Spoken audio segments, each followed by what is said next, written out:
Hello, everybody, and welcome back to EU Challenger League. This is the final week tonight. This is where it all goes down. Fluke, how are you doing this evening? I'm good. I'm sad and excited, I guess, for it to be Yeah. over. Obviously, the battle has continued all the way till this final Playday, which I guess you couldn't really ask for more from a league. But at the same time, it would be nice to kind of, I guess, take a deep breath at the end of this and see who has finally made it to the top of the heap. Because Yeah, it's been a long season. it has. It's one of those where you kind of you're sad that it's over, but you've got to be happy that it happened. You've got to be happy of the journey that we've Yeah. been on over the past couple of weeks. Ooh, that happened. Wow, So, that was little dramatic. fun fact. I actually fixed that earlier with some tape. If there was a Apparently, day for it to fall I mean, down, it's it's at the the last end. day, isn't it? Yeah, You know, the yeah. banner has had The enough at this point. budget's The gone. banner Everything is is. sick of being up. Um, I don't know. I've lost my train of thought. But this is the final week, of course, and there are still things to be decided. We do only have one guaranteed team. We're going to have a look at the standings very shortly. We'll be able to see just how that leaderboard is leveling out. Izy Dream are the only team currently that are confirmed. They have locked in their place. They've had a stormer of a season, and we do have their game at the end of tonight. We'll go into the schedule in a couple of moments, but just take a moment to digest this standings, as anybody with a keen eye will see that there is a lot of room for maneuver this evening. Diffuse Kids, Penta, Augulus, and even Secret, if the planets align, have all got a shot at that second place and that guaranteed Pro League spot. Yeah, the fact that obviously four teams are still combating their way to get that second place finish, and obviously, as you said, the most precious thing here is that Pro League finish. It kind of again shows how much these teams have put in throughout this tournament, because any of those four names are more than capable and more than willing to have been in or to be entering their way into Pro League. EU as a region is obviously so deep historically in terms of talent, in terms of skill, and never more has it been shown than these teams battling out for CL, because all of them, even obviously Salamander, Sisu, and Crazy, who are unfortunately they're done now, at least in terms of being able to hit those top two spots, have put up such a big fight against so many teams, being able to unfortunately just pull draws and not quite being able to close out 3 points. It kind of shows that it's been a very, very tough season. It really has, and it's been split as well. You know, we've seen a clear divide, I think, in the difference between the teams at the top of the table and the teams that have struggled a little bit more with inconsistencies toward that tail end of it. But we've seen some fantastic competition. We're going to continue to see some good games tonight, I'm sure, as there is still quite a lot to play for a lot of these teams. And of course, you don't really want to be finding yourself in that relegation zone either, if you can help it. So still plenty to be going on with, but as you say, it's there's been quite the clear divide, I think, between those top couple of teams and then the ones nearer to the bottom that have been struggling. Yeah, and I think it's one of those things as well, as you said before, Secret, for them to get that second place now, they have to have a planets align kind of moment. They don't just Oh have to yeah, pull all the 6 points from their game today. They need a massive errors to happen in the other games that are going on tonight. And obviously, with Augulus and Diffuse Kids hitting heads as well, they need two draws to occur there and Penta to get pushed around by Sisu today. So it's both all to play for, but by the time we get to Secret's game tonight, which is our second one on the broadcast, their dream may unfortunately already be over. Speaking of the games that we've got tonight, let's have a look at the schedule and we'll be able to see just where the games are going to be played, which channel has got which. So over at the over here, sorry, should I say, on the Rainbow Six UK channel, we're going to have Salamander and Crazy. They're going to be battling it out in our first two games tonight. Then at 8 p.m, we're going to move on to Secret versus Izy Dream. So still a heck of a lot to play for in all these games, really, because they're going to be playing for a bit of pride as well. Never want to finish the season. You want to finish the season off strong, should I say. You don't really want to be finishing it off on a bit of a downward turn. And then over on the main channel, over on Rainbow Six, we have got Sisu and Penta, and then Auglis and Diffuse Kids. So the game's over there as well. But looking to our matches, Fluke, we got Salamander and Crazy. I think it's fair to say that Salamanders, they've had their fair share of struggling over the course of this season. Yeah, it's like a big shame. At the same time, you've got to kind of be proud of the roster, because throughout this entire season, they've kind of been able to pull these draws and these very close calls with a huge amount of these kind of top end fighting teams, and a lot of those ones that are either confirmed in their place with Izy Dream or are still battling their way towards that. They have dropped points to Salamander. They've dropped points to a team that is, again, they've consistently been able to kind of put the work on, bring a proper fight.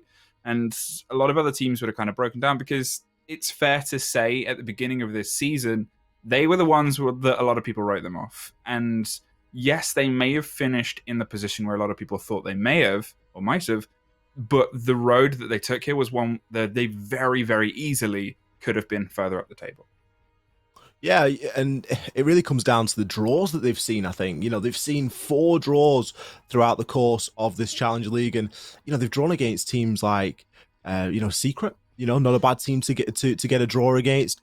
Drew against Auglis over in week 1 as well. So they're taking some decent teams to a draw situation, and we often see this in Siege with teams that just struggle to get it over the line and to do that little bit more to try and close out the game, and they're just not able to get to a point where they're either in a commanding position and they can close a game, or the kind of, it's almost as if the reserve tank kicks in a little bit too late and they start a little bit too late on that, real 100-meter sprint toward the finish line, and they end up trying to catch up to their opponent after they've already lost a good couple of rounds. And I think that's where Salamander really find themselves. But that being said, going up against a team like Crazy tonight, they could be fairly well matched, because we've not seen the best from Crazy either throughout the course of this season. Yeah, I think Crazy are one of those stories. If we talk about expectations coming into this, they actually had quite high expectations. A lot of teams would have placed them in at least the top 4, if not battling for the second. And, they were just, again, they couldn't quite finish it off. We'll have a quick look at the first roster up on our board from these 2 teams today, though. I can't remember who's actually up first on our lovely display. I think they can just pull anything. I'm going to say Crazy. Salamander, they can't pull anything. I'm just lying to everybody. Nearly. It was a 50-50 Fluke. And I lost it. You got to shoot your shot. Yeah. You've got to give it all you can. So this is going to be the roster for Salamander, of course. All very familiar with these guys now at this point. And you can see throughout the course of that roster in the ratings, we do just see a couple of low numbers there. And it's not, we don't want to try and pick on anybody, but it really does come down to consistency in Siege, and consistency will take you a very long way. And Salamander, they've just not been that consistent. Yeah, obviously Dogefather had the absolute stomping standout game towards the beginning of the season, and his stats have generally not ridden on that, but he's been able to kind of keep it at least in the positives from that. And yes, you can't rely on a single player and their kind of step for step of being able to pull a team through it, but it shows great kind of skill that he's been able to consistently, in these games that have sometimes slightly fallen away from Salamander's hands, keep putting bodies down and keep doing what he needs to. In terms of how the teams worked and formatted, as you said, they just haven't been able to lock that consistency down throughout some of their losses. It was always a mix of they generally draw their first and lose their second, and that was a bit of a habit and a bit of a sorry repeat. But it's a repeat that happened across almost every single map in the pool. They were consistently trying new things, new places to go, and this is a team that I'm sure is going to get stronger and stronger as time goes on. Their opponents tonight are Crazy, a roster much more, I would say, familiar on these streams at least, being from our region. At the same time, again, a worryingly similar story, where they're a team that when they lit up and when they were able to get themselves together, you look at obviously how they managed to take the fight to Izy Dream or to kind of Sisu and the stompings that they've been able to put across, and then they just shut down on other maps. Yeah, it's. I hasten to say that it's been a little bit all or nothing from Crazy, but they went into this with really high expectations, and I'm not sure if some of that has translated over into pressure, and that is what has caused these slight upsets in what people were really expecting out of them, because they were coming into this and they were expected to go all the way. I pitted them as a team that were going to make it into Pro League. I know a lot of other people really backed them to make it all the way, and as the weeks have dragged on, the results just really haven't been coming for them. And that isn't to say that they've been playing, very badly. They haven't been playing very badly. It's just, again, been down to that consistency and, just not being able to come out and really close these results week in, week out. And of course, it speaks to the level that they are playing at here. Obviously, this is going to be the highest level of Siege that they've played to date. Obviously just making it into Challenger League this season, all of them pretty fresh. So the comp experience that they've gained up to that point has taken them so far, but it's certainly been a good proving ground for them, and I'm sure that they'll be back with a vengeance in the future. But again, as you say, couple of lackluster performances aside from some of the stompings that we have seen, and they are capable of it. 7-1 and 7-3 versus Sisu. They took DKs to a draw. That's not to be sniffed at. DKs are looking at going all the way and maybe even making it into Pro League tonight. So they've done exceptionally well, and it really has been, I think, quite a good. It'll definitely been a good experience for them, at least. Oh yeah, and the time when they took DK to a draw as well was when they seemed kind of unstoppable. That was DK at their strongest. They were the first team to kind of really shake the waters there properly, because everyone was looking at it and DK had beaten Secret. They'd just kind of had a 1-against-1 against Izy, which kind of people expected, but it was a bit of a different story. Map veto, we will jump to now then. And as I said before about Salamander, they've been happy to kind of dabble with quite a few different maps. They've consistently banned out Consulate, so I doubt we'll see that. And Villa was a pretty consistent ban as well. They haven't banned Theme Park much. Obviously, it was a bit of a taster beforehand, but at the same time, Crazy. Again, they're a team that have gone a lot of places, but Border is kind of their home swing. So I don't know, I would say a Theme Park, or maybe something aggressive, potentially a Coastline, which we've seen Crazy lose at least twice. Which is strange, because that is seen to be a map that they are pretty good on usually. Whenever I end up casting Crazy, they always play Border. So I'm just going to go plain and simple. I'm going to go for the Border pick, and we'll see what we get. And that just seems to be what happens with these guys. Yeah, they love a bit of Border. It's a very good map for them, to be fair. Obviously, It they is. successfully there 7-3. DK was close. It was a 5-7 in DK's favor, but obviously they took Penta there 7-2. And this was early on where Crazy couldn't quite find their feet in the very first week. I believe they were up against Penta and it didn't quite go their favor. At the same time, Salamander, they've had okay jaunts to Border, but slightly less successful. They managed to draw Sisu on there, and then they've taken a couple of losses to DK and Secret. So if Border gets through, I would definitely say that's a Crazy map. It's always the curious thing here, because Club has been pretty good for Salamander, but at the same time, it's a great map for Crazy. They've 7-1 Douglas there. It's where do you take Crazy if you're Salamander, I think, is the question here. It really is a difficult one, and that's that's why I think Crazy was so sort of pipped to do quite well, is because they do have quite an extensive map pool available to them. Going to be Coastline, Fluke. I'm going to give you a point for that, or at least half a point, because you mentioned Coastline as one of the first things out of your mouth, so it must have been on your mind. You must have had some clairvoyance there. The thing about it is, the clairvoyance, and this is something I learned from Ace, is in the stats. It's if you look at the stats, these teams can become quite predictable. The Consulate ban there, as I said, is every single map or every single ban.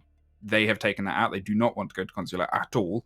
Theme Park is a rarer ban for them, but it's a pretty constant ban for Crazy. They don't want to go to Theme Park. Villa could have gone either way. And Border was, as you said, that was one you wanted to see and one you often see Crazy. The decision there was between Border and Coastline. They didn't want to go back to Border, potentially after maybe a recent jaunt, or because it's a bit of a hot property compared to Coastline. So, hey, let's see if they can make the slightly different map work for them. It is interesting that it was Border that Crazy chose to remove there, because they essentially had the decision as to which map they would like to play. And I'm a little bit surprised by that, because unless they're feeling like they're a little bit sort of burnt out on it, I would really put a lot of money on them picking border over coastline there, based on the especially based on the results that we've seen. Crazy pickup over on Well, it coastline, but was. they've obviously got something in mind. Yeah, well, last week, obviously, we saw them play both. They saw them play Border and we saw them play Coastline against Izy Dream. And it's a hard one to kind of meter yourself against because Izy Dream Yeah. have been fantastic this whole season and they've been very consistent. They have, from day one, it's not that they've been unpredictably good because they were the first to qualify for CL. They have always been shown as a strong team.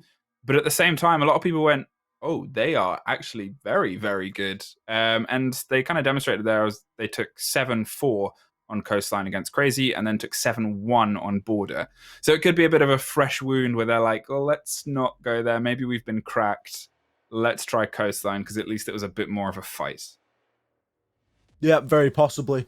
I think we are just about ready to get ourselves in game. So, please do bear with us for that. But just getting all the players inside of the lobby. This is going to be the first game of the evening. Crazy versus Salamander.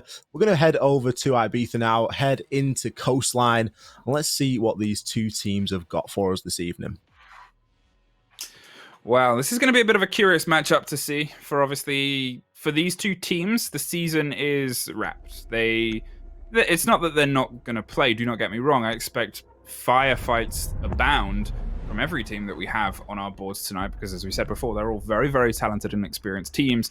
However, obviously, if this is a chance to kind of play with a bit of pressure off, we might even see a little bit more from them. They're not too worried about the weight that has possibly been on their shoulders before. They're playing to play the game and playing to win these maps as they might otherwise. But that is all. That is the weight that they have. And I expect we'll probably see a little bit more aggressive creativity, but a little bit more kind of a relaxed atmosphere in this matchup. Yeah, I'm not going to go as far as to say it's going to be a sort of show match standard, but it's going to be almost exhibition, I think, could be a fair word to describe it. As you say, whilst there's a lot of pride riding on this and both teams want to get the best result possible, they're obviously in a position where they recognize that, hey, we're not getting into Pro League at this stage. Let's go out there and let's have a ton of fun and let's really, and enjoy ourselves, I think. As that's always a good thing. We are here to play games and have a lot of fun at the same time, so it's always nice to be able to do that as well. And as you say, with the pressure being removed there slightly, it can just free people up to play that little bit better. Looking over at those operator bands very quickly, Capitao, Hibana, Mirror and Valkyrie, all pretty standard stuff here on Coastline. Packbull, he's going to be 6-picking into the Ying. Now, of course, Ying has lost one of the Candelas. I think that was yesterday that came out. But of course, still an operator that these guys are willing to play.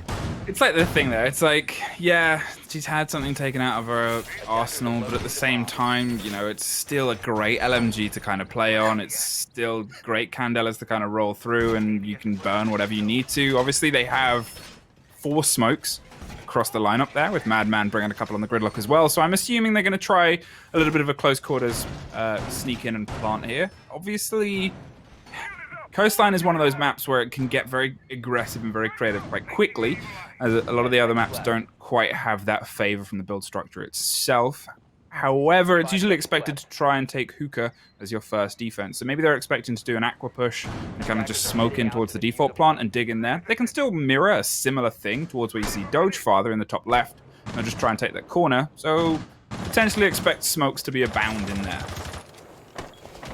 There's a lot of plant potential on Coastline. It's one of the reasons I quite like it as a map, because whilst it gets billed as a fairly aggressive map, there is a lot of plant potential, and we do regularly see that diffuser getting put down. And with the addition of smokes and Ying, it does make it a bit easier for these attackers to gain that little bit of headway and to be able to get themselves on in and get something down, because whilst there is ability to be able to deny that plant, once you've taken control of key areas, you can pretty safely hold it in a post plant, and that's something that we've seen Crazy are very keen on.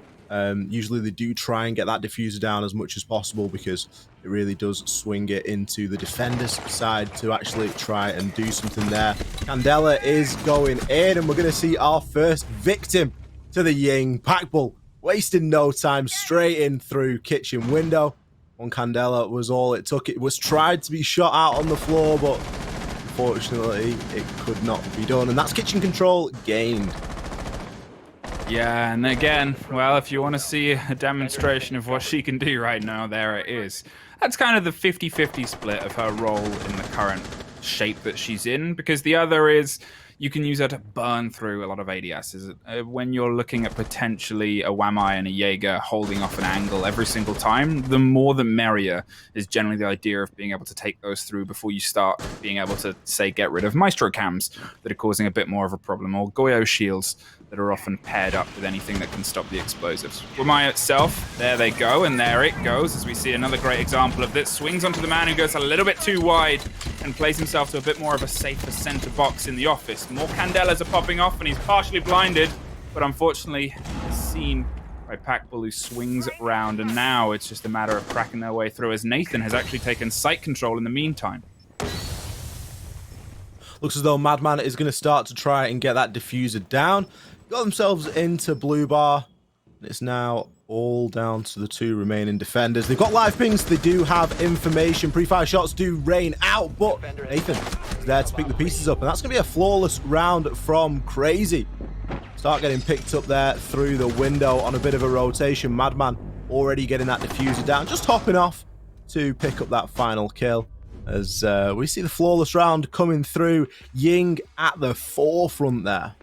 Yeah, well, start as you mean to go on, and apparently that is get Ying in and get a kill in. You would expect now Salamander are probably going to be a little bit more prepped for dealing with the possibility of another Ying rush, and, well, Packbull isn't going to hide that fact. Locks it immediately on.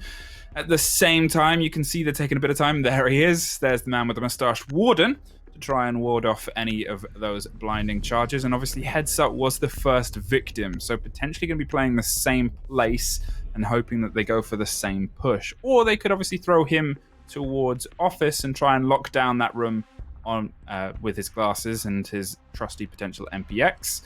Either way, expect more crazy pressure, because that is something that they do very well. There was a lot of droning in that round as well from Crazy. They weren't just throwing those candelas, you know, blindly. They were really getting some information, and obviously they know where these players are going to be. There's common spots where defenders are going to try and hold on to. And, you know, the utility, it was attempted. Salamander, they did attempt to, you know, to use the Wamai, to use the ADSs, and you could hear them going off, and I think even a smoke grenade got thrown into blue bar, and it got dragged up to the ceiling because that's where the Wamai was. So there was a lot of potential there from Salamander to try and deal with that throwable sort of meta that's coming out from the attackers. But as you say, sometimes the Warden can just provide you that little bit of clarity. You don't get flashed as long as you time your ability correctly. But I think I'd be maybe looking at trying to make a trade situation happen there. You know, you know that they're going to want to try and take control of kitchen. You know that that's where the attackers are going to try and push on in. And I'm just wondering, is somebody going to go over and help Heads Up there in that kitchen area, just so that they can at least maybe guarantee a trade off the back of it? Maybe even playing vertically with some angles open, looking onto the window.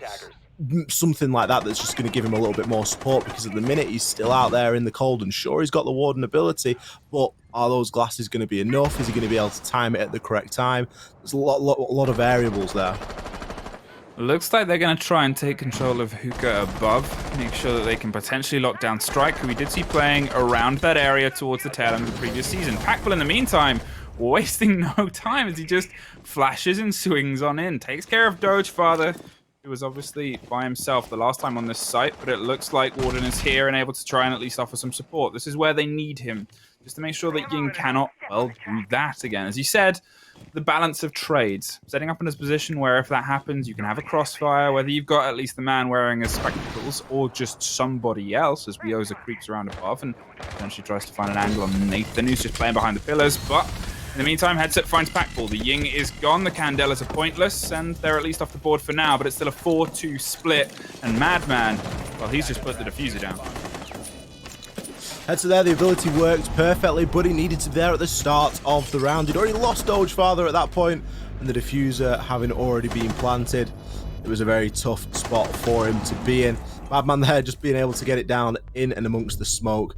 And and once again picking up that final kill. Almost a flawless round for Crazy, and still not a lot of fight back coming out of Salamander here. They're just really letting Crazy wash over them. Yeah, it's becoming a bit unfortunate in that they just haven't really been in a situation to set up those aggressive trades earlier. Now, obviously, we saw the Ying get taken out by Headset, who was there in a position to catch him the second time he entered onto the room. And yes, he did find a kill in and amongst that, but still, it's important to stop that roll. And if they were there on the first instance of this happening, it's hard to predict, sure, but if they were there, or if someone else was there, then maybe the entire second attack from Crazy wouldn't have been able to formulate and push as aggressively and coordinated as it was. Hopefully they have a little bit more of a better time upstairs in Hookah as they rotate around to the second floor. This is one that kind of, in a way, it forces you to have a little bit more of a setup for trades. Attackers have discovered the location of a bomb. One of the interesting things is that Crazy just aren't going for that roam clear at all. They're just brute forcing their way through site, using the Ying, using whatever they've got in terms of throwables to try and burn ADSs, making sure that they do some thorough drone work, and then Packbull, he's straight in on the Ying, flashing people and picking up those opening kills and getting that nice little entranceway, clearing the road for the rest of the players to come on through and finding that little inroad. Now, 5 seconds left. Salamander really needs to start reading into that because they're still playing, you know, a little bit off-site and try. I think we saw some people playing upstairs in that previous round, and I'm not too sure that that's really where you need to be. You know, you need to be setting yourself up on site for these trades, and sure, you're going to lose a little bit of map control, but at least you're going to be there in the fight to try and assist onto your teammates. Nathan has come under a lot of fire early on. I'm not sure if that was a bit of an aggressive spawn peek, maybe. Potentially coming out from strike from that main window. Yeah, we do see it has been knocked open there. Nathan going to be on a sliver of health. And since finished off, the impact grid, I'd love to know where that was thrown from. Through the hatch on to Nathan, maybe even destroying the hatch as Nathan was placing a breaching charge on it. Either way, Nathan, he was only one shot at that point. That's a nice little opener. It's the first time Salamanders have got that opening kill, removing the Thatcher. There's a good argument there that is a good use of the impact grenade and a great use of a first opening pick. You can never choose who you get, but to remove the Thatcher is always a pretty good start.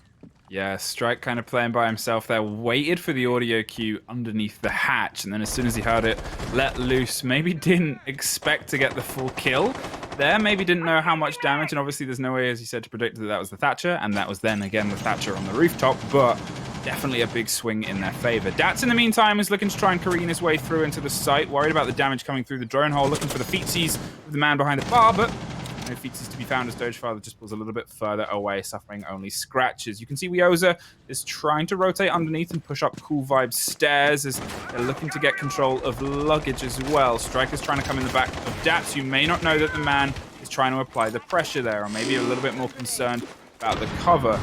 Madman as well is doubling down with Packball. They're throwing everything that they can through and towards that default plant spot, but they want to get another lead in frag. They're a team that leads with guns, and so far they just haven't been able to. Madman is going to try and stick the diffuser, but the man on the billiards table gets cut down in the meantime. He's sticking it with all he's worth, but the wide swing comes from Dogefather, and so does a double. Now it is all down to a low health Jonker against the revitalized Salamander. Salamander looking in a good position here. Crazy really trying to make that plant stick, but it just wasn't working out for them. They'd not taken enough control of Hookah and Billiards area, and well, it really came back to bite them. How many times do we see the Alder picking up multiple kills? And Headset there, he was going to be the one in the rotate hole, holding Mouse One and spraying it through that smoke. Jonker, his moments are numbered. Everybody knows he's outside on the balcony. It's going to be the first round going for Salamander, showing that a change of sight has done them pretty well there, but it's still a lot to be changed for them because they can't necessarily go back down to blue bar, as we did just see Crazy so dominant there. Although they are. Maybe they're contested, maybe they're going blue bar. I'd like to see him go to Kitchen Fluke. What do you think? Yeah, I was just thinking exactly the same thing. Blue bar twice in a row with two very different attacks from Crazy, it's worth pointing out, has completely fallen away from them. They only managed to get one kill across both rounds against two very different strategies whilst generally playing the same thing. So Either way, we've got to see a different play style here. Not just a swapping and a jiggling of the operators. Obviously, they've done that yet again. Heads up, back on the Maestro. And Dogefather now wearing the goggles of Warden as they try and hold this. The 6th pick of Ying to Ying, a big creative move. But at this point, Crazy, well, they know what they want to run. And if there's anything that they usually do well, it's their attacks. Attackers need to locate and defuse bombs. We speak about it quite regularly, Fluke, and the Crazy are known to be a good side on the attack, with Coastline being a map that does tend to weigh in that attacker favour, just because of how flexible you can be with the lineup. I mean, just look at the lineup that we've got at the moment. We've got very little soft destruction. Sure, we've got some breaching charges being brought there on Jonker, but only really the Zephyr and the Ash there for that soft destruction. And that just speaks to, one, how Crazy want to play this map, and that they want to be aggressive, they want to be going out there, and they're going to be quite a frag-focused team.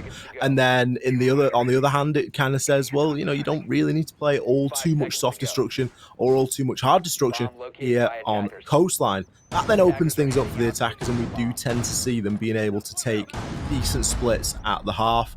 And Crazy, one of those teams that quite regularly do quite well as attackers, and in some cases better than they do on defense. We're expecting them to come and take a few rounds here, and we're going to see a different attack over into the blue bar. As you said, we've seen 2 different attacks so far.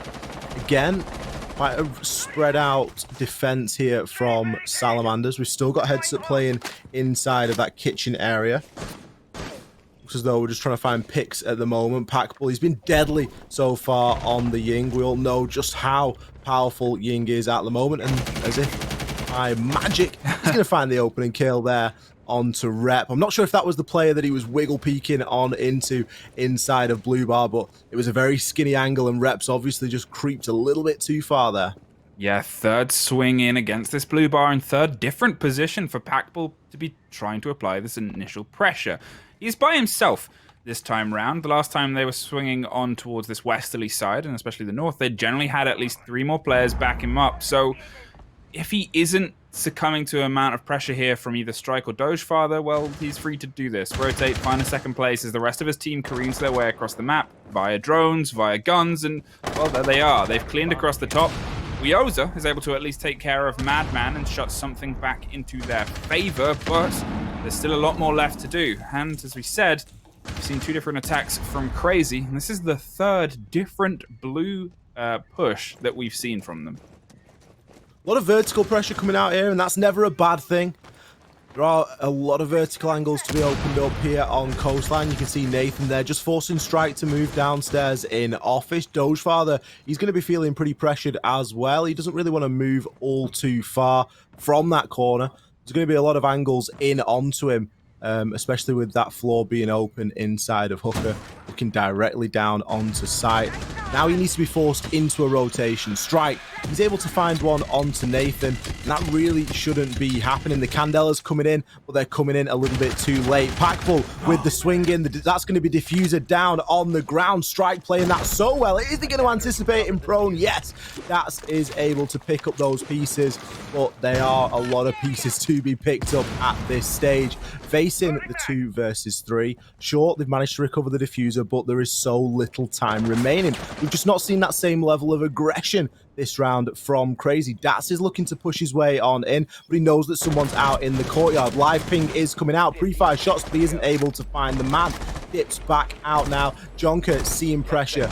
It seems as though Salamander are just able to play whack-a-mole at this stage, peeking aggressively onto each angle, and somehow, Headset, he's going to find the last 2 kills.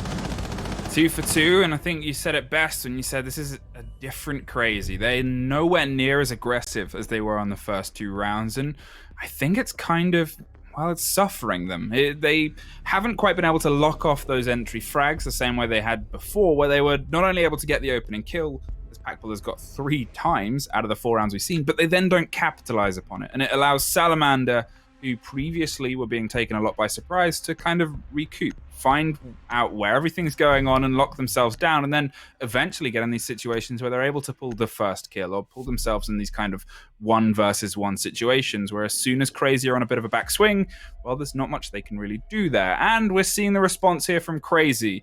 They're going to bring the Buck instead, expecting it to be the kitchen service entrance. You don't really ever see Penthouse unless Mirror's on the board, and even then it's still not the most common thing. Either way, it allows them to get all that verticality open. Expect to see, well, the Penthouse itself completely cracked apart, and especially VIP, where you can kind of get big eyes in against the potential players buried in on where Weoza is. There's a much more sort of predictable lineup there from Crazy. We all know that Ying is really powerful at the moment, but that doesn't necessarily mean that you need to sort of shoehorn her into every single lineup. The old stuff still works equally as well, and, you know, sure, we've not got the nades on Buck anymore. You could bring the sledge. You know, you're looking at kitchen, there's a lot of destructible floor that you can get open there with Sledge's hammer. You don't necessarily need that skeleton key. You're not going from down to up. So there is an option there and an argument that you could still bring the grenades, but Packball obviously feeling comfortable enough to bring that Buck instead. And there's nothing really too wrong with that. We don't necessarily need to be seeing Ying shoved into every single operator lineup. And I'd wager that they'll probably do a little bit better here because they're playing with things that have been well practiced, well rehearsed, and it isn't just like trying to, you know, play with the new flashy operator that's all of a sudden got a little bit of a buffed ability. Yeah, I guess it's the fair shout there is obviously they were able to make it work when they did, but as soon as they lost a bit of that fire to be able to go, let's just keep pushing, keep applying, keep pressuring. Yeah, exactly. They'd lost what Ying was potentially bringing to the table, regardless of how well Packball was able to kind of bring it. This is, again, the slower and steadier Crazy. They're balancing, they're kind of metering their steps and making sure that they can find all of the drone information before they then start to collapse. The addition of Madman on the roster was what kind of brought a bit of that fire. A player who is consistently able to just keep pushing and keep applying our pressure, with the other 4 traditionally of Crazy being a little bit more slower paced and a little bit more, not strat heavy, but definitely they love kind of building around a strategy and then capitalizing upon it. This is more akin to that. As you can see, a lot of floor getting open upstairs, inside of Penthouse and inside of VIP. Packball's going to find the opener onto Dogefather. That's with a second onto Strike. That's just inside of the bottom of Cool Vibes there, finding that kill. Well, there are a lot of defenders in that area. Pre-fire shots are coming round from multiple angles. You just see the information these guys have got on the drone. They've got a really good idea of where these defenders are playing, and they're just doing the best to manipulate them at the moment. They're just trying to squeeze just hard enough so that these guys are going to start to rotate and maybe even move into some of those pre-established lines of sight. Madman, he's going to find yet another, and this is a bit more like the Crazy that we are used to seeing. Heads there, getting himself in a bit of an engagement at the Lamborghini door. He's joined by Rep.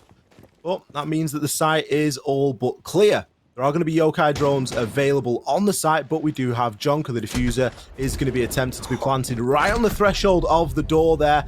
The covering fire comes through. Jonker is able to find that kill, but Rep gets it as a 1-for-1 trade. Goes outside for the aggressive run out, but at that point, it was surely only a matter of time. Nathan able to pick that one up, as Madman was once again trying to get that diffuser down. Packball has gone 4 for 5 of getting the entry frag throughout this game so far. The only time he didn't was when Strike was able to pretty much confirm the kill on Nathan before Nathan was even close to getting into the building, and then, well, finish it with an impact. So, you know, if there's a day to show up, you kind of want to... That man has had his ready brick. He's had his Weos and his good cereal, and he's here to play throughout the rest of this Playday. Hookah and billiards is where we're going to swing to next. Is this where we've got to say other brands are available? Well, that's why I also mentioned a second brand. Any cereal. All right, someone needs to message Packball, find out what cereal he's had, and then, but don't say it anywhere. Or if you do, then also mention 7 other cereals. Every cereal is available, even during the current pandemic. Enjoy cereals. Yeah, cereal late on in the evening is a bit of a vibe at the moment. It's a dream right now. There's no rules. No rules. If I knew what time really still existed and days weren't blurring together, yeah, I might have been eating cereal at night. I don't know. What is You might have time? been eating cereal right now. Who knows, It might have really? Is this even going? Is this live? Am I working right? I don't know. Time is nothing right now. 3-2. Crazy are leading Salamander here. They've at least guaranteed themselves a split on the half. But this is a map that does play well to attackers, and Crazy are a team that play attack well. So to them, they're kind of, even a 4-2 might in their books be a bit of a misstep. I think that 4-2 will be a bit of a misstep. You know, there's rounds that we've seen Crazy have just really fallen apart and really struggled on, which is quite uncharacteristic compared to some of the other rounds that we've seen where they've been so dominant and really not letting a foot slip. We've also seen a couple of flawless rounds from them as well, at least one flawless round. So they've really been up in contention tonight. And again, it's just come down a little bit to that consistency. You see drone work going on there. Packball getting a really good idea of what's going on inside of Hooker. He's going to be on that north rappel and causing a bit of a nuisance from there, especially once he gets himself in an upside down. A nice vertical angle there being held by Madman. A very skinny one, only able to do a couple of points of damage onto, I believe, the Jaeger. Still some damage nonetheless. Strike. He's going to find an opener onto Nathan. Strike's been really causing quite the threat, and he's been that guy that's out there on the roam that kind of hasn't been dealt with head-on so far. That's going to be the second round in a row he gets the opener, I believe. Definitely second round, both times against Nathan. There was a little bit between them. But you did say it well. It's as a roamer, he's been able to do a lot because they haven't massively been looking at clearing the roam on some of their rounds. They've kind of allowed him to have a little bit more space, and in the hands of a talented Vigil player, that gives them just so much confidence where they can kind of go, okay, well, they've been throwing drones and they've been locking it down in that way, but I can play around that. They don't seem to be focusing on me too much because they'll like to set up outside the site and then apply the pressure directly.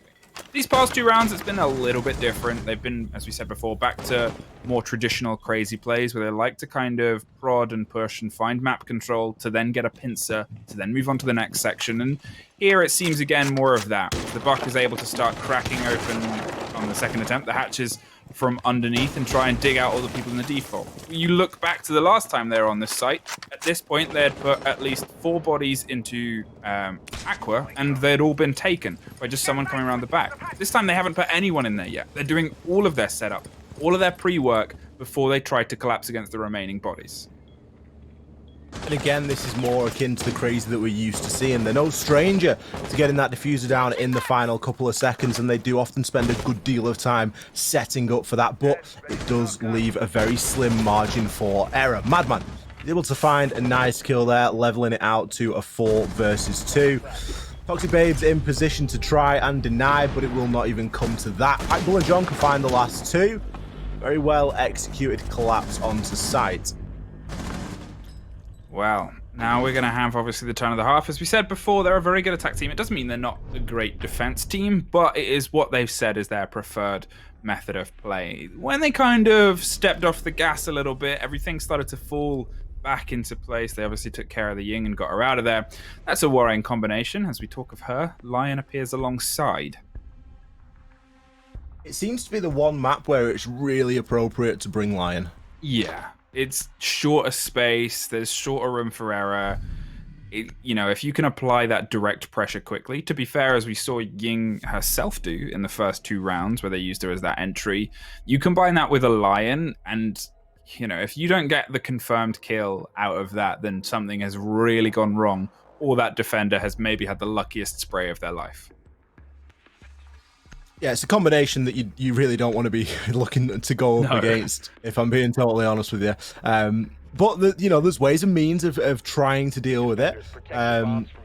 Obviously, buddying up, making sure that you're playing inside of a bit of a duo or a pairing, so that you've at least got that potential to try and get a trade-off. Obviously, Nathan is going to be bringing the Warden. We did see Warden's glasses put to great use on the side of Salamander as well, over inside of Sunrise. So there is potential to do your best, but it's still going to be pretty difficult to told that you can't move and that you've got to stand still, and then all of a sudden the Candelas start to rain through the windows. But let's see how Crazy choose to deal with it. Interesting that they haven't opted to bring the Wamai here, Fluke. 5 seconds to insertion. Yeah, I mean, it was obviously something we talked about before where the pairing of them is a lot of the basis of the utility burn meta that we're kind of finding ourselves in and amongst, because they're great guns to double up with, sure, especially in the hands of people that are competent at putting bodies through the ground, which crazy often are, but allowing themselves to kind of stack those up as much as possible, it's just a fantastic way to defend your kind of last barriers. A very unfortunate run out, punished, led on by the information from the Pulse, but maybe the Pulse couldn't quite get the read on both bodies there. I was going to say, has some utility to try and potentially fight back against this, but Dogefather's going to blow it, and Madman's going to just rotate out. Quickly hits the hatch as well to find himself all the way down in kitchen, and all the way back towards an open door as Nathan suffers a fair bit in the meantime. Well, the best start there for Crazy, suffering a good deal of chip damage onto Nathan and obviously losing Packbull. Legion and Operator, they get stronger throughout the course of the round as more of those goo mines are gained over time. And maybe they were looking to try and use that to try and stem that flow of the Lion Ying push had it come to pass. But as it stands, we are going to be seeing these defenders taking up some pretty stalwart positions inside of sight. That's going to be on the Vars. That's a really crucial area, especially when you're looking at challenging onto that 90 corridor. Don't really want to be making that as a wide swing, but just being there can often be enough to force those defenders to rotate on round. Meanwhile, Salamander, they're squaring up for a bit more of an aquarium push. Jonker, no doubt, going to come under quite a bit of pressure here as he is going to be in the lounge area behind that couch. Usually you would see the smoke playing in that sort of a position, but Crazy not opting to bring that operator. Madman getting himself underneath inside of office. He's now going to be able to call out for his team as this push does start to come through. Nathan with a huge double and nearly a triple, but Rep is going to shut him down. Nathan's done a huge bit of work there for his team, really leveling the man count back to an equal 3 versus 3, making great use of those Warden glasses, but will it be enough? That's now going to be seeing pressure on both fronts, and he's taking a lot of fire in the process. Pressure from Hooker Door and pressure coming in from Vars as well. The Lion Scan is going to be used just to try and root those defenders in place. Jonker, he's going to fall as well. Trades flying backward and forward. That's on so much of a heater, he's taking out members of his own team. As if like that, we are left in the 1v1. Madman versus Dogefather. The Madman gets caught inside the cardiac sensor and will fall. Dogefather doing a great job of getting off that diffuser there. Madman not working off any information whatsoever, and that TK starts to look pretty costly now. Yeah, that was an unfortunate kind of moment of just spraying and praying and everything kind of... Well, it exploded at the same time. I guess that was a bit unfortunate for Jonker to be caught in and amongst this. Obviously, talking about being caught, it was a great bait there to be able to pull away as Dogefather and put the plant down, catch the Pulse heading through the doorway. Madman went for the repeat on the swing, but it was just being held firm and true by, well, a man who we know is far more capable of putting down bodies than a lot of the rest of the players that we've seen throughout this entire league in the hands of Dogefather. Seeing a similar lineup here, Rep is bringing the Lion alongside the Diffuser as well. Potentially just going to hang back. Obviously hasn't quite been able to put as many bodies down as the rest of the team so far, sitting on 2 for 7. But Lion doesn't need to be in the fray. It's a good gun to kind of bring to a firefight, but that isn't what's leading their charge. That's the Ash, that's the Ying, and apparently that's Dogefather as well, because people just keep stepping up to it. Crazy going to have another bite at the cherry here then. Try their hand once again. Billiards and Hooker. They were very close, coming down to a 1v1. It's certainly worth giving it another try, and they're going to be pretty upset, I think, with the result, especially with some of the big standout sort of flurries, I guess, that we saw from both Nathan and Dats, picking up multiple kills in a very short period of time. But again, just coming down to that 1 versus 1. It's quite shocking, really, that there wasn't as any information remaining on the site, because, of course, we did have the Evil Eyes. I'm sure that they would have got destroyed at some point during the round, but just such a bit of an oversight there, really, from Madman. Obviously, he didn't still have his C4 in hand, and had Dogefather chosen to plant on top of the billiards table, he wouldn't have been able to deny it through the floor with just the gun alone. So it was certainly the right play to go and try and gather that information and figure out where that final attacker was. But again, a very difficult situation to be in. Bit of a change here. We're seeing Packbull playing the smoke just inside of that lounge area. He's actually going to be able to deny default plant spot from there relatively safely. The only real pressure that he's going to see is going to be from the window if he overpeaks a little bit, or of course from Cool Vibe stairs. But with the addition of the shield and of course somebody playing on Vars, he should be fairly safe there to try and deny that push coming through. Well, Rep is entering via Hall of Fame, and as you said, Madman is just feeding a lot of the information from below, hoping to catch the entry onto luggage and, well, just feed that to anyone that may be playing above. The hatch gets open. They know where the pulse is, might not know the pressure's coming from both sides. Swings onto one, wants to swing onto the second and pulls out of the room just in time. There is, unfortunately, the second follow-up. Weoza kept the aggression on, was able to get the response, but the Madman to take out the MVP of the previous round, and generally the MVP of most of Salamander's round, is definitely a good swing in the favor of Crazy. Salamander setting up once again inside of that aquarium area. Jonker's going to be below, and I think he's possibly got information, maybe an evil eye that's going to be giving him some information as to where those attackers are pushing on through. There are some angles that have been opened up in the floor, but it won't be enough for him to get a peek off just as of yet. That's going to be playing on the Vars once again, just trying to fend off this attacker-sided push coming in from the penthouse area and down that 90 corridor. Rep and Headset, they're going to be squaring up now to make their push on into sight. The player we need to watch for here is going to be Nathan. He's got the glasses. He has that ability to be able to not be flashed, so he's going to be a real key operator here in trying to deny this push that's almost inevitably going to come in pretty soon from Headset. Seems like they're waiting for Weoza to apply some pressure on the backside towards potentially where Nathan is.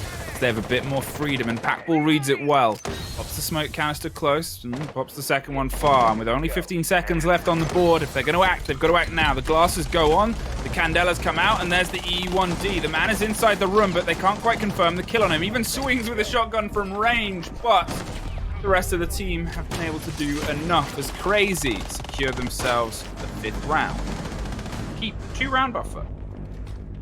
SMG-12 is unforgiving at any sort of range. You could see there, poor old Nathan having a really tough time of trying to deal with that recoil. Obviously, you have the option to bring the MPX, but the shotgun is often preferred. You can do a little bit more sight setup with it, and if you're going to be playing in pretty much one specific spot for the entirety of the round with basically only one job, that's stay alive and deny the push as it comes through, that shotgun starts to look pretty handy to help your team set up the site in that early phase. So just costing him a little bit there, and no real surprise there. He's going to switch straight off that at first chance, and Packbull, he's now going to be on Warden duty. Of course, Packbull, he was the first player tonight to bring the Ying, so it's kind of only fair that he plays the counter. What do you think, Fluke?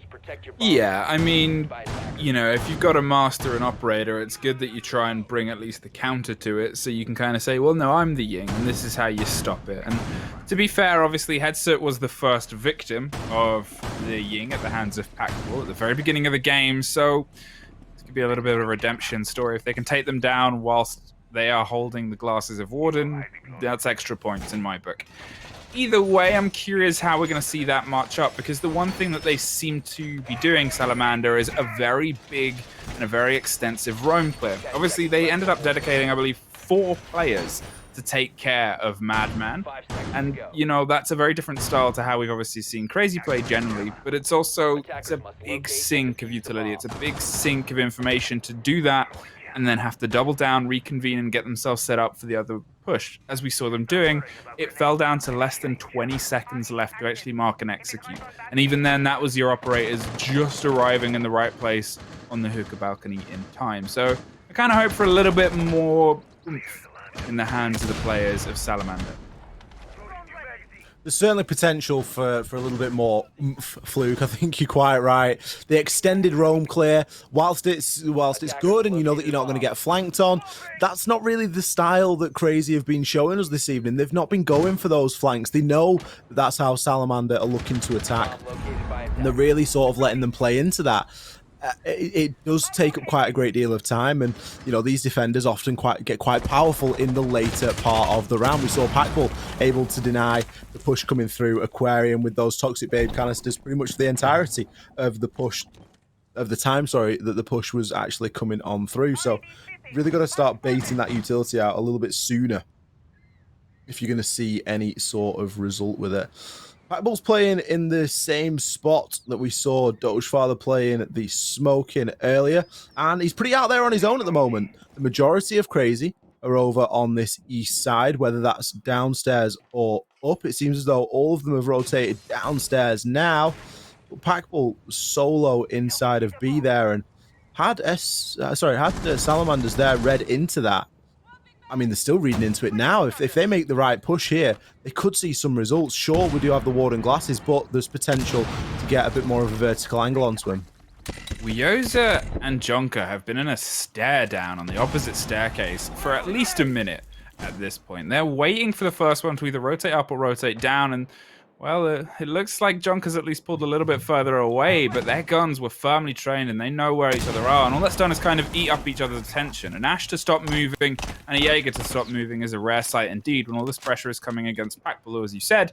A little bit isolated, a little bit on his own. But again, I guess it's down to Salamander. You can see they're kind of trying to set themselves up for a push and a collapse at this point. They haven't been able to find the bodies on the wide roam that they wanted to, and all Crazy have to do now is, well, fall back to the site a little bit. Take the firefights closer, as you can see all of them doing, and make sure they have their guns pointed towards the only point of access Salamander can really use, which is immediate, which is pretty deadly, and, well, it's going to be costly, potentially. Packball is going to try and hold in as we hear charges go off. Nathan is the first to at least hit the ground and amongst the firefight, but Salamander get the complete lockdown on the Sunrise bar itself. With only 15 seconds, they have to try and stick the diffuser.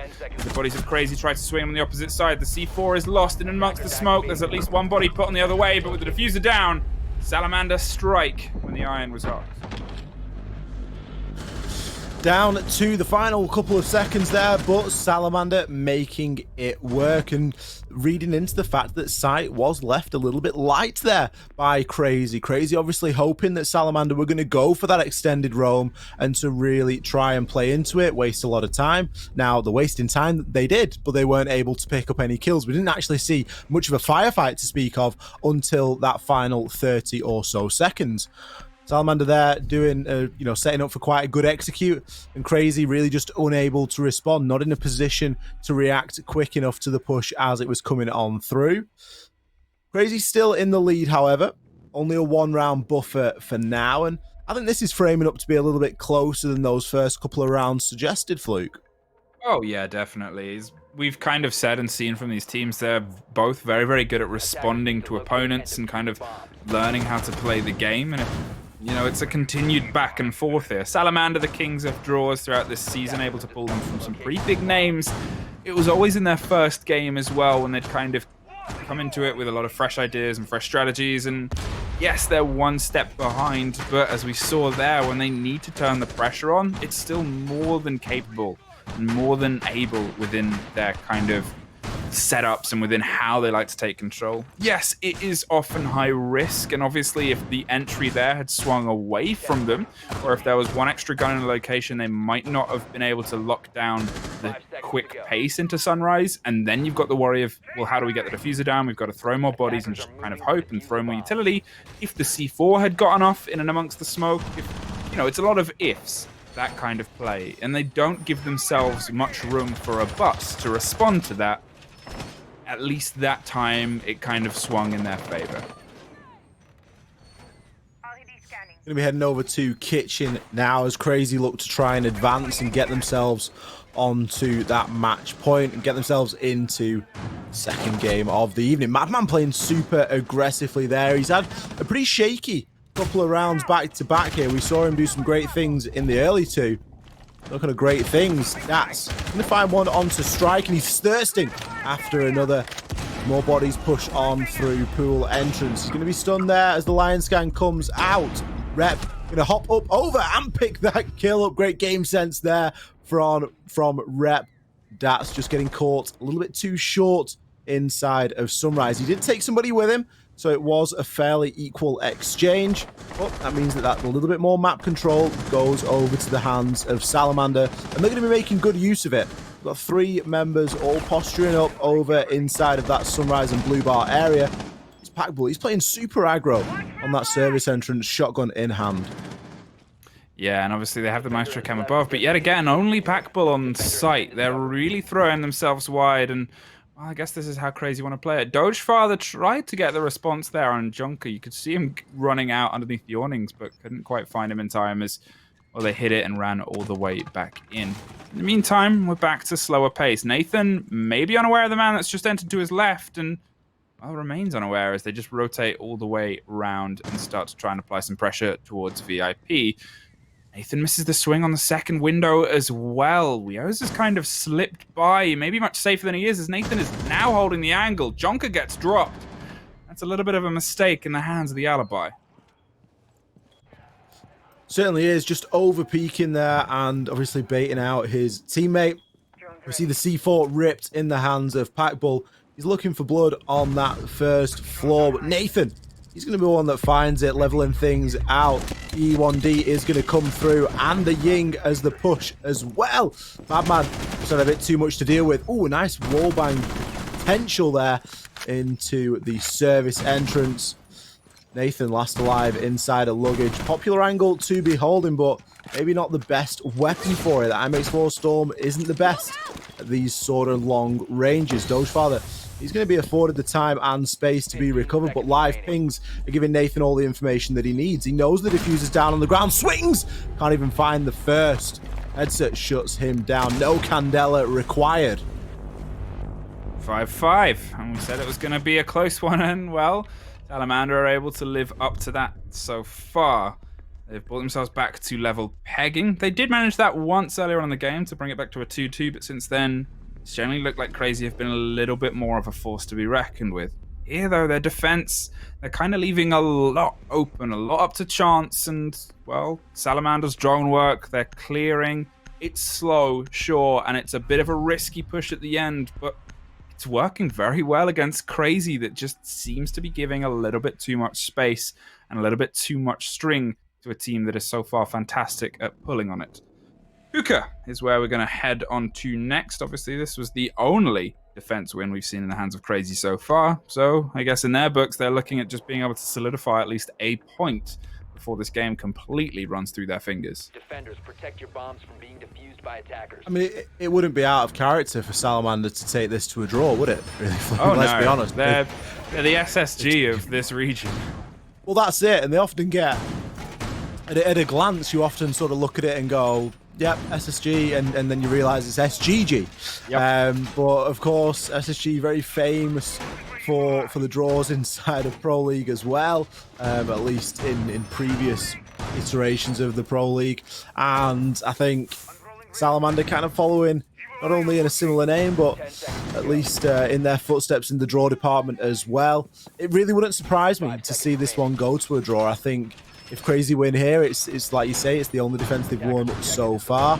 There's certainly potential for it, but they've just not shown us any real bite here on defense on Coastline. There's a real lack of synergy, I think, and I'm not sure if that's just a case of, you know, the players are a little bit burnt out at the end of a long season. Obviously, not really much weight to the game. I'm not too sure what the sort of reasoning is behind that, but for all that Salamander had a very slow start to this fixture, they've really started to ramp things up as the rounds have progressed on. Yeah, and you got to give credit to them again. They're able to kind of apply some pressure as this closes down, and you know, they keep finding more and more ground, and it's a worrying sign of Crazy as well, who, to be fair, had a little bit of a lackluster performance before they kind of picked up Madman, where they would have this habit of shutting down as the game went on. It didn't seem like there was ever a change in pressure, whether they went from flawlessing and finessing around to everything is going wrong on the site. It seemed to still be the same pace from Crazy, and yes, Madman shook that up a little bit and brought some more aggression and brought some more kind of, you know, that response and that passion and that fire that you generally need. But here it just seems, again, it's a little bit soft step. Attackers recovered the bomb diffuser. My man's dropped. He should be able to gather some good information here for Packbull. Packbull obviously in position once again to try and deny this push as it comes on through. Not a lot has changed really with the setup that Crazy are putting out here. Again, not going for that extended roam game, not trying anything too flashy, just making sure that they've got the key points covered. Dats and Jonker, they've switched places. Dats is now going to be on the Cool Vibe stairs. Madman's still able to gather this information pretty much for free from below. Dogefather on the IQ, not able to search him out. The C4 will get 2. Madman comes up huge. Dogefather grabs 1 in return.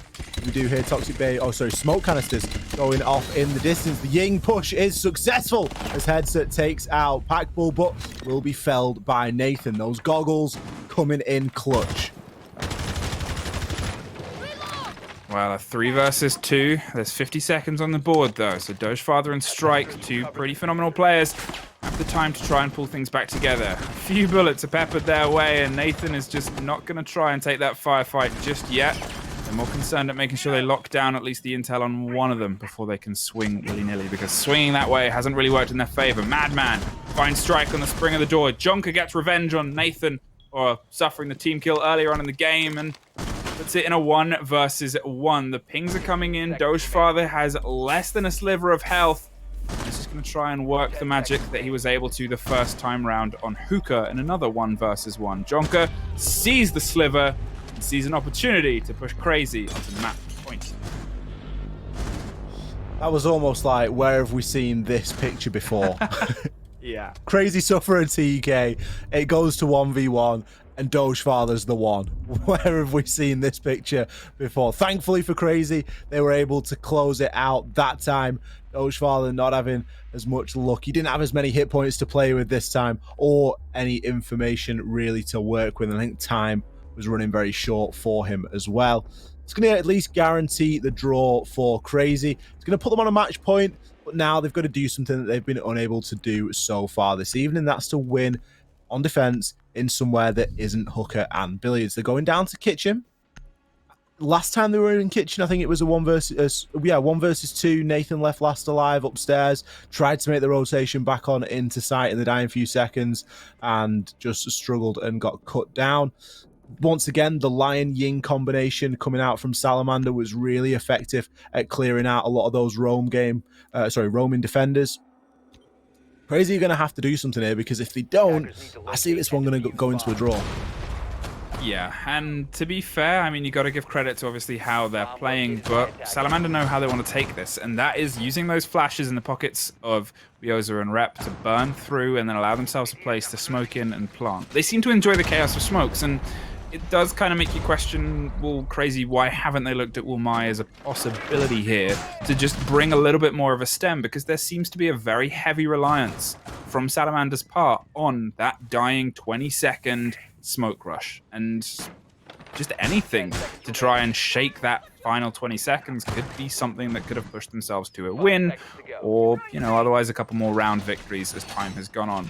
Either way, they're generally opting for the same split and the same setup that they had before. Obviously, they've clicked onto the Echo to allow a bit of a more element of surprise. And to be fair, that also, in a way, in its own special way, balances against the smoke. As long as Dogefather doesn't quite find those drones, they could be in a way of having a creative lockout at the end of this. Yeah, there's got to be a bit of leeway, I think, on the side of Crazy. They do seem to be getting away with playing either the Echo or the Pulse, despite the fact that IQ is being pretty much constantly brought. And I think even though IQ was on the board in the last round, we saw Madman being able to pick up a double kill from downstairs. So obviously the IQ scanner not able to find out all these electronics in every inch and corner of the map. But Crazy feeling confident that they can at least hide the utility that they want to bring and keep it alive to a point where it is going to become useful. And that seems to be what they're doing quite well at so far. Nathan, he's going to be upstairs inside of VIP. As Dogefather, he's probably scanning there on the roof, just seeing if he can detect any of these defenders. Dats is probably a little bit too far out of his way there, but it looks as though Madman has potentially got other than they're going to be drones on the ceiling of the floor that we're looking at. So they're going to be placed inside of Sunrise and inside of Kitchen, I believe. Well, Rep and Strike and Weoza are setting themselves up for a pretty immediate amount of pressure against Kitchen from Sunrise. They also obviously have the man watching the rotate there. Headset at the bottom is waiting for Madman to potentially come and apply some aggression via offices, but nothing as of yet. Doge Father is going to lock down the opposite and lock down the Echo and, well, lock down that end of round problem. I said it was down to the IQ to solve it, and he solved it in a different way than I think I expected, as he just killed the Echo himself. Caught completely out of place there on the staircase. Dogefather now is able to rotate back round to the site and try and apply some pressure onto the kitchen window, as Nathan is free to rotate a lot more aggressively above. Obviously, last time we saw him, when they were trying this hold, he was on the luggage side. Now he's just in a situation where he can apply some more immediate aggression. They know that at Salamander like to apply this quick bout of pressure, and they know how they like to take it via the window, so, well, they're potentially just going to try and lock that off. Strike, however, locks off Jonker. Stun grenade out. And the way that this is framing it up, it really does look as though Salamander are going to take this round. That being said, Nathan comes in huge, crouch walking his way through on the flank, taking down 2. Strike will respond, trading it straight back out. That puts him on a double kill for the round. Packbull and Dats, they've now got a lot of work ahead of them. Dats is going to make it a little bit easier finding one. As Packbull, he tries his best, but he just cannot land his shots.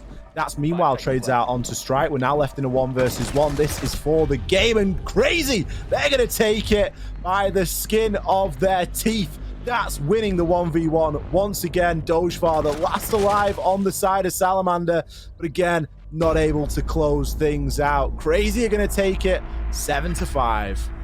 Well, he has that tree to thank for his life there, as it was able to stop a couple of bullets and bring him into a very panicked end to the round. Great work, to be fair, in the hands of Dogefather to completely careen to towards where that was happening. He knew where he needed to be.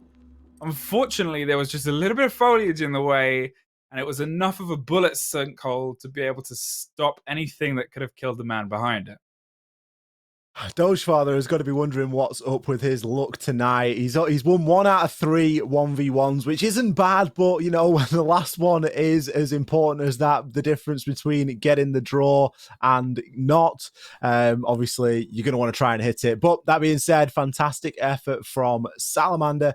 We are going to be back very shortly with the second game of this fixture tonight, so don't go anywhere. But before we do cut to a short break, just a little update that Penta were able to take Sisu 7-1 in their first map. That game started and finished during the course of us casting over this one. But we'll be back after the break with a bit more of an update for you, and of course, our second game of the evening. So don't go anywhere, be back very soon.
Hello, everybody. Welcome back. Thank you so much for bearing with us during that short break.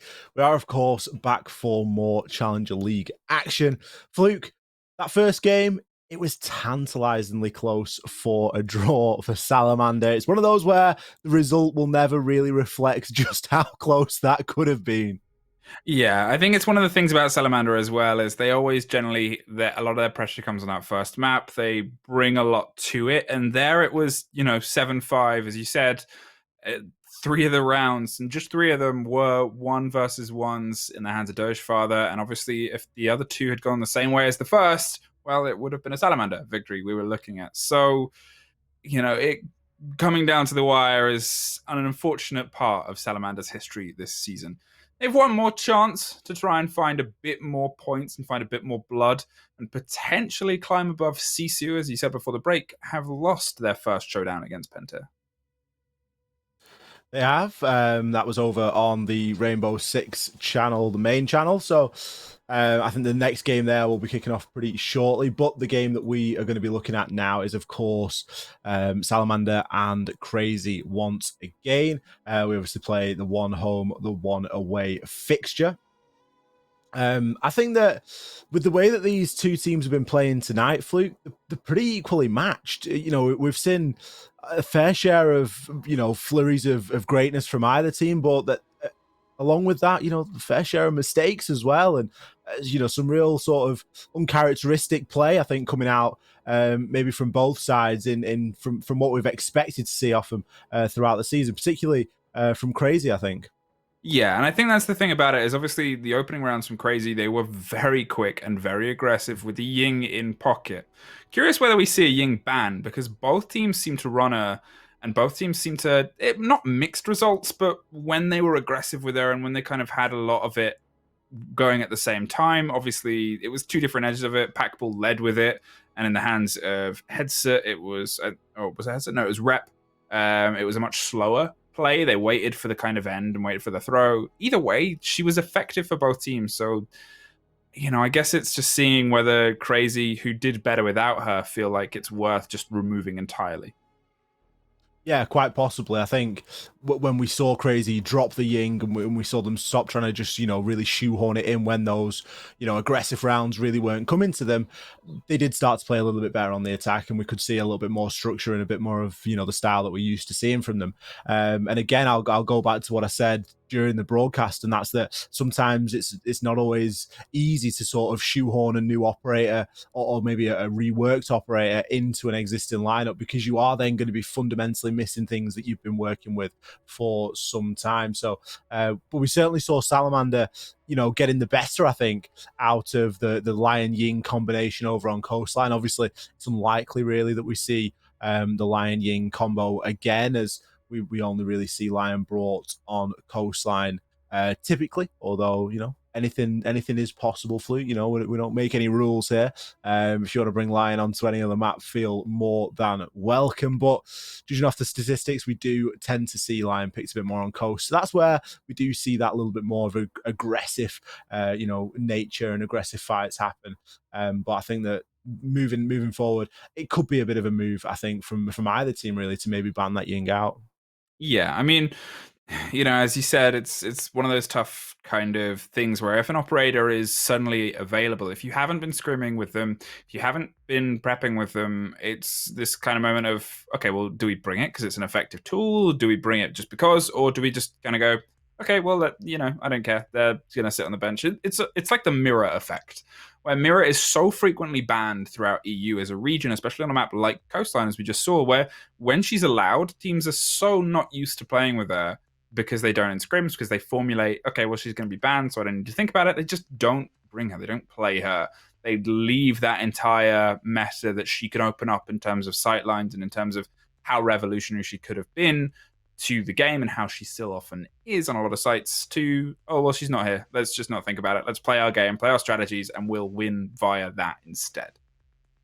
Yeah, absolutely. It really is the sort of mirror effect, if you will, where mirror banned most of the time, very, very seldom played. And then when it is played, it's either in a really super situational, position, or it's just kind of shoehorned to try and fit. It's like, oh, Mirror's been left available, let's try and make it work. And in reality, it hasn't been scrimmed, 5 times a week, and they've not, they haven't really got much of an idea of how they want to do it aside from, previous things or theory crafting and maybe things that have been tried and tested and scrimmed, rigorously, and maybe yield a few more results. And maybe that's where we'll find ourselves with Ying until she really starts to establish herself. And I think that she will, when we see Pro League coming around. And of course, that's why we're here. We're finding the new 2 teams for Pro League to go and join on in with those guys there.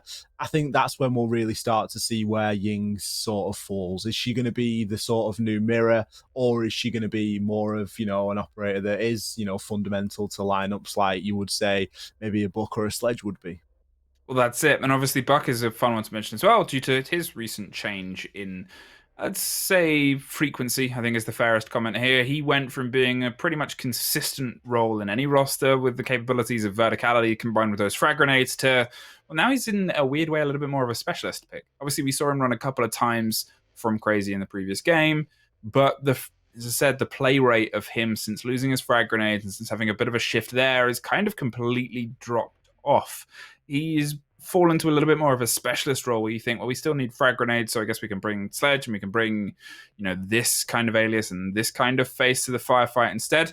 We'll have a quick look at the map bans and we'll see where we're going to end up finding ourselves adventuring. Usually, Coastline, usually the map that has just been played is always removed by Salamander. They've done it almost every single week, I believe, is their played is gone, regardless of how it went. Yeah, they don't really like to go back to the map that they have just played. And there's a lot of argument to say that if they're feeling like they're not feeling a map or they need that fresh change of scenery, that's always something that can do wonders for a team. I think in terms of where we're expecting to play here, I'm again going to go for a border only because Salamander left it in. Salamander didn't ban it out, so I think that through that logic, I don't believe that Crazy are going to ban it. I think that that's where we'll probably end up. No, they're not going to ban it. They love Border. For them, it's been a pretty consistent success story. Yes, they've suffered a couple of blows on it, but they're so happy to bring Border back into their play pool. I would like to see another theme park. We won't, but it would be nice to see, because Crazy always ban it, and they always have. And just on the last Playday, on the last kind of run round CL, it would be nice to see how they bring their playstyle and how they bring their effects to the map itself. But as you said before, if Border's on the table, Crazy are over the moon. Absolutely. It's almost the thing is, it feels a shame to not see theme park, because it's almost like a no hold barred, because it is the last week of CL. There's nothing to hide now. There's going to be new strats for when Pro League comes out. We're not necessarily seeing these 2 teams making a run for Pro League in their current state in the league. They're not going to get there. So it'd be nice to see something like a theme park, which is still relatively unexplored. But it does look as though we are heading down to Border. Again, Salamander, they have banned out Coastline, as you said, Flute, never really wanting to play the map that they have just played on. Crazy with the theme park ban, as is to be expected. There really is nowhere else to throw down. Clubhouse, you don't really want to take Crazy to Clubhouse. Villa, Crazy often ban Villa. Consulate, you don't really want to take Crazy to Consulate. Cafe or Border, let's play down on Border. I think that's the thing as well, is, Cafe is a pretty good Crazy map as well, but Border for them has just been historically more successful, and historically Salamander have been a bit less successful on this losing to Secret, DK drawing Sisu. This is a map now where they're looking at it, as you said, Crazy have the option, and they're more than happy kind of throw down here. Consulate is a pretty consistent ban from the hands of Salamander as well. It would have kind of been nice to see them play it again. The same reason I want to see a Crazy theme park is I'd love to see just a Salamander Consulate. And I guess unfortunately we'll have to wait a little bit longer until their play is revealed on those maps. We should be jumping into game very shortly. I do believe we've got all the players in the lobby, just doing the final run through of checks, and we're going to be heading straight on into Border. Again, Crazy versus Salamander. Crazy took map 1, but only by the skin of their teeth. Let's see what these 2 teams have to show on Border. Again, you know, I'm curious what Salamander want to bring to this firefight. For all the hyping up that we've done of Crazy, as we said before, Salamander are quite a good response team, and if they can kind of bring the same tenacity they had on their lockdowns, they might be able to find themselves neck and neck once again for potentially being able to take it. There she goes, Salamander, the team that actually remove Ying, and as I said, both teams use her effectively, but I would say, okay, yeah, it's a fair ban for both these teams. It will affect them the same amount because a lot of Salamander's push came in and amongst Smoke anyway. Smoke's and EE1Ds, and are Crazy going to remove Lion here, which is potential, or are they going to go with their old-fashioned Capitao ban? I think they'll go with the Capitao. The Capitao mirror usually does them pretty darn well, but there we go. It is going to be the Thatcher. It's almost like when I play ranked, Fluke. Thatcher's the permaban in ranked at the moment. Just, you know, good players ban Thatcher. That's how it works. They see it work on Pro League and they think, we can do that. We can do that in our kind of plat games. I really appreciate that. Not only have you called me a good player, but you've also said that I'm in plat, so I'm actually quite thrilled and are you not flattered by that? I mean, I see the screenshots that you post, but I thought that was mainly just to flex on Des, Alex, and Tim. Just anyone that isn't. Because they're in the scoreboards. It's like, oh, yet again, I've beaten them 3. It's like, yeah, they're goals. What do you what do you want from this? It's a good little pastime. Yeah, I'm still unranked. I'm saying all this, and I haven't even played my ranks this season. There's just too much challenge league I need to focus on. That's my excuse. Maestro, Mirror are the other 2 removals. As you said, Mirror is a pretty consistent removal in the hands of Crazy here. Thatcher is a little bit more out there for them because they are so consistent at getting rid of Capitao. Let's see if Crazy opt to bring the Capitao, because it's an operator that they ban a heck of a lot, and there's obviously a lot of value for Capitao, particularly here on Border. That lineup surprises me somewhat.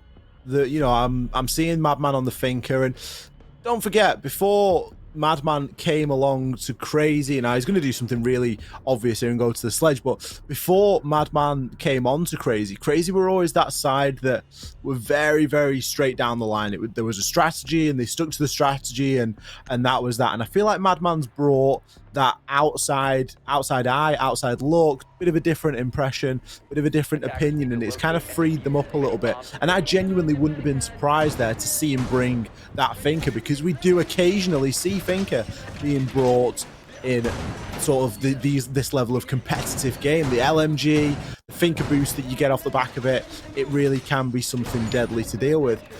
And that's the kind of flair that I guess Madman brings as an operator. Unusual to not see him playing on the book, but I imagine that he's going to do exactly what he used to do on the book, but instead this time with the sledge, because he needs the grenades to be able to do that. What Madman really likes to do is to get himself underneath CCTV inside of customs and throw grenades at the floor off the back of good drone information and have them explode as soon as they hit the ceiling. So it's thrown as an impact grenade. That's then used to try and root players out of behind monitors, etc. And usually there's players from Crazy on the balconies that are ready to then pick up those as a crossfire. Of course, now with the removal of nades from Buck, his only really option to do that, I mean, I suppose he could use other operators as well, but the soft destruction that you get from Buck allows him to make his own entry easily through. I mean, this time it isn't really going to matter, because Dats is just going to jump on through the window and get the kill, but he's going to get traded out pretty much instantly. So that sort of long ramble that I went on about how that's how Crazy like to deal with CCTV now looks a little bit stupid, but you've got to believe me, that's usually how they like to deal with CCTV. Well, to be fair, they played the first 2 rounds of the previous map very aggressively and then changed to a more familiar Crazy strat, so this is far from the last time we'll see them do a type of attack here. Jonker is able to get the second pick inside against Wioza, and I'm kind of curious how the Doc let that slip so quickly, because Ash did just hurl themselves through a window to get the opening frag there, and Wioza was obviously able to pick up the trade, but you know, it's a bit of a kind of worrisome moment there for them to be able to hop in so aggressively against what is a standard hold and kind of lose the pick. Abana's opening up the long-range angle to be able to make sure 90 is a little bit more uncomfortable to face from Dogefather, and well, now it's a matter of kind of looking at the long wall. The armory wall itself has actually been left soft. They've let it with the kind of big guns of Echo to be able to just kind of pop up from behind half wall and, well, apply some pressure on anyone that might try and get too close. It gives them a little bit more malleability in how they want to take it, but obviously it also makes it very dangerous. Talking off, Madman cooks a grenade and cooks Dogefather, and Packbull, well, finds the Echo too. Now it is just Rep left. Rep's in a pretty tough spot here inside a fountain. Fortunately, Jonker will disconnect, but that isn't going to stop Crazy from getting that diffuser down. Packbull will successfully plant, and now in the 1 versus 3. Swings on through, but Crazy have the intel. The post plant was already set up there, and Packbull able to pick up that final kill. I believe we're going to come to a very short rehost just as we get Jonker back inside of the lobby. Yeah, so we'll just have a very quick rehost and quick pop back to us. Obviously, as we said, we saw a very particular kind of entrance, a very particular kind of style there in the hands of Crazy. It was aggressive, and to be fair, they tried to run that a little bit more before Salamander were able to find a quick response to it, but you can assume they'll potentially have a little bit more solidity second time round. Yeah, I think that you can't really rely on your Ash just hopping the way through a window and picking up a kill. That really doesn't happen. And you could see that Madman still got himself underneath. He was still threatening with that grenade to throw it as an impact at the ceiling, and the drone work was all happening at the same time. And it essentially resulted in the kill onto Wyoza. I believe it was Jonker that actually picked that kill up from Break Room Door, just causing that rotation, that level of movement in and around CCTV. So, you know, the ideas were there to try and deal with that, but if you can just throw someone through a window and they're going to get the pick for you, it kind of left Salamander in a little bit of a, well, that just happened kind of thing. Like, we don't even feel like we've set up site properly or set up, you know, where we want to play properly. And all of a sudden there's an Ash just running through the window and we're all dead. So little bit of something difficult to swallow there. But again, maybe Crazy just taking that early aggression that we often see them bringing in these games. Well, especially because it's such a default position to try and hold throughout the round as long as possible. Because obviously behind monitors, you kind of keep someone there. They're able to apply some pressure on anyone that might try and swing on that window or try and swing in towards break room or try and get to the wall and apply pressure there. And you just expect them to be able to survive, which is why you put a dock there. It's the same way if you're looking at, say, Clubhouse and you've got a man on the rafters in Garage. It's you leave them there and they try and hold this angle and they make a lot of other angles harder to get a more manipulative control over. To be able to just throw a man in and swing on it and get a frag, yes, it's a tighter, quicker angle than it would be on, say, Clubhouse, but it's the same kind of idea. It's like they shouldn't be able to take it that easily and that quickly. No, and the Doc's a great operator to play in that position against Crazy because, as we noted, Madman goes underneath and throws the grenades up vertically. That's something that you can kind of heal out of as a Doc. You know, if you take a good portion of damage or you maybe overheal at the point where you know that the pressure is starting to come on through, okay, we're not dealing with Buck anymore, so it's not as if the floor's going to get opened up and a grenade's going to come through the floor at you, but still there's potential there to heal out of a sticky situation, and you're not necessarily going to get down straight away and then just floor banged. You might actually be able to get yourself out of that spot. So it's a really good sort of position to play the Doc. In and around that 90 corridor is super popular as well, just because you've got that nice long line of sight down onto East Stairs. So the thought was there from Salamander. I feel like they were doing the right thing, but they just didn't account for that kind of level of aggression from Dats to come out there. But Crazy, they're not going to be able to bring that round after round after round. We've seen this aggression really only ever lasts so long with them, and they're not able to consistently be that aggressive force, and they will inevitably default back into, you know, much slower rounds where they're planting the diffuser in the final 10 or 15 seconds and using the entirety of the round to actually set up for that execute. Yeah, and I think that's the thing as well. As we said, what we've seen in the hands of Crazy on the first map was adaptation. Whether they won or lost, they like to bring other plans and say, well, you may have thought that this was what we're doing, but now we're doing this, and now we're doing this, and now we're doing this. And it hit a bit of a stumbling block when they kind of found themselves, I guess, on thinner ice. And I guess we'll see if they can kind of either manipulate themselves a bit more or suffer the same, where their early lead was unfortunately squashed by a pretty adaptive and reactive Salamander. And as if by magic, we are back into the game. Crazy, of course, they won the first round. Armory Lockers was the first bomb site choice from Salamander, and it looks as though they're going to opt to go there once again. Bringing a very similar lineup, as long as we see the dock, but with it being Strike, I'm not so sure he's going to bring it, but he is. He will bring that dock. Now, no hard breacher as of yet on side of Crazy. Instead, Packball opting for the Maverick, maybe for the grenades as well. Obviously, before Madman came into Crazy's lineup, Packball was, pretty much main book player and main nade thrower. Obviously, Packball coming in and a bit of a rejiggle of the roles in the team. We do see Packball a little bit on the book, a little bit less, should I say, and obviously with the reduction of the grenades on book, or sorry, the removal of the grenades on book, we're not really seeing all too much book at all, because there's a lot that can still be done with the sledge, which is the operator that Madman is opting to bring. Are we going to see the same level of aggression this round? I highly doubt it. I'm sure that we're going to see a bit more of a typical hold, or so typical push here coming out of Crazy, but you never do know. That's it, and that's the kind of plays and guessing game that we often find ourselves in here with Crazy. Is, as I said, even win or lose, they like to shake things up a little bit on their attacks, and I guess that makes them such a formidable force to deal with. Their whole thing, they once said, is that they choose attack because they know they're good at it, but they also know that it's expected to not be good at it in this game. So if they can put a team on their defense first, demoralize them there by taking a few more rounds than they expected to, it makes their time on defense easier because, well, they're already a little bit slowed and a little bit saddened by not having as successful a defense as they expected. Nathan swings past the window, and Strike doesn't get caught out by a jump in this immediately as they try and... Oh no, it's a different floor. It's the joys of perspective, and it's tricked my rubbish eyes.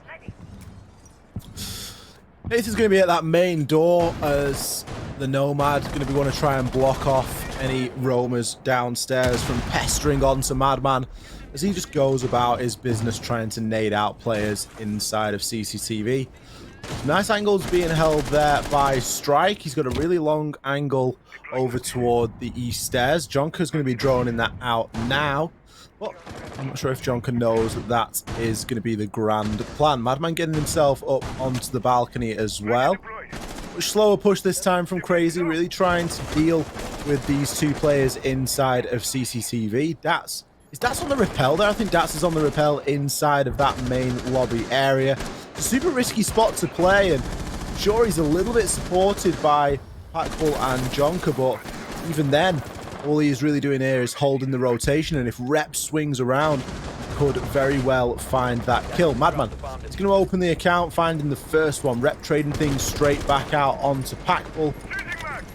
That's escaping with his life, making his way up onto the roof and just choosing to rotate on round. Still, a player inside of CCTV to deal with. With a trade of 1 for 1 and the diffuser cold, I think that's got to be a good trade for Salamander. Well, that's it. The diffuser's now cold, and obviously the dock for the Habana. Yeah, they haven't massively been playing towards the hard destruction, but it's still big angles and big problems as Wioza is able to take care of Dats. Tried the same trick on the same window. Fortunately, the other direction wasn't quite as forgiving. Great work from Wioza yet again to try and hold it off, but in the meantime, well, they hop in another window and find another kill. Dogefather, again, quick reactions to pick up the trade, but still, it's getting to a little bit of a lull here in the hands of Crazy. Crazy really missing that Habana as well, because usually by now they've got that wall open that looks in through 90 corridor onto beepers, which cuts off a lot of the rotation for these defenders. That's not happened, so the defenders are kind of free to rotate as and when. Wioza still playing inside of CCTV, going for the run out and pushes on through, but it won't even be required. Rep picks up the final 2 kills with ease on the Wemai. Crazy have been stopped dead in their tracks there. Yeah, it was a great response there. Obviously, as you said, from the kind of rappelling down in the big open area, it was a bit of a confusing set of steps that they'd led to. But hey, that's Crazy. They like to try and push the attacker mold and push where they can go and why they're going there. And unfortunately, that time they just couldn't make it work. Vent Workshop is where we're going to opt for next for Salamander, which is, it's the second one to go to pretty consistently. It allows you a similar kind of setup. If anything, we'll probably see more solidity in the hands from Salamander and Armory, where before they left a lot of it soft. Here now you kind of lock up the vertical. They've got the castle to try and formulate some more space and formulate some more holds, and then, well, the Valkyrie allows them that movement of information. Fluke, I know that Mozzie lost the super short, but is that really enough reason not to be bringing him? Because we haven't seen any Mozzie all evening so far. You know, it's one of those things where you kind of look at what he was bringing outside of it, and yes, it was kind of fantastic information game combined with fantastic movement, and he's lost as much usability from the movement. The guns themselves, I mean, it was one of the few operators where the argument of whether you should bring one of the two guns went on. Like, there wasn't an answer. Yeah, it rained. There wasn't an answer to that, and I think that says a lot about where he was sitting. It was almost a perfect package, but as soon as you pulled a little bit away, there was, okay, well, we have an answer for this operator. We have answers for this. And with Mozzie, it was like, he's good, but and having a but at the end of a lineup for an operator, it kind of leads to the change of pace. See, I think that Mozzie is better than a Vigil on this map, just for the pure fact that as a Vigil, you aren't going to really survive a real good droning barrage. You know, Strike should get found out here, as it looked as though they were going to come head-to-head there, and I'm sure that's what Alex was thinking as well, but it will come head-to-head as Strike jumps his way out of CCTV and down on into Passport. Dogefather finds another onto Nathan, and Crazy, they're falling like flies. Talk about aggressive rounds. Well, this is aggression from the hands of Salamander. They really piled it on early doors. Jonker has got a lot to do along with Packbull now. Packbull finds one, but it's still the start of a long journey. 2 minutes remaining, so plenty of time for these two. Packbull does hold the diffuser as well, but you can see Jonker very reluctant to move, still feeling very much pressured from the hatch above him. We've got players inside of both bathroom and Passport, and of course office. Something's going to have to happen here for Jonker to be able to push his way on through. Packbull taking the fight head-to-head. He's going to find one onto Strike and now looks to assist Jonker, as Jonker still daren't move. He knows that somebody's holding him from upstairs, as Rep is still threatening. Headset, he's going to be very low health inside of bathroom, and Jonker is actually going to get left on his own as Packbull makes a full rotation round, maybe to try and see if he can get the plant down. Jonker's going to win that 1v1. As Headset was super low health. Anyway, Rep upstairs, now effectively leaving things in the 1v2. But as we say that, Dogefather, ever consistent. He's going to find not only one, but two of those final kills. Clutching things out for Salamanders. A super aggressive round, and it really looked as though Crazy could have done it for a moment there.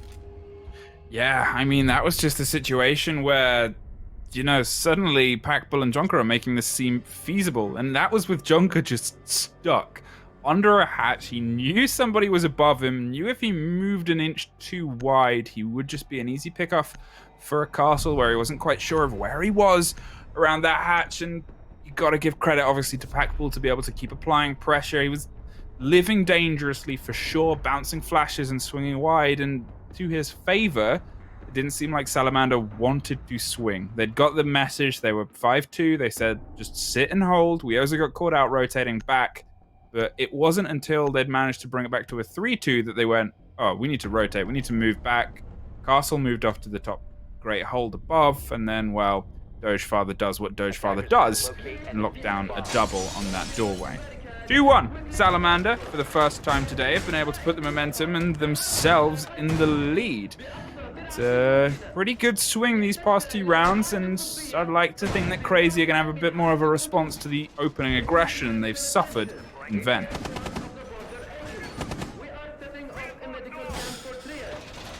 Bathroom and Tells, one of my favourite sites over on Border. A lot of potential to hold it vertically. Often you will make some rotations, or at least some footholds inside of the site on all those soft walls. Bit of a rotation as well. You can rip open the majority of the floor inside of office and get some really nice skinny angles down onto not only the window, but of course the wall, the external wall down there as well. Often a site that is defended purely from upstairs as well, causing the attackers to make a pretty full and thorough roam clear. It just depends on how Crazy are going to want to play this and how they read into their drone work early on. Jonker wasting no time, just putting a little bit of pressure there on the window.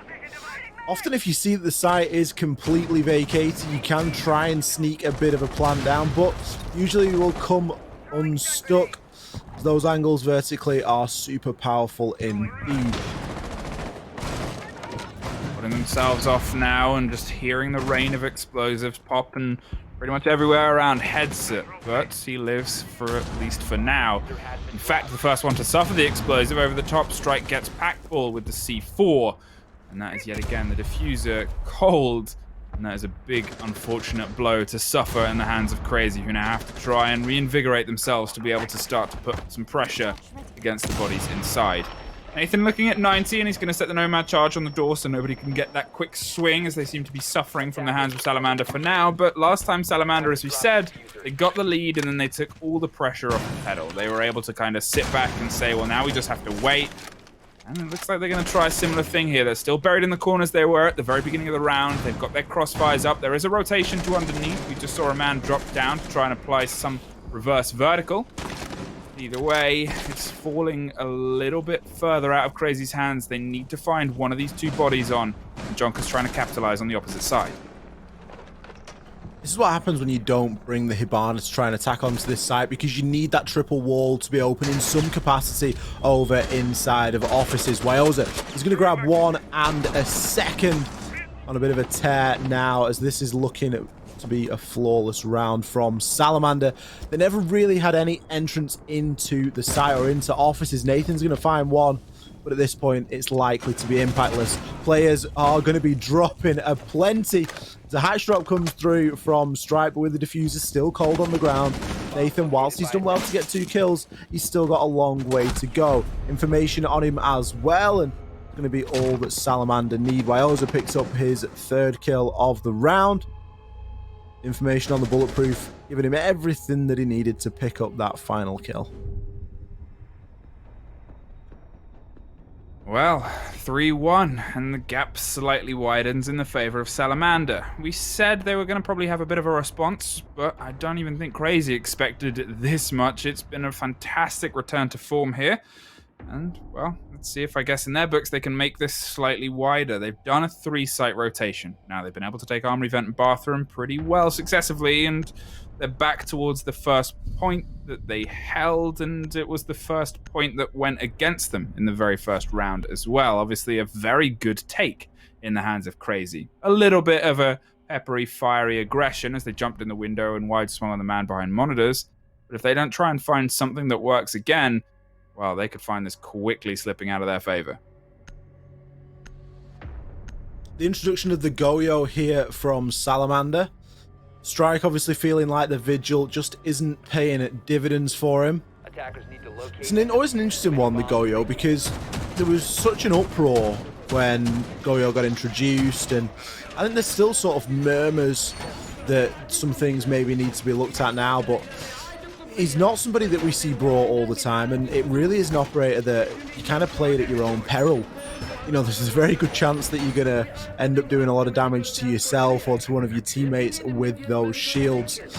The site is usually a good one to bring the Goyo on, though, especially if you're going to leave that exterior wall soft.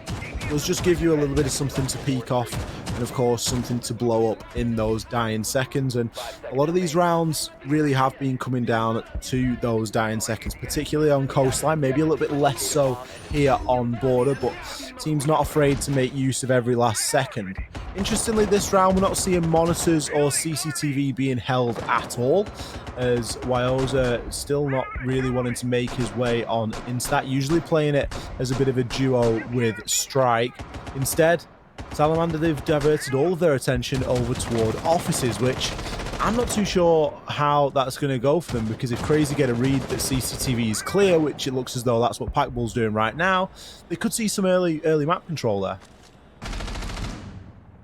For those who are unaware what may be happening in the other stream, Sisu currently lead 6-1 against Penta. And that is, for anyone that's keeping tabs and scores on the big board on the schedule, that is a big, big blow for Penta's hopes and dreams. And they have everything to play for today. Headset, in the meantime, on our stream, takes care of Jonker, opens up the frags yet again in the favor of Salamander. Madman is able to find a balance back almost immediately.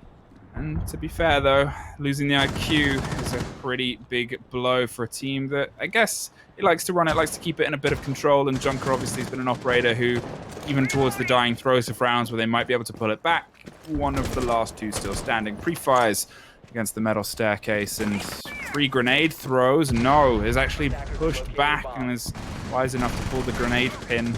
Well, put it back in before it blows up in his hand, as can't quite find the angle against Strike or Doge Father above. Madman being pretty consistent on that grenade throw, and I think that's going to be his final one, just missing its mark there. Nathan, meanwhile, finds a nice rotation kill onto Wyoza, and Madman has got himself onto that sandwich window. He's got the time and space now to hop into drone and gather a little bit of intel, and that's going to give him a heck of a lot, knowing that 2 players are in and around that half wall area. That's framing up to aggressively push on in, but Rep is going to deal with Nathan. Pikeball going to be first through the breach as kills are flooding in favor of Salamander, but that cleans things up in the end. 2 little wide swings there, and I think there was maybe even a team kill from Salamander thrown in for good measure. Very scrappy end to the round, and one that certainly could have gone either way. That is now going to be round number 6. Wow.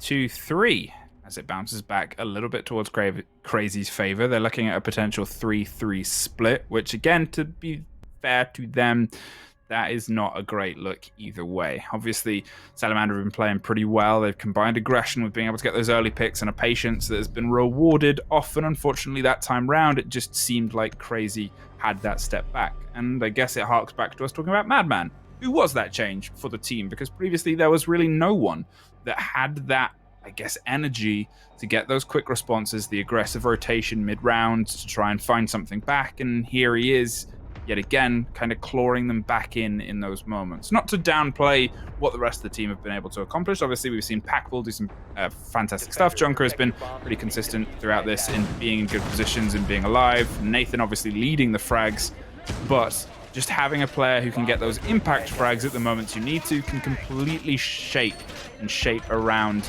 towards a team's favor, where they go, oh, this is unwinnable, to we might just have a shot here.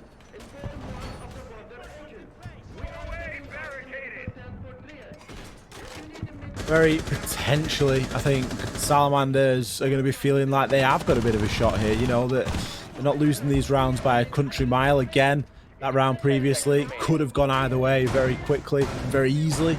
And again, just a little bit of uncharacteristic play, I think, coming out from both sides, in that rounds seem super rushed toward the end, or at least toward the pinnacle of the round, toward the point where it's all getting thrown down, and whether that's players just rushing on through the breach or whatever it might be, or whether it's just a door if the breach hasn't been managed to get open. This is, of course, round number 6, so we're going to see these teams switch things around after this round, but this time, Crazy looks to be going for a bit more of a east side clear. They're attacking onto ventilation and workshop. We've not seen them so successful on border today, considering we kind of hyped it up as them being a map that they're pretty comfortable on. And Salamander have brought the heat, and that's something that we do like to see. They're doing a really good job of keeping Crazy at bay, and if Crazy don't get that opening kill in almost a fit of aggressive gunfight, then we do see them kind of peter out toward the end of the round.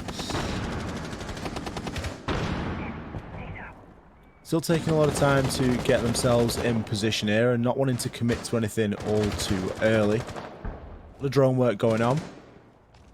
But Crazy, they're very well postured to start moving on through. Strike's going to be a big problem inside of monitors. He's looking on toward break room door, and just as though Crazy are aware that he is in the vicinity. Nathan opens things up with a nice kill onto Wyoza, but Strike bites back. trading that kill out onto Nathan, and well, he's able to drop down for free. His job is all but done. Now, obviously, having the Nomad off the board, you hope her air jabs, as you said, are in the position and the job is at least done from their part the same way it would be for Wyoza. Because, well, if they're free to keep a bit of aggressive momentum on this map, Salamander can find themselves in positions where they can really start to put some hurt on. To be fair, they haven't seen the biggest amount of aggressive rotation from Salamander. They're very aggressive in the opening of a round. They've often found themselves firing bullets at windows and doors, I guess in a response to how this game was started. Since then, though, they seem to get the pick and like to just play back, hang back, and allow Crazy to try and fall upon them. You can see Dogefather is working up and down those metal stairs, but probably won't fray too far from them. Meantime, the drones are coming out either side. I say it, obviously, that's when he goes on a big rotate, and that's just the way that this game and casting works. Does see the man, and that was almost very unfortunate as it was blocked out for a second. And I guess, well, the air jabs weren't able to do what it needed to as Dogefather goes completely against what I say, and I guess it took Crazy by as much surprise as it took me as he's able to find and secure his second kill. Diffuser has been recovered. Jonker finds one onto Rep. Dogefather's got a lot to do. The hatch has been reinforced. He's going to have to make the long, arduous trip down the stairs as Jonker is confirming the diffuser. Pre-fire shots come on out. Ooh, I almost thought that Jonker had missed his chance there. That SMG can be forgiven. The round will be concluded. Well, 4-2. They find themselves in a very good stead here. Crazy. Hang on a minute. I've just, sorry, if I've got to interrupt you, Fluke. I just got that so wrong. Alex's observing's terrible. He should have been on Dogefather because Dogefather got that final kill onto Jonker who was planting. I thought that the round had been won out on time. Well, I mean, you being aggressive. At any rate, you being aggressive against Alex, yeah, won the round. Oh. Either way, yeah, that's right. But I mean, we obviously get the audio of our observer in chat, so he's saddened. I think it's fair to say by not catching that as well. They can't hear you, Alex. Yeah. Oh, Ollie's launching us through. Yeah. I'm getting mixed reports here from now our producers decided to start talking in our ear, Blonde as well. So we're getting all of the behind the scenes stuff rushing to Alex's defense. Now I'm going to stay out of this because I just like the argument and the tension going on. And I like people talking in my ears when I try and cast because it makes it a more thrilling environment. Swinging to their defense is crazy. They have more than a lot of work to do here if they want to pull this back. It's been kind of uncharacteristically slow. They haven't quite been able to put the bodies down that they are otherwise quite consistent. None of them are running a generally good KD at the minute. Nathan is the only one that's on an even KD, and that is surprising for a team that even in their losses, they'll at least have one or two players that kind of spark a bit of life in. Yeah, the kills really haven't been coming in too easily, I think, for Crazy tonight. As you say, Nathan, he's on an even KD there, which it really just doesn't cut the mustard, really. You know, you've got to be getting a couple of the people on the team at least on a positive KD. Kills aren't always everything. We do go on about that quite often. But if you're not getting the kills, you're not getting the opportunity to get the plant down, and you know things really do start to fall apart from there. To see Crazy only get 2 rounds on attack as well really just kind of speaks to how their mind might not be in the best place at the moment, and maybe just, you know, struggling in one way or another to maybe get motivated for the fixture. I'm not too sure, but playing inside of CCTV, we do have Madman as he's going to be trying to keep that held down. It is the location that he tries to push as an attacker as well, so it's nice to kind of defend where you look to try and push on as the attacker, as you kind of know a couple of the weaknesses that you should be facing. Nathan, he's got a lot of rotations in and around that 90 corridor. He's looking to play a little bit more aggressively in Fountain and stop that push from officers coming in. Holding and waiting is how the setup is going now. Yet again, it was what Salamander seemed to thrive on previously, and, well, they've got to apply a little bit more pressure if they want to make something happen here.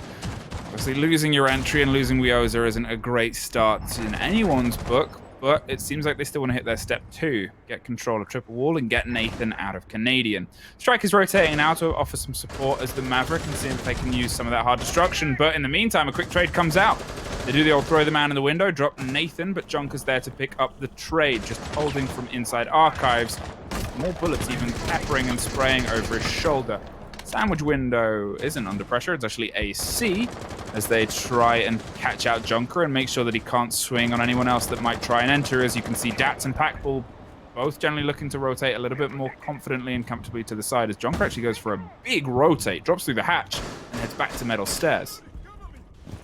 A nice angle to hold there at the top of metal stairs, especially with the fountain wall open at foot level. You're able to get a good angle all the way on through, and that's where the majority of the push is now coming. Heads to there, manages to navigate around all of the mute jammers that he needs to and get his drone all the way on into sight. Strike looking to put some pressure onto 90, but still can't decide as to which angle he would like to push onto. He's going to come to blows with somebody very shortly if he continues to push on through. Pre-fire shots come out. Packball baited there by the nade inside of the Wamai. Headset looking to get the diffuser down as Jonker. He's going to get the late trade off on side of Strike. Dogefather there just trying to mask his repel on in, but crazy with the crossfires and the angles. Dats picking up the final 2, stopping the plant from going down, grabbing Dogefather as he repels on through. For those unaware, Sisu taken map 2. They've managed to take it 7-2. So a lot of eyes are going to be on the following games. Obviously, that, I believe, ends Penta's chances, depending. They'll have to do a little bit of maths. Maybe after all the Sasadka production, they could probably maybe help me with that, because that's hard to try and do whilst casting. But either way, yeah, it's a big take there from Sisu. It's really thrown a lot of spanners and a lot of works. A lot of people like that as a kind of easy setup for Penta. And they've obviously done their homework and found a flaw in the armor of Penta. Vent Workshop is where we head to next. And, well, it's a swap there from Mute to Jaeger. Nothing really too surprising there, I think, as we do see Jaeger being brought quite often. Mute's brought a fair amount as well, but again, the Vigil in the lineup, I've got a question. I'm not too sure why we are seeing so much Vigil at the moment. I guess it's kind of a similar operator to Mozzie in that you can evade drones and you're looking to affect onto drones ever so slightly, but you're not able to gather your own information. Sure, you've got the impact grenades, which, as we've discussed, something that Mozzie is now lacking is the ability to make those rotations with the super shorty, so potentially looking to gain a little bit of value out of the operator in that way, but no real main surprises there. I do always say about the 6-pick though, it is good that the teams use it, even if you're just going from something like, you know, a random operator, even if you're going from Tachanka into Jaeger, it's always worth using that 6th-pick ability, as it's there to be used, and you may as well keep the opponent guessing as much as possible. Nathan's going to get droned there as he tries to prep a little cheeky run out for himself, just by destroying as much as he can of the barricade, enough to get out, but not too much that the barricade will break. He's going to be playing inside a CCTV, as we've spoken about many times. This is a site that is defended from upstairs, and Crazy do it better than most. On a good day, they are able to keep anybody from getting themselves on into sight purely by the lines of sight that they open up in the floor. They just try and hold the top floor with all that they've got. Mute is a really nice addition for this though, because it does provide you that ability to deny a little bit of droning. I've got the update from our wonderful production from Blonde, who says that for the rest of the season, Penta can only win and only get that 2nd place if both the DK and OG August games draw. Otherwise, Penta is out if either of them get just 1 win. So the margin for error is tight. In the meantime, talking of, there goes a couple of deaths and there's one back. Crazy. They're currently 2 men down, but at least been able to pull back rep with Packball holding on steady. with a pretty big beastly gun from behind a Goyo shield. This will mean it's a little bit more uncomfortable to try and get control of this angle because, well, they can kind of pop it, make it a bit of hot property to try and cross if things get a little bit pressured for time, as is sometimes the way in the playbook of the Salamander. In the meantime, well, Strike's actually going to just take him out with the gun. Shoots through and true, and now Maverick has a little bit more of an opener to try and finish the artwork that he so expertly started on the armory wall. Jonko looking to rotate back on in now and affect the fight, but he is going to get taken down by Wyoza pretty much straight away. Dogefather cleans Madman, and that's all that's left of Crazy. Salamander starting to chain these rounds together, and it's looking as though they're going to take the victory here on Border. Round number 9 coming up, and Crazy still yet to show us any sort of fight. We saw once again early aggression in the start of this game from Crazy, but after that it's really just tempered off and tapered on out. Now Salamander's 1 round away from a match point. Crazy going to give it another shot down at Ventilation and Workshop, but they're going to have to do something pretty different here if they're going to expect a different result. Well, as you said, that's closer and closer towards them being able to find some points, and I think that even if they took the win now, they unfortunately would still end the season at the bottom of the board, as Sisu were able to confirm some points of their own against Penta. Crazy, however, they're still playing for the same place here, but they're at least playing to try and get the double today. And, well, as I said, they've got to do a little bit more in terms of if they want to take it, because at this moment in time, things just can't quite coming together right now. As they try and hold above yet again, I'm curious to see if they, well, what changes. Obviously, the big here is that the big gun on the corner has gone. They no longer have the very fire and explosive shields. They're going to pull back a little bit, and they're going to try and hold it with, I guess, more controlled aggression, I think it's fair to say, instead of just wide swinging at the Maverick from behind the safety of an explosive shield. Defender has been discovered. Something different indeed, but it is going to be, it's on Crazy really to do something here. They need to start getting on top of these trades. They need to start getting on top of these gunfights, because so far we are seeing Salamander run pretty roughshod over them. Top floor hold once again, as is pretty much the norm for this site. It's all about whether Crazy can hold off for as long as possible up here. They're not actually playing anybody down on the objective, but they will have lines of sight into common spots on the site. Common doorways, and of course common plant spots. Strike once again, trying to open up this armory wall. Madman looking to play pretty aggressively on it. He's trying to catch out the player on Repel at the moment. Strike has the ability to send some grenades through there as well, and there only being a mute jammer on the wall, it's very possible he's going to be able to get a nade on through into Madman. Madman goes for the rotation, but it's going to be the player on Repel that takes him down. Rep finds a very narrow angle there, threading the eye of a needle to get the job done. And, well, in the meantime, Strike has been afforded the space to open up the entirety of that wall, and the kills start to flood in once again for Salamander, going unresponded by Crazy. Wyoza, he grabs one onto Dats. Now looking to cause a bit more havoc. All of a sudden, there's a lot for these guys on Crazy to watch. Nathan looking to push his way on in. He's going to find Headset and get the diffuser down cold on the ground. Well, he's going to rotate back around the stairs and see if he can lock down anyone that might try and double up against him. Obviously, it's a bit of a problem, and you can see Wyoza is kind of snaking their way and potentially to try and get underneath. No, he's actually going to apply pressure onto bathrooms and say, well, let's just leave Nathan there. Maybe we can clear a little bubble of space. We can try and find a way to stick this down. Ghostfather's droning above as well to try and alleviate and allow Strike to get an entry above, but does not swing in quite their favor. Packball holds firmly, and, well, they're not going to try again, it seems, at least for now. 40 seconds on, they're going to look to apply and just keep him away from the sandwich, away from the short wall with the body on sandwich window, and they might just try and stick Rep in underneath and hope that they get enough of an angle, enough of solidity to make it theirs. Wales are primed in position and vaults over the shield, but will be felled. Nathan picking up that, and that's a huge kill at this moment in time, but the diffuser is going down. Rep managed to be getting that plant confirmed. Strike He's going to grab one onto Nathan. In the meantime, the diffuser is now cold, as I believe that Packball was able to deal with that vertically. Now effectively in the 1 versus 1. He is droned at the moment, but whoa! He's going to get the final kill with the shotgun. Dogefather finding himself in what feels like the 5th 1v1 of the evening. And Packball there coming out trumps. Well.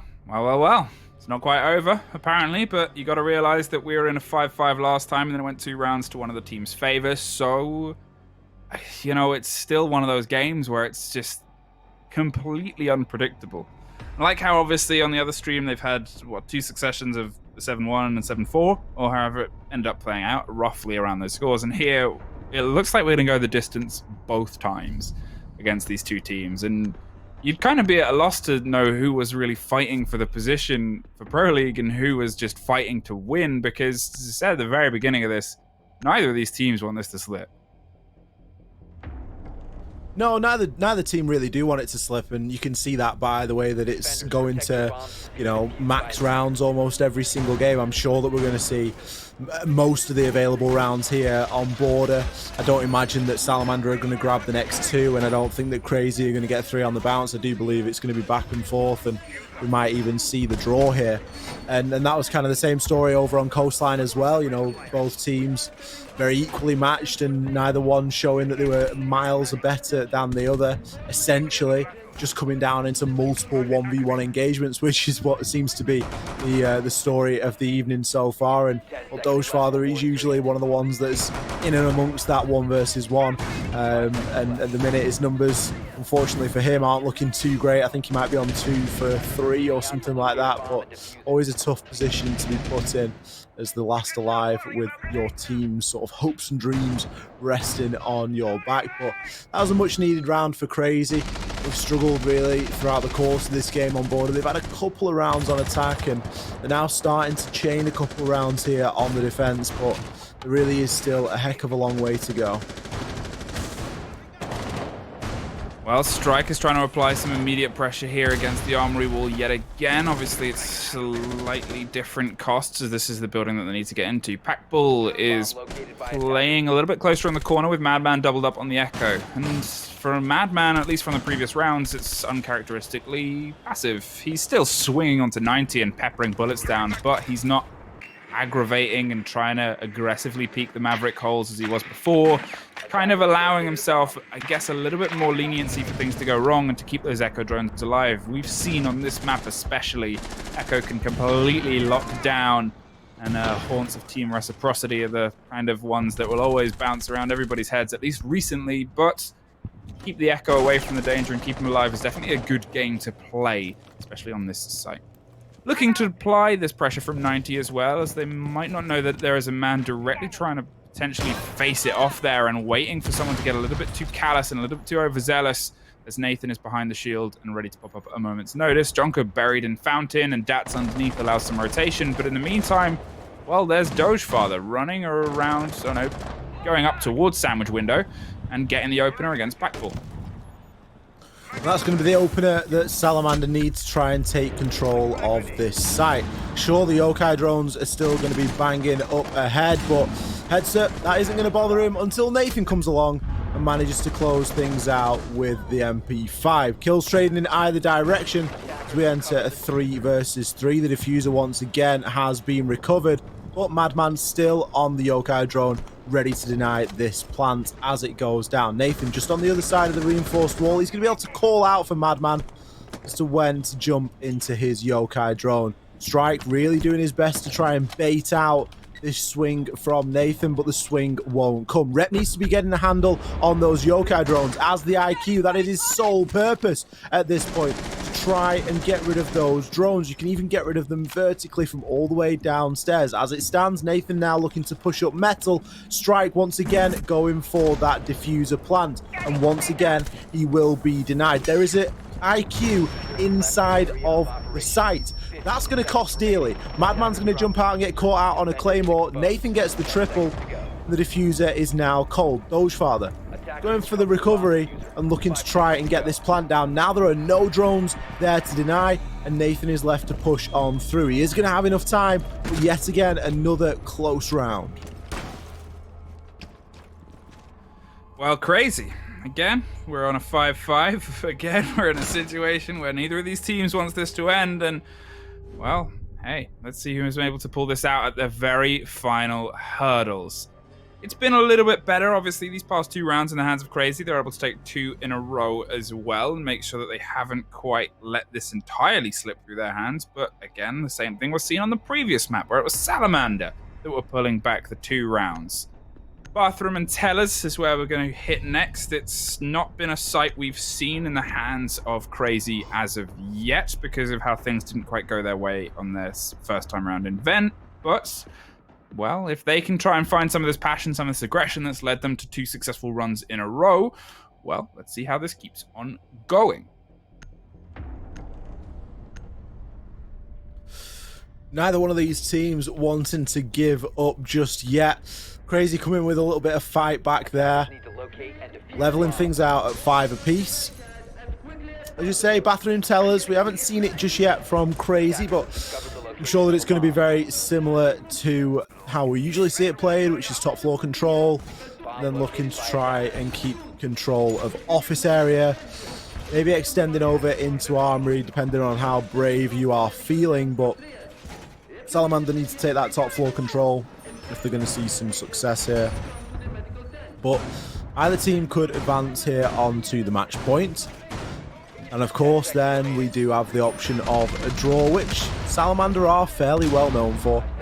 Outside Valkyrie cameras, by the looks of it, from Madman as he's framing up to throw one outside a ventilation window. Just getting himself out onto a C. That's going to land somewhere on the wall over toward the northeast of your screen. That's going to provide a couple of information to any players out there on Rappel, on that east balcony. And, I mean, what we've seen from Madman so far tonight is aggression, aggression, aggression whenever possible, even when playing Echo. And I wouldn't be surprised to see him make some use of those external cameras. Well, as you said, they're keeping an eye with their cameras, and I guess the information is something that they want to make sure that they don't suffer to, because, well, that's been Salamander's best aspect of their game. Their information lockdown. We saw it on Coastline. Their droning and their kind of active reconnaissance was consistently suffering Crazy. Whether they were able to pinch kills and pull them out, or whether they're able to just kind of go, well, there's a little bit of information here and a little bit of space here, and, well, we can kind of make this work. Madman playing Madman games and potentially going to win Madman prizes. He tries to angle and up against anyone that might be repelling, but, you know, as I said, any information could be the end, the same where it's just been for Jonker, who is the first off the board to the hands of Strike. Jonker there falling on the Cade. Wall is going to be electrified. That Cade, of course, can be removed, but it looks as though one of the panels on Triple has already been opened. Strike looking to threaten it on through, and the 2 soft breach operators there are framing up to take control of the double door. Now that control has been gained, Headset and Wyoza can look to try and push on in, and it's going to be a very difficult job for the defenders remaining on inside of offices. Refire shots are going to come through, but a C4 toss from below. Madman, he's going to take out Headset, and he can still watch onto the breach. He hasn't quite got the angle onto the head of Strike. The Strike's looking to aggress on through. Meanwhile, Dats finds a nice kill onto Rep and looks to try and swing on round. Wyoza, he's going to find a kill onto Nathan. That could be the entry that they need into offices. There's still players upstairs inside a fountain, but you do just see Packball there drop away from Archive. Dats, he's now the sole player upstairs. And I'm not too sure if Wyoza knows exactly where he is. Attackers recovered the diffuser. Well, holding on inside Fountain, we've actually seen this position be one where people have suffered for not being droned out, and Yoza has suffered the same. Caught by the man, just taking a little bit of a breather. Packbull is on a flicker of health, and in the meantime, Striker's going to try and stick the diffuser down. There is cover, and unfortunately it's a little bit too much, but Dats gets Strike. The diffuser is cold yet again. It is the cover from above, and we've seen games won from that position. Tries to bait the peak, bait the attention, gets it, but a little bit, well, from a little bit of a different angle than they expected. As Packball swings on the door and Doge Father yet again doesn't quite find their way in. 6-5 we are now on. That's going to be match point for Crazy. They did manage to convert on a match point last game, but it did come down to the wire. We've seen all available rounds here from these two teams. I think it's only right that we thank them for their contributions this season of Challenger League. It's been a pleasure casting them, and this is where it all throws down for them.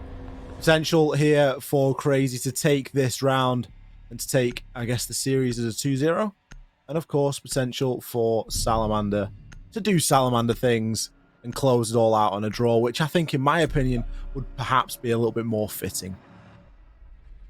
I think that's the thing here, is obviously we've kind of talked about how Salamander's season has gone, and it's draws across the board, but well-fought draws, ones where they haven't been steamrolled, and ones that they haven't really been put under the intense pressure that a lot of people expected. Well, they have been put under the pressure, but they've dealt with it better than a lot of other people expected, and I think it would be fitting for them to obviously at least be able to pull at least one more point out of the season before they get a bit of a break, as we all do, and they look at what comes next in the world of Siege. And I guess it's, you know, it's down to them now. They've just got one more round. They're obviously taking the fight to Vent, which is probably pretty predictable. At least they've been able to take this once before, and then it didn't quite go their way the second time. But they have that to bank on. So, hey, anyone's round, anyone's game. Either way, I think it's been a good game from both teams. 5 seconds to insertion. Let's see what this last 3 minutes of Siege has for us between these two teams then. Nathan going to be playing the Pulse downstairs.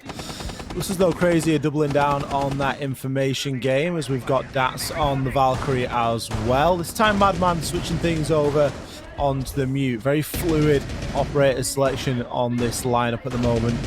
Neither player seeming to anchor onto two operator.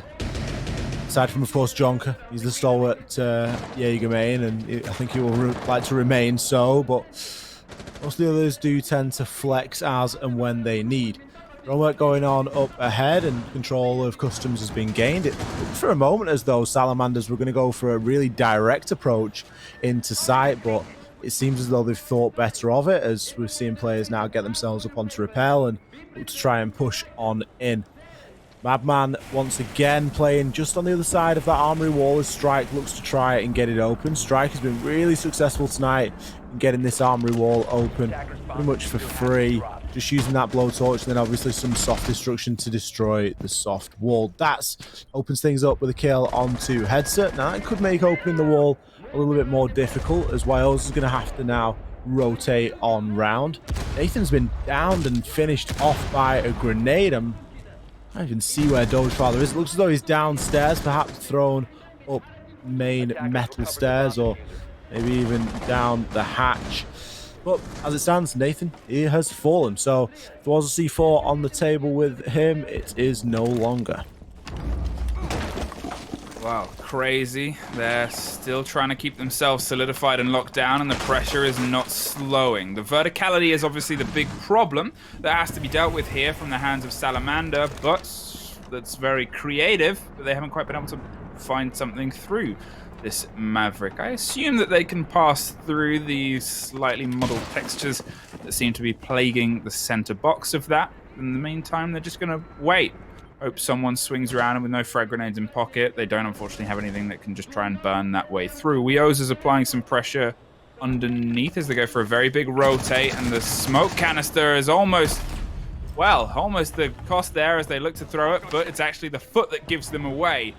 They're able to take care of it, and the double dream team pairing of the two UK defender ops, they live to fight another day. There's the pressure from Weoz on the opposite side. A little bit too little, a little bit too late, unfortunately.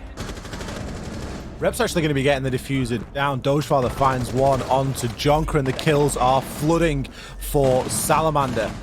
Desperately trying to find the vertical angle, but it looks as though Rep will confirm that diffuser, as neither Madman nor Dats could get that vertical angle onto the planter. Wales are going to find one and then get cleaned up pretty much straight away. Madman is on so few health. He's now in a pretty big clutch situation. 1 versus 2 in a post plant. Rep doesn't have much health to speak of.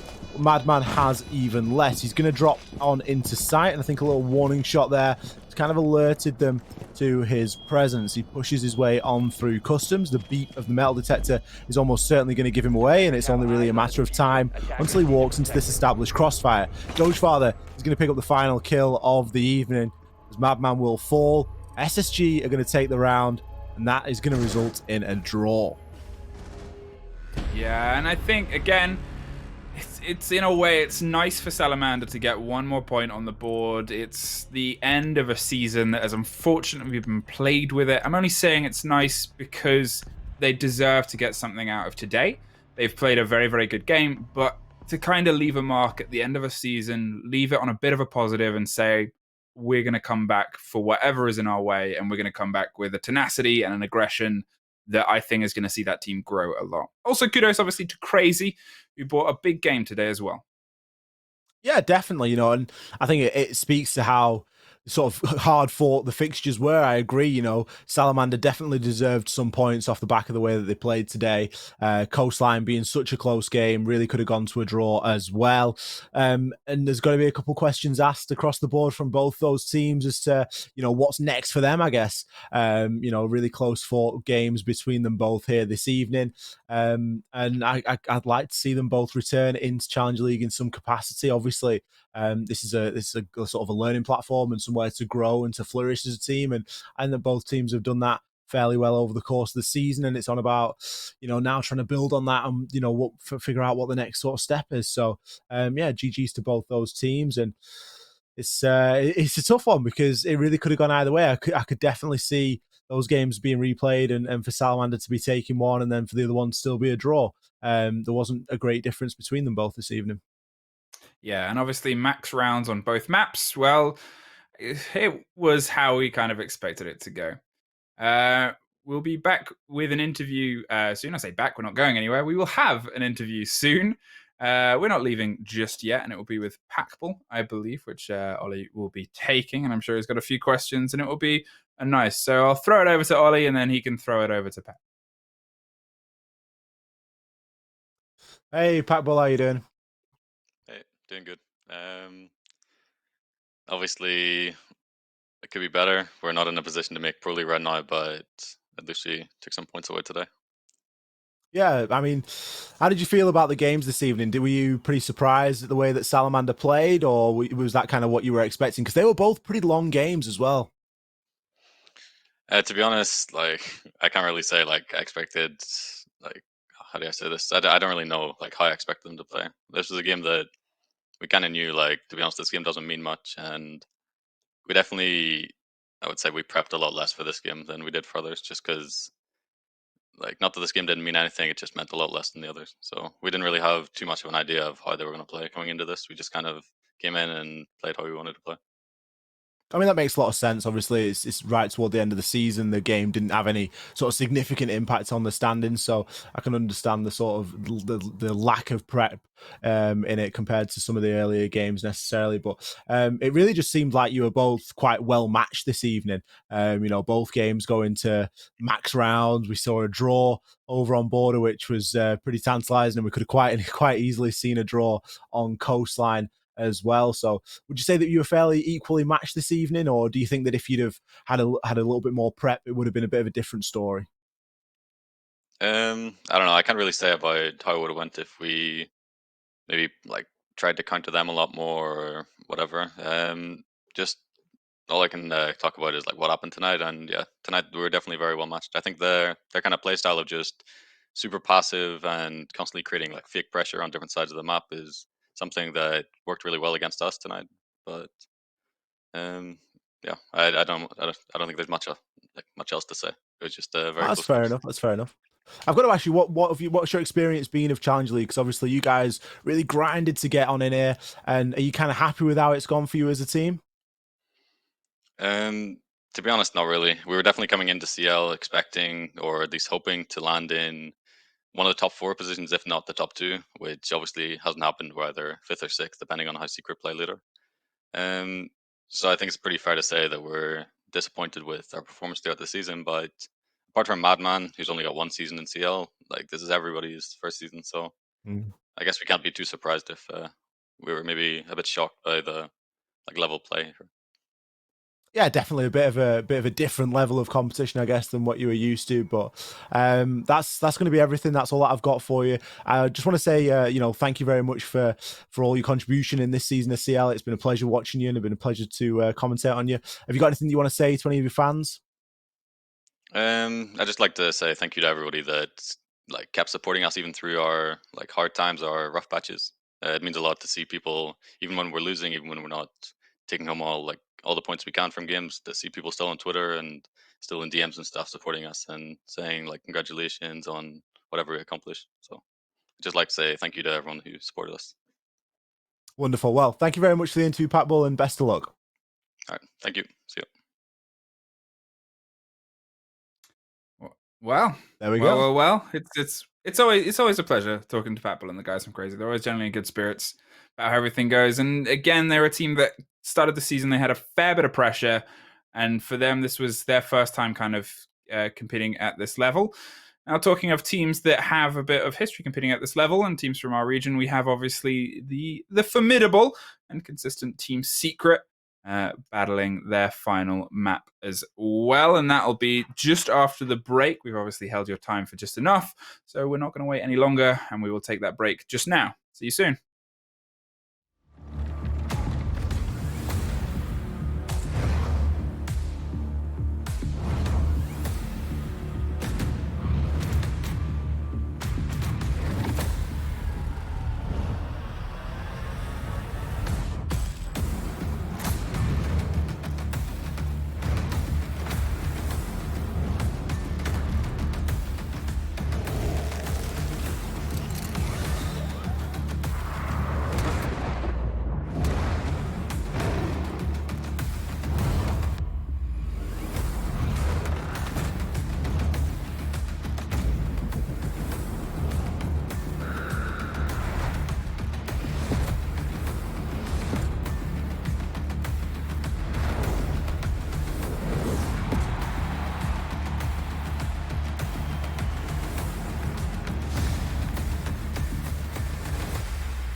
Hello, everybody. Welcome back. Thanks for bearing with us during that short break. We are back with more Challenger League action for you. I'm, of course, XR Troika, joined by the wonderful Captain Fluke, pointing at your face. You Yeah, pointed at the wrong we're side here. at first. A bit No, weird. did I? No, I pointed at you, and then I went like Oh, that. right, okay. I Am feel I on that. the right? Okay. Is that? You Yeah, know, that's right. But you whoever feel I'm like you're custom with. pointing Okay. behind you. Yeah, Let's see if I get it wrong. No, you messed up immediately. Yes, one more showdown on our broadcast. One more pair of games. Unfortunately, at this point, we were a bit wrong at the beginning, or I was a bit wrong. Secret cannot make it, whatever happened. Either way, they wouldn't have been able to expendable points throughout this day, but Secret cannot make it, so them versus Izy Dream, who have already secured their place at the top of the board. Well, this is just yet again one of those other matches where it's teams stretching their legs, cracking their fingers, and just seeing if they can have a bit more aggressive fun before the season is officially over. Yeah, absolutely. Let's have a look at these rosters so we can just familiarize ourselves with these players for another time. First up, it's like a lucky pick. I'm going to go Izy Dream. I'm not sure who it's going to be. It's going to be Secret. It's Secret. Simon does it on The thing purpose. is, yeah, it's on purpose. Like, I'm 100%. sure it's 100%. We call stuff. Simon is just angry, I guess, for some reason. Blondie's just mad at us, and I guess we'll never really know why he's mad at us. Funkers, Leon Gids, Blast, Meepy, and Eunice, a roster that has unfortunately had a little bit of stumbles on a couple of days where they really should have pulled points, and that's an unfortunate story that they suffered last season as well. They found themselves in CL for two seasons in a row, and unfortunately this won't be the one where they break free. They were close, but no cigar. It's an unfortunate kind of story for them as well, especially as they had a couple of changes not too long before the start. Obviously, Eunice was one where they worked towards it, bringing in such a high caliber player and such a historied player onto their roster. And then Blast, which was a much quicker swap over, but especially on the recent Playdays, he's done very well in adapting himself into Secret's roster. Yeah, absolutely. Blast has been a nice little, almost breath of fresh air for Secret, obviously replacing Feral. Feral, of course, brought such structure to Secret at a time when they really needed it. But Blast seems to come in here and he's kind of trying to take a little bit of the load off in terms of the kill department. That's something that historically you really looked quite heavily toward players like Fonkers and Leon for. And Blaz is kind of coming in and trying to compete with that and trying to contest with that sort of entry frag role. As he moves his way on through. Meepy as well. I think it's fair to say Meepy's probably had one of the best seasons, or at least a couple of the best games I've seen him play ever. But just Secret as a team just struggling to make it work as almost the full package. And that's kind of to be expected. You know, this isn't the same Secret that we're used to seeing, from previous sort of iterations. It has changed. It has gone under these roster moves, and that will affect it. And it's unfair to kind of sort of expect the same results of them as they have changed somewhat. But certainly had a bit of a mixed season again. One of the teams that we'd kind of pipped to maybe make it and to really do something. Obviously, roster change dependent, and as it's sort of shake down, they've just found themselves pretty much at the middle of the pack, which is probably pretty fair. Yeah, it's unfortunate, I think, and it's become a bit of an unfortunate story for Secret. Talking of people who haven't been so unfortunate, is Izy Dream, the French roster that has been able to have a very, very successful season. Obviously, they were able to secure their place in next season's Pro League last week, and well, this is them, as I said, putting their legs, stretching them out, and just and having a relax. Almost every single player, apart from Durs, are able to get over the 1.0 rating. Just shows how well they've been playing this season. They have never really looked like they were missing steps. Everything's been secure, and even in those kind of moments where things got a bit shaky, it's a roster that has really, really impressed. Yeah, these guys have they've not really come up against all too many obstacles throughout the course of the season so far. Looking back over the previous results, a lot of 7-4s, 7-3s, not really being tested. Penta gave them a very good couple of games over in day 3. But again, aside from that, coming up against the bigger teams in the league, the other teams that we're expecting to kind of make it all the way, and Izy Dream really haven't come up against all too much competition, just proving themselves be a little bit of a cut above the rest, and very well deserved of that Pro League spot. Obviously, as you say, Fluke, locking that Pro League spot in last week. So this is going to be one of two teams heading into EU Pro League. And of course, the other is being decided this evening. But it's going to be a pleasure to watch these guys play. I hope that we're going to see a good game for them here as well. And I'm sure that Secret are going to give them a good almost send-off from Challenger League as they sort of spread, as Izy Dream spread their wings and venture into the big bad world of Pro League. Yeah, and I think that's the thing about it as well for Secret is obviously, you know, when we talk about teams with expectations and we talk about teams that people looked and said, well, they're going to be at the top of the board. They were, for a lot of people, their number one team. They were the one where they said, oh, well, it's Secret, who are always putting up a good fight. And yes, they've had changes, but now they've got Eunice, who is this classical player. A lot of these were made when they still obviously had Feral on. That was very quick, sharp news before the start of the season. And they obviously had to drop out of, or they did drop out of other leagues to focus on CL and focus on getting this fresh roster together. And unfortunately, it just took a little bit too, not long, but it was a shakier road than obviously they would have wanted.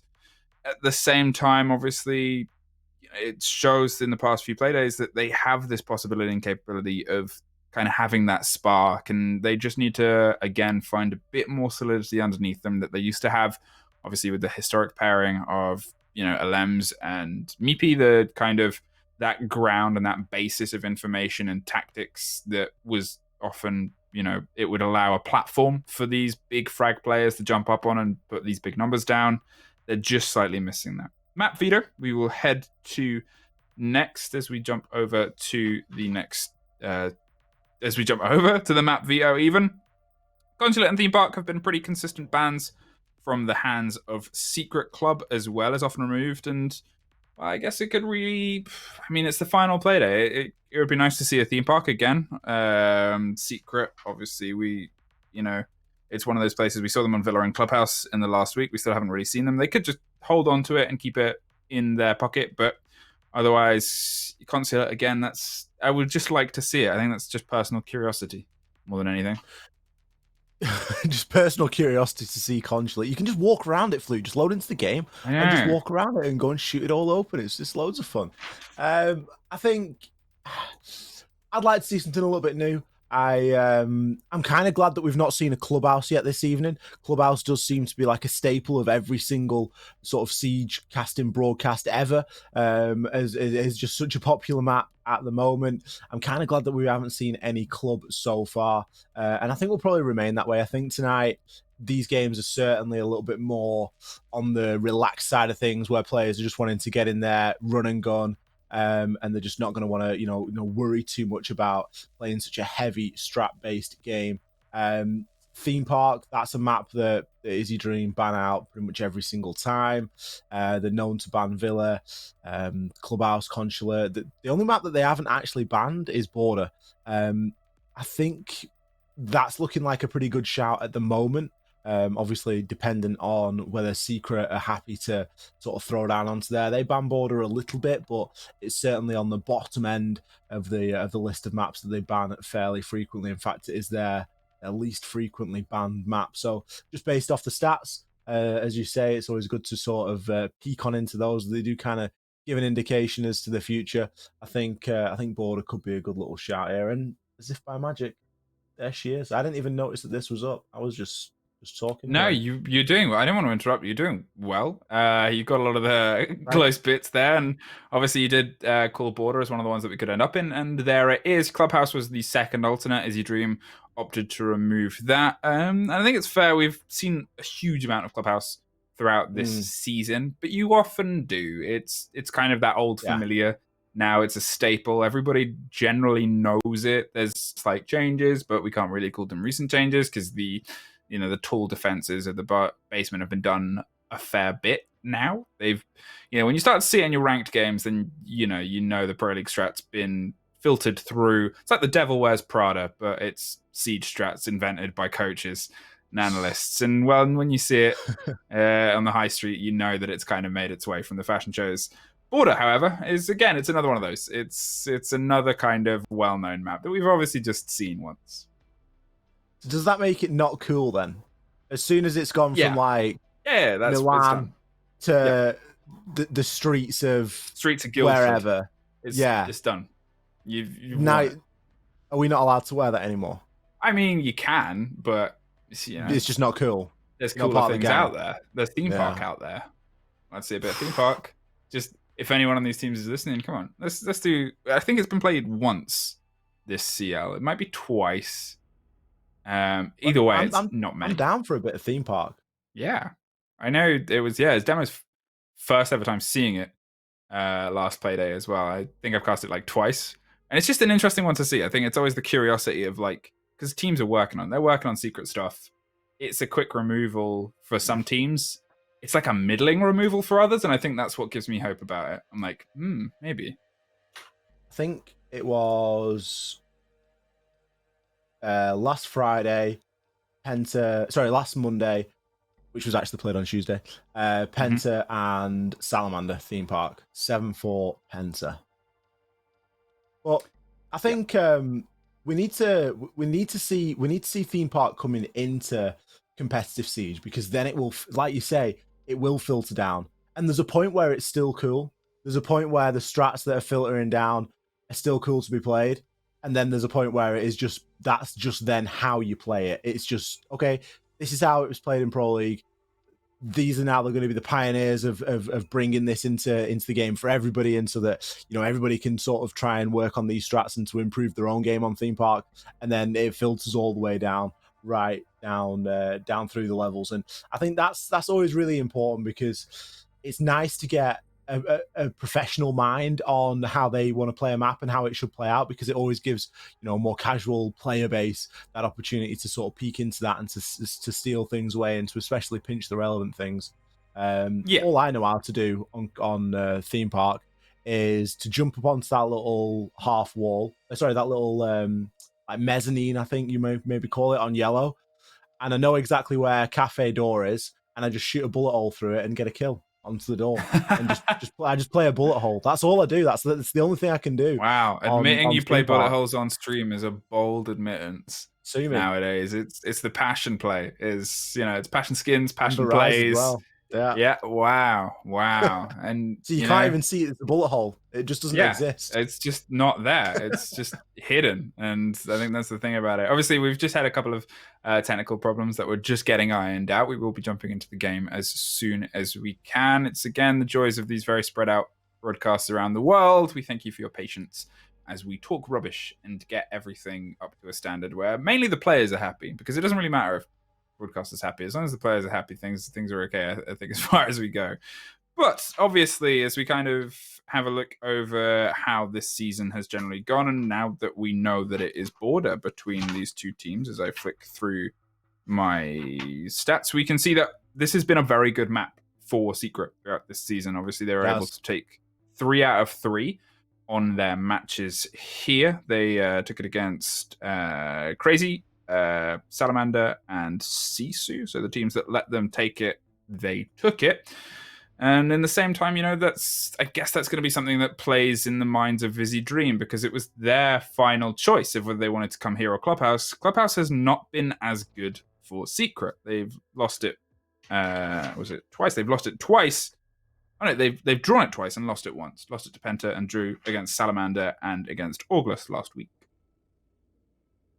Yeah, it's Border's in fact the only place where Secret have actually won anything so far this season. All 3 of their wins have come from Border, and that kind of speaks volumes. If you're going to go anywhere, you may as well go to a map that you've won on so far throughout the course of the season, because that's really what you want to be looking at. Sorry, they've won here 3 times out of 5 wins. I was looking at the wrong column there. It's draws 3, so they've won here 3 times out of 5. So even then, it's still a pretty good place for Secret to be throwing on down.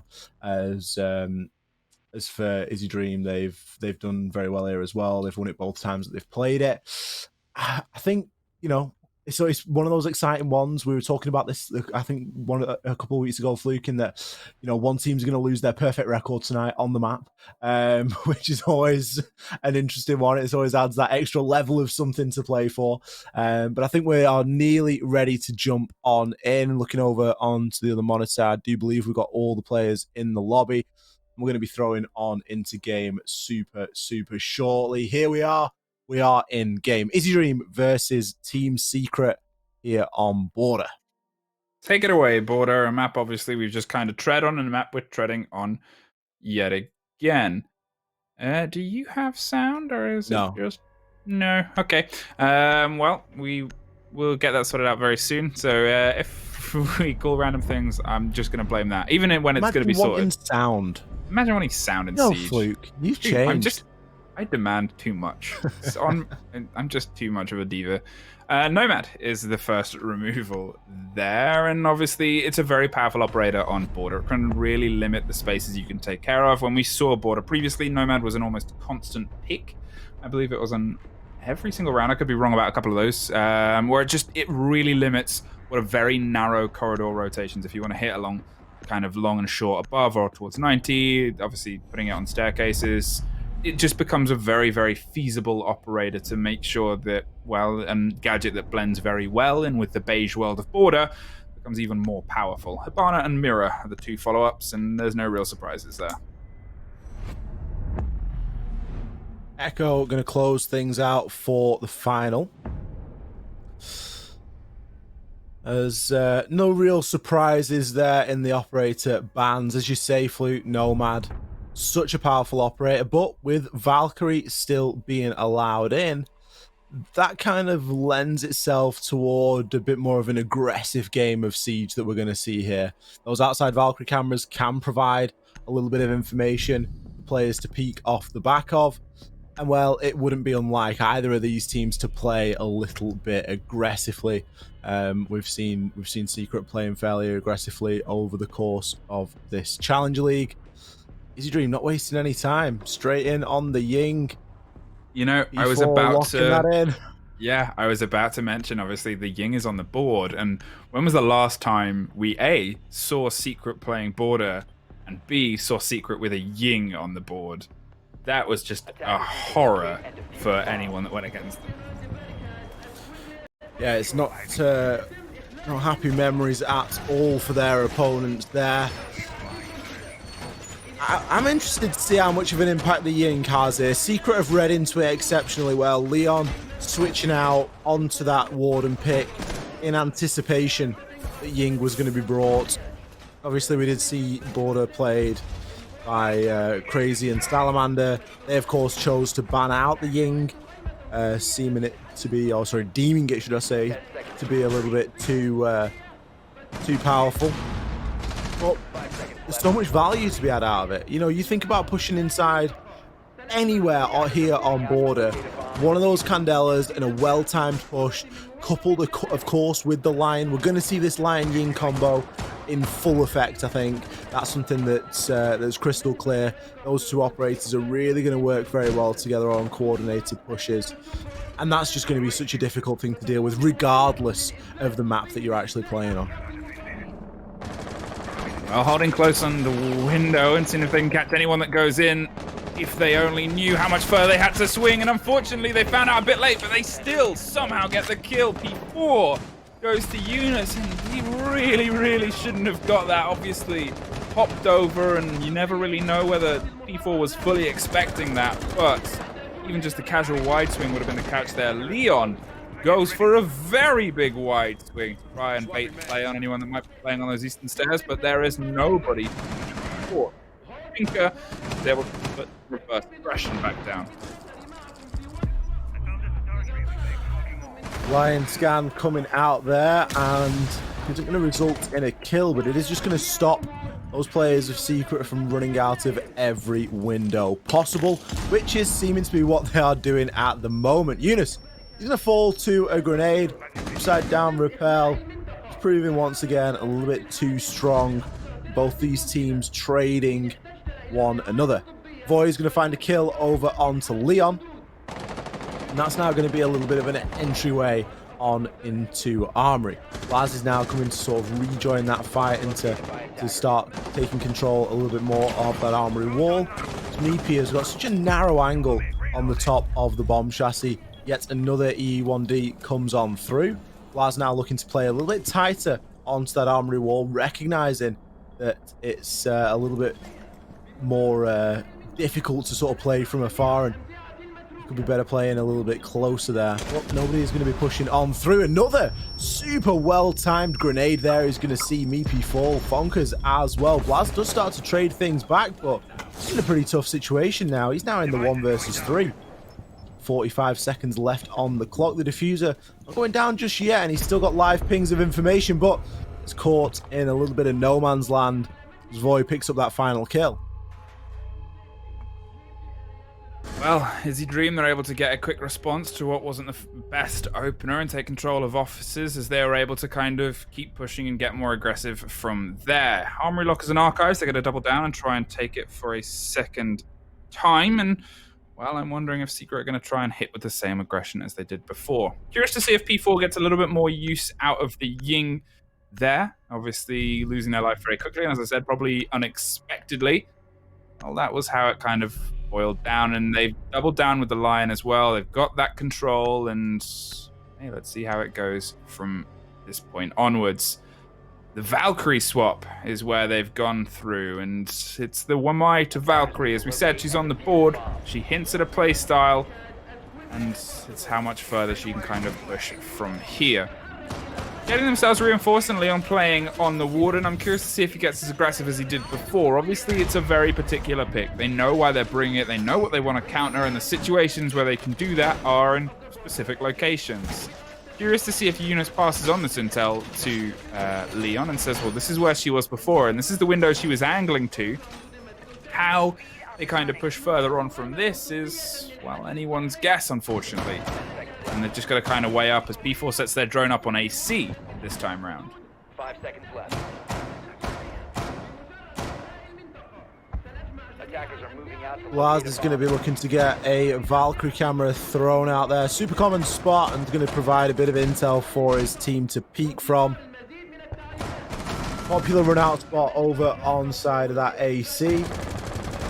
As you do get a good angle onto any attackers, they're going to be getting themselves particularly repelled upon to maybe sandwich window, or of course repelled over onto east balcony. There are angles to be found there.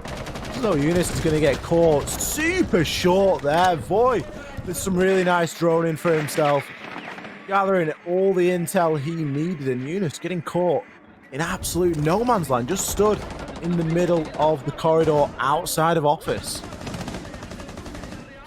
Yeah, quick pick there, and obviously, to be fair to how that was played, Eunice has often been in these positions where he's wide swinging, he's being very hyper-aggressive, and it is the complete risk and reward strategy.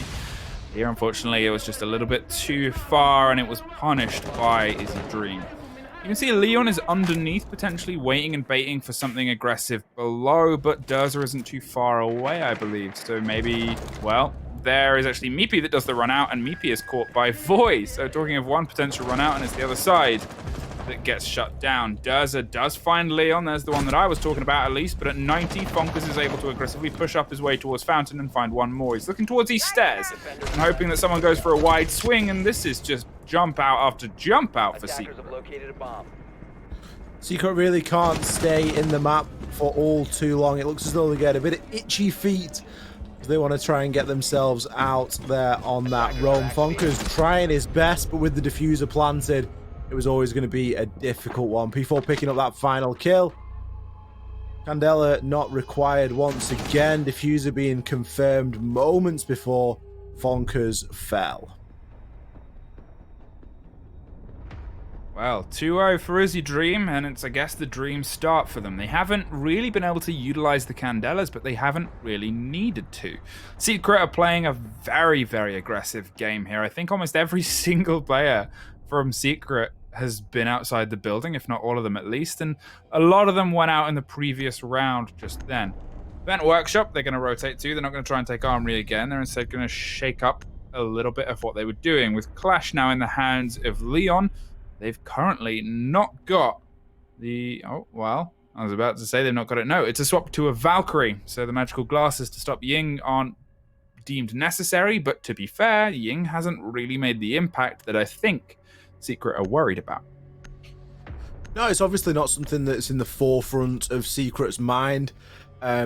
At the point where you're happy to not bring the Warden against the Ying, you've got to be pretty confident that you're going to be able to shut it down, and whether that's going to be through a bit of a bait and switch, or you're confident that you're going to be able to burn up enough utility from the Ying with ADSs and WAMIs, there's an argument that you're going to be able to do that. So the extra utility there that Leon's able to bring in form of information, obviously the cameras being so crucial, it makes a lot of sense to try and bring that. But it hasn't necessarily been the sort of information that's been Secret's downfall so far. I think Izy Dream have just been doing a really good job of counter aggression. You know, we've not seen any unnecessary aggression from Izy Dream so far tonight. They've just all been battling back the aggression we've seen thrown at them from Secret with the, you know, extreme runouts and then in some cases repeated runouts, and then one with opening kills have been gained there. Izy Dream, they're just able to, you know, make their way through the map as they would normally. Well, as they start to try and find, well, they find two. I was about to say they start to try and find the firefights, but yet again the firefights are led to them. P4 going for the plant inside the smoke. We hear the Candelas going over the shoulder, but there's another body down onside those central stairs. Shinker and Durza locking down two more, and within a breath, Izy Dream have secured their third round, and a pretty expertly played flawless. As I guess for the first time they saw the hole in the armor. There was no Warden glasses, potentially, and they thought, well, let's just play this hyper-aggressive, and hey, it worked. It did work indeed, and that was a bit of a blink and you miss it round. You kind of put your head down to write a few notes and to take a little bit of information down onto pen and paper of how the rounds started or playing out, and you look back up and all of a sudden it's all over. Izy Dream really not messing around here, and it just goes to show the caliber that these guys are playing at. And they're going to have to be playing at this kind of caliber because Pro League is no, you know, small peak. It's the pinnacle of Siege. You know, this is where all these players inside of the Challenger League and beyond all dream of being, and that's where these guys are headed. That's where Izy Dream are headed. They've already guaranteed that spot inside of Pro League, and so far they're kind of living up to it. You know, they're going 3-0, they're doing exceptionally well, and they're making these rounds look very quick and very easy. Yeah, and I guess it's fair play to them. They haven't wanted to step off the pedal, and I guess, you know, it's for them, it's another game day. They're bringing everything they can, and Secret, to be fair, they're trying the same. They're bringing a lot of aggression, they're doing a lot of jump outs, and unfortunately, they're just being caught a little bit unaware. Blass is now the one with Warden's spectacles, and they've otherwise got still some control against the throwables in the hands of Unison. Meepy. It's a good lineup of operators. It's unfortunate that Secret, just haven't been able to find a way to make it stick so far because, well, it's being immediately torn apart. I'm thinking of whether a more reserved play and whether a more reserved setup might be what can bring at least something back in the favor, but at the same time, that's not how the Secret love to play. It's all risk, it's all aggression, and it's everything that they need. So far it is, and Secret are going to have to start changing something up here, and I'm not sure that playing in such solo aggressive ways is going to be the way forward. They need to be trying to guarantee these trades. It's kind of the first thing that we speak of whenever we see teams struggling, and that is you need to do your best to try and guarantee the trades, because that is what really does make the difference.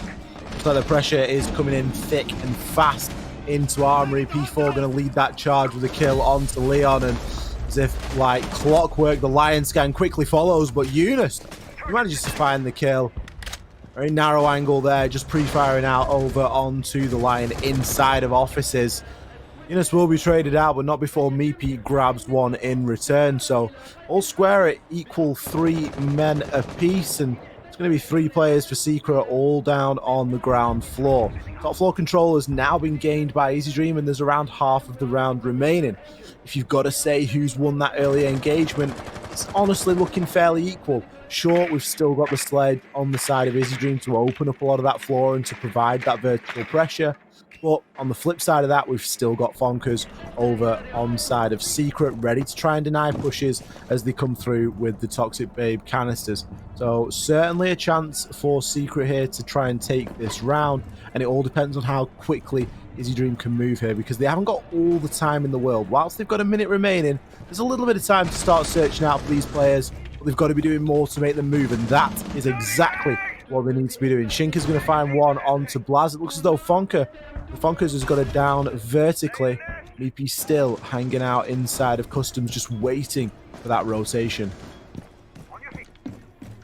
Well, as they hit their way up the staircase and they've managed to be able to pick up the man that's downed, it's back in a situation where it's a 3 versus 2. Jaeger hanging around underneath in Customs and waiting for someone to maybe swing a little bit close through the double doorway. It's Funkers that's actually able to find the first blood. Catches a man with a frag grenade in hand, hoping to throw it to where Funkers used to be. Meepy has rotated his way back round as Shinka goes for the quick push, and well, you can hear the immediate pressure. Funkers has a great hold above. The pings are coming through, and that's all Meepy needs to know as he swings aggressively on. Instead, to get their first round win, and there it is on the board. A secret finally draw blood. Funkers with a great heads-up play there to rotate himself up metal stairs and rejoin the fight. He knew that he got somebody downed, and he really went to thirst after that kill, recognizing just how valuable that kill could have been and how valuable it turned out to be, as he was rewarded for his little adventure there. In that 1v1 kind of situation, in that situation, he's essentially getting himself into a 1v1 because he knows that there's 3 people left, but if he's got someone down and there's somebody reviving, he's still essentially in the 1v1, but navigating the site exceptionally well, or should I say the top floor of Armory and Lockers very well. He did exactly what it took there, and it gave them that chance. Had Meepy lost that 1v1 downstairs on ventilation, Funkers would have still been able to play down vertically. So exceptional play there, and that's the first round for Secret at a time when they really needed it. They didn't want to go many more than 3 rounds down before having a little bit of a fight back.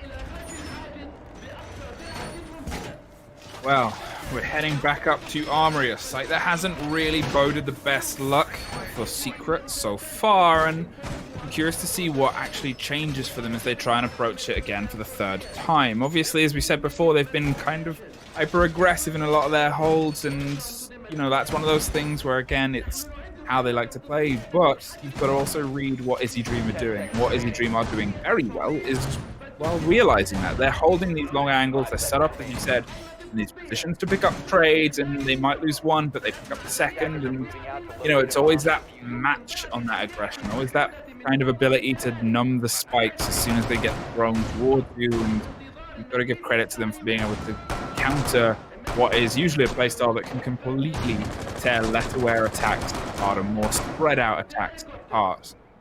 Eunice is pulling his way back in towards triple wall, and it's going to hold above the hatch. You can see Voy has one drone close and is moving the second even closer, but it is dropped from Funkers, who is playing around on 90, who also finds the second drone. Big information from Izy Dream and a big burn. Nothing has come of it just yet, though. Difficult spot for Eunice to be playing now, as he has been droned out there, and it looks as though a nade throw is quickly going to follow. There's just getting himself in position there. A little bit of a last check on the drone. You only get 2 grenades, and you've really got to make them count. Lion Scan is going to ensure that Eunice can't move, or that if he does, Durza is going to be alerted. I'm sure that the nade throw will quickly follow. A little bit of pressure now coming in through 90. That angle has now been opened, and Meepy seems a little bit exposed on those beepers. Now being attempted for the ADS to be burnt, and I think that the second nade will go on through, but Eunice expertly dodging, ducking and diving, managing to waste a great deal of time and burn a lot of utility there. The flashes, a lot of stun grenades, and of course 2 extremely important grenades, all for the cost of the triple wall being open, which is a pretty fair price to pay. Voy looking to pressure on in now, and I wouldn't be surprised if somebody swings him from 90 corridor, because he's pretty exposed where he is at the moment, but it seems as though Secret are starting to play things a tad more passively. And I think that's a good sign. Obviously, they've now doubled down with the Bandit playing against the Fountain Wall. They obviously also have the Warden there, so in case any of P4's Candelas pop around the corner, he can pop up and quickly dispatch of the thrower. Blast in the meantime is the one to actually pull it off. Takes care of P4 as second Candela pops off, but that will be the last they have to suffer on the round. The combination with the Lion as well is one of those worrisome Dream teams that, for the attackers at least, can do things like this. Push very aggressively at a man who pops up just a second too late. Chaoxis is still there, pushing through the smoke that was attempted to be the cover on the rotation.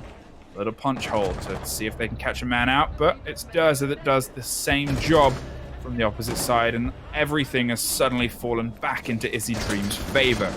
Meepy, the last one left alive as the Jaeger tries to rotate to a little bit of safety, but unfortunately cannot quite make it. Secret there, just getting picked apart one at a time. No trade potential coming out. And Izy Dream doing a really good job of singling out their opponent and really putting the advantage and stacking the advantage in their favor. 4-1 now as we enter round number 6.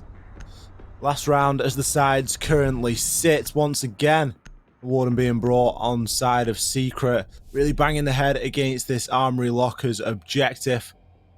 They've been struggling so far tonight to make much stick. Struggling to deal with this aggression that's now coming out from Izy Dream as they're starting to gain a little bit of confidence. We did see a lot of aggression early on in this fixture from Secret. Now that really does seem to have flipped and flopped around, with a lot of the Secret players, especially in that previous round, not really moving much throughout the course of the round, and instead almost just becoming a little bit like sitting ducks, waiting for the onslaught to come on through that is Izy Dream. 4-1 on the split on attack with Ying and her Candelas on the board is, I guess, as much as you can kind of want. I say that with the fear that Team Secret can do what Team Secret did before, where they're able to use their hyper-aggression combined with what she can offer to just tear through anyone's defenses. It'll have to be a pretty big defense to put as many rounds of those back as possible, because it's just a worry. Obviously, she's had a little bit of a change since then in terms of she has one less Candela, but it's still a big worry, and you need to try and capitalize on as many of these attack rounds as possible. Secret, in the meantime, well, they're going to try and do one more dance in this armory hold instead of trying any other sites. They think that this is the time that they've cracked it and they can make it work. There's a lot more bodies in this kind of central position. They were playing passively before, and Eunice is again going to try and hold on to triple for as long as possible before potentially pulling all the way back to the fountain. This long angle held on 90 could be the dictator of how the round goes, and Fonkers is going to make sure that it goes his way as Voy is the first off the board. The Thatcher is taken out, and Bandit, well, he's in a pretty good place right now. Bandit not in a bad spot at all. Looking to try and keep control of that triple wall, somewhere that Eunice really tried his best in the previous round to try and deal with, and he did a pretty good job. The Candela coming in now will be a little bit of pressure, but there's no one really there to follow it in, and by the time that anybody is there, the effect will have almost certainly worn off. Before's going to find one onto Fonkers, and he's looking for a bit of a tap fire onto Eunice's head there, but just can't quite find the angle. Well, a utility there from the attackers that hasn't really resulted in a direct kill. Meepy on top of the bookshelf. He's got the tiniest of angles through the top of the barricade. Really just waiting for someone to come up and to start punching that barricade through. Chaoxis finds one onto Leon. Another Lion charge will ring on through. The wall now being open. It's going to force Eunice to move, but Eunice doesn't move back. He moves forward, running straight out of the breach into the line of sight of Shinka. Meepy, he's going to get taken down. That's obviously some good drone information there. And, well, Lars's days and minutes were numbered. Sitting in behind Fountain, it seemed as though just about everybody on the side of Izy Dream knew exactly where he was as pre-fire shots were coming in from all angles on the map. Well, 5-1, Izy Dream, that's a heck of a way to start this off, and you're kind of taking entire control of this. As I said, Secret, they're worrying talent when they are on their attack, especially with the operators they could potentially bring, and Carly on the board is a curious decision. There's a bit of a conversation with Carly about her feasibility and when she can be used and when not, and to be fair, it was brought up that she is an operator that has been run by Secret before. Though not really for the guns. She, kind of suffers a little bit there. You've got to be pinpoint, and I guess Meepy's going to try and bring that tonight. there is the swap to a Nook. So, to be fair to them, all of the talk that I've done about how good they are with Ying, they're not going to play it. They're going to try a slightly different strat, which, hey, it's secret. They've got a lot under their belt and a lot up their sleeve, and if it's the time to bring it out, it's when you're 5-1 down. Protect your bombs from being defused by attackers. I mean, it's hero or zero stuff, isn't it, Fluke? You're either going to bring the Cali and you're gonna change the way that the game's played, or you're just going to be another Cali player sat outside of the map, waiting, holding an angle, and the clock is just going to be ticking down whilst your team is essentially in a man disadvantage for the entire time. Now, it really is one or the other kind of stuff, because you rarely see Cali being too successful in any sort of head-to-head engagement or gunfight. You really are looking for those flick shots, that snap shooting, or of course holding an angle. Sometimes you can get away with holding the east door inside of archives from sort of way downtown behind the bus, but even then it's a little bit niche. I'm excited to see where Meepy chooses to use it. Obviously it's being brought for a reason.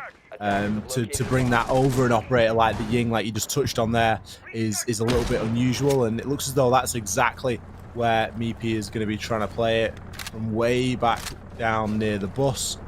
Good chance of catching someone off on the rotation here, but whenever I've tried to do this, I do tend to get a lot of downs, which then don't get converted into kills because I can't directly then start to apply pressure on in. P4 got himself down really early on, speaking of people that have been downed, and well, Leon's going to finish him off from below with the impact grenades on Zephyr's lifeline. That's not a bad use of that utility.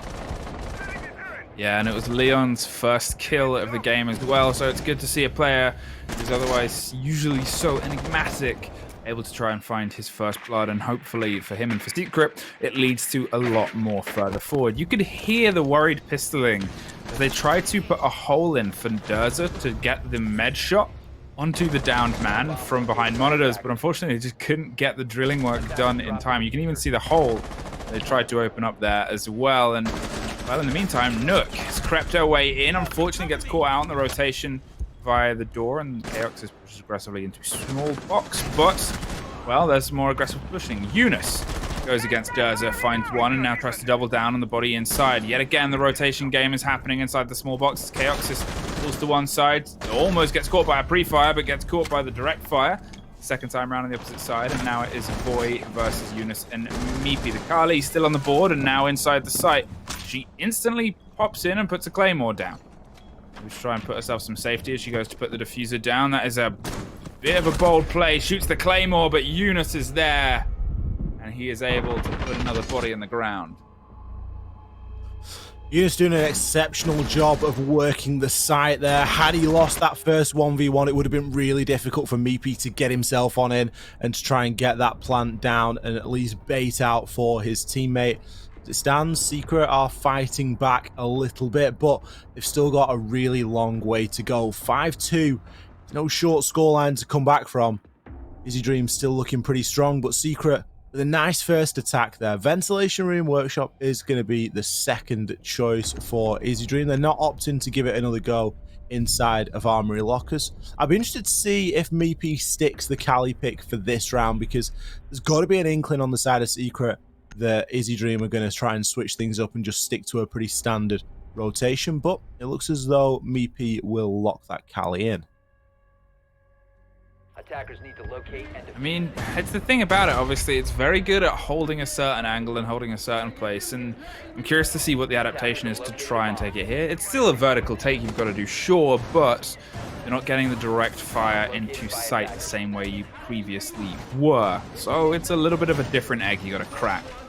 Obviously, Void getting that reinforced as well means they can't take that same kind of direct line of sight from the teller's window, so yeah, it's down to how Meepy is going to try and adapt and play what is, you said, it's one of those hero zero operators, one of the ones where, yes, there may be a place for her in certain strategies, certain holds, certain styles, and Secret are a good team at trying to lead adaptation, but it's also one of those things where, you know, how do you make it work? How do you manipulate a map like Border and a team like Secret to be able to make it work?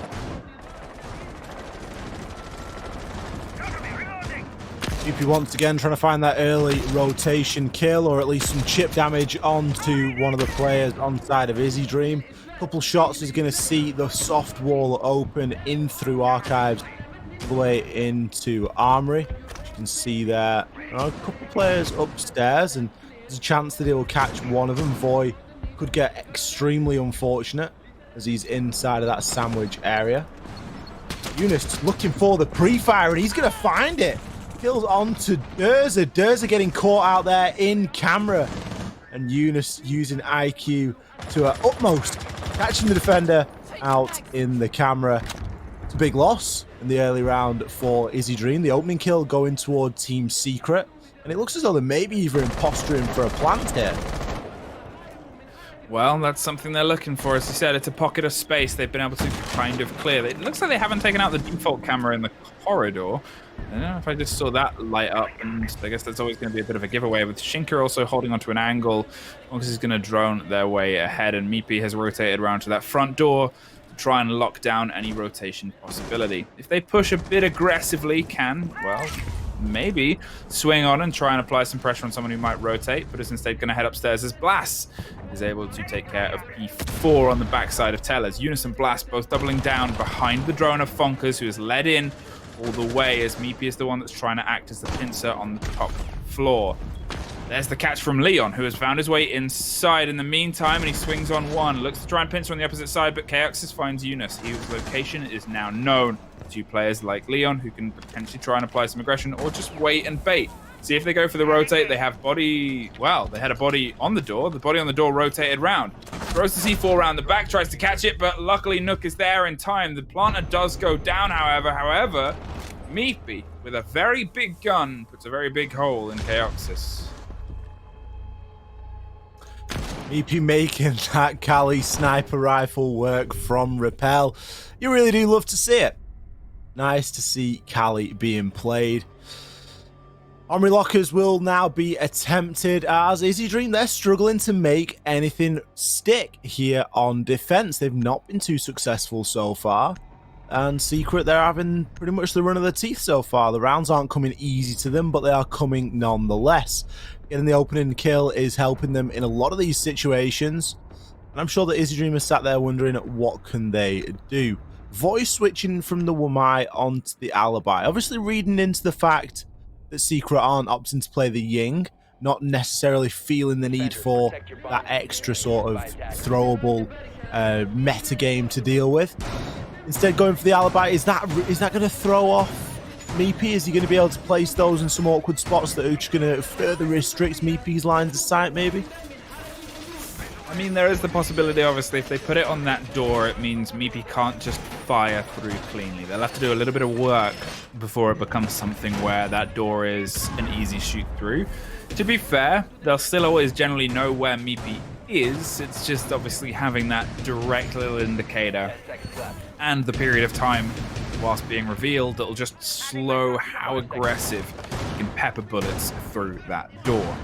You can see they're also setting them up in other places that might get hit potentially by swings, and your three locations there, they are, you know, hopes to be caught by a man with a big sniper rifle peppering bullets. Eunice is going to start to apply pressure from the northeasterly side towards officers. Voy himself is going to play behind triple just for now. It looks like they're going for more attention onto the CCTV side, and Durza is actually the first to take care of Eunice.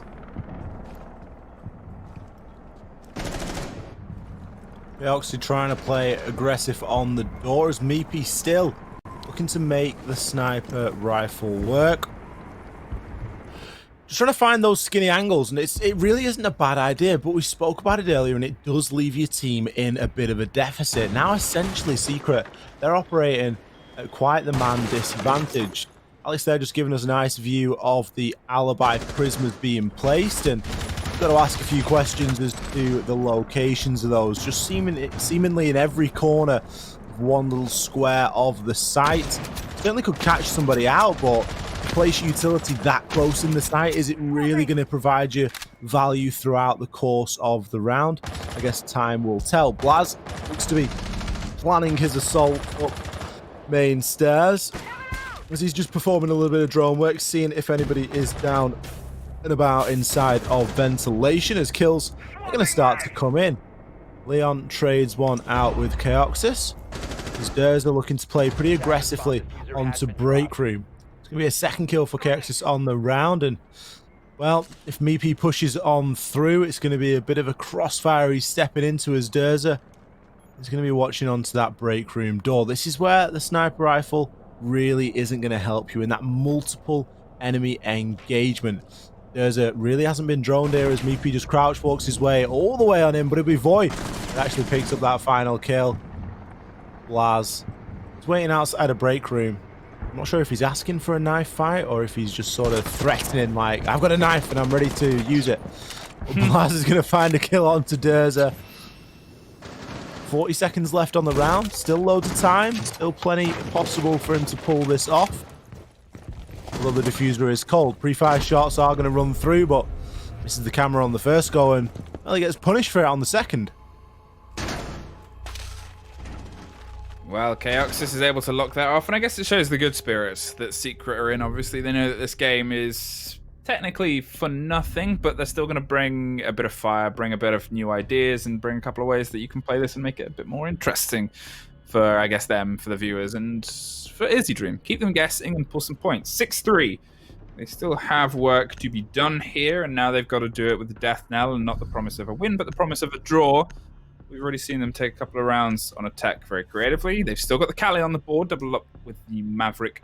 Ooh, I say, as she swapped to an Ash. So there is a very big change in terms of, well, now they're going to have no one on the back peppering the big shots. They're going to have someone running potentially at the very front and trying to put down as many bodies as possible as they try and take over Vent.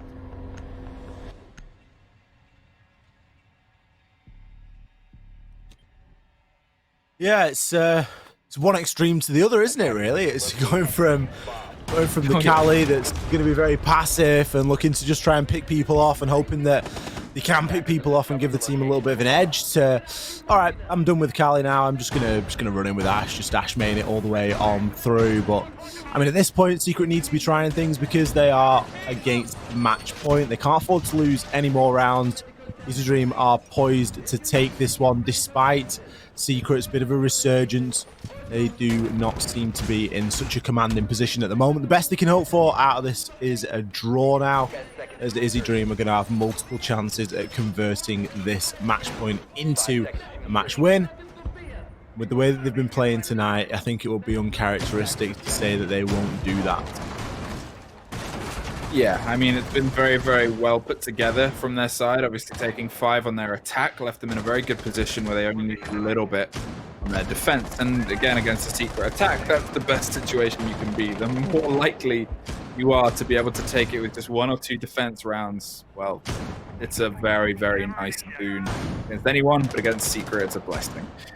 Now they're looking at trying to hold off their final one in Vent, and it's P4 with an immediate pick against Leon that is going to set the tone as he waits for the man where he just ran out the front door, and he takes a second, takes care of Fonkers in the same method as well. You can see the drone was there, and you can see Meepy was not far apart either, but that is a heck of a way to start this off. The tone is somber there. You shouldn't really be losing 2 players to a run out, and P4 just being able to run riot, even on drone, still able to get away with murders. And it looks as though he isn't finished. He's still inside of his camera, still yearning after that information and figuring out where the next peak is going to come from. Secret, they're having to change tact here. They're going in through Passport, because they know they don't really have the manpower to push that top floor, although Blaz is still giving it his best effort.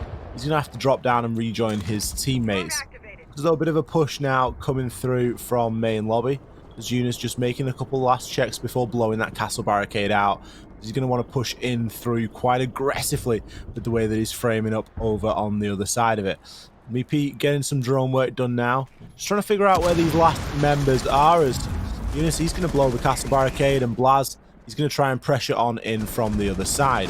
Looks as though a head-to-head fight is going to come through, but Blaz wasn't anticipating Void to be on the hatch, and this could be it for Izy Dream. They could be taking this map right here and now. Eunice frantically pre-firing onto anything that he can. Meepy finds a wall bang But is it going to be enough? There is a minute left on the round. Meepy, he was in the 1 versus 4, but it was just too much.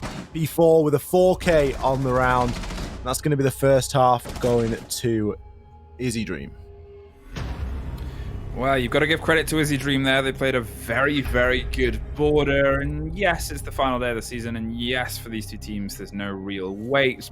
But for what Secret were trying, I'm kind of happy to see it succeed a couple times. And they're a drawing board team. They love to test new things, love to play around with new operators. And unfortunately, it just couldn't quite work against the #1 French team that has already kind of secured their place in Pro League. They get another 3 points to add to their tally, and I believe, regardless of any results that happen now, they were secured in Pro League, but now they are secured in first place. Secured in first place, indeed. We're going to go to a very short break, and then we'll be back with game 2 between these two wonderful teams. Grab yourself a drink, but don't go too far. We'll be back in around 5 minutes.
Hello, everybody. Thank you so much for bearing with us during that short break.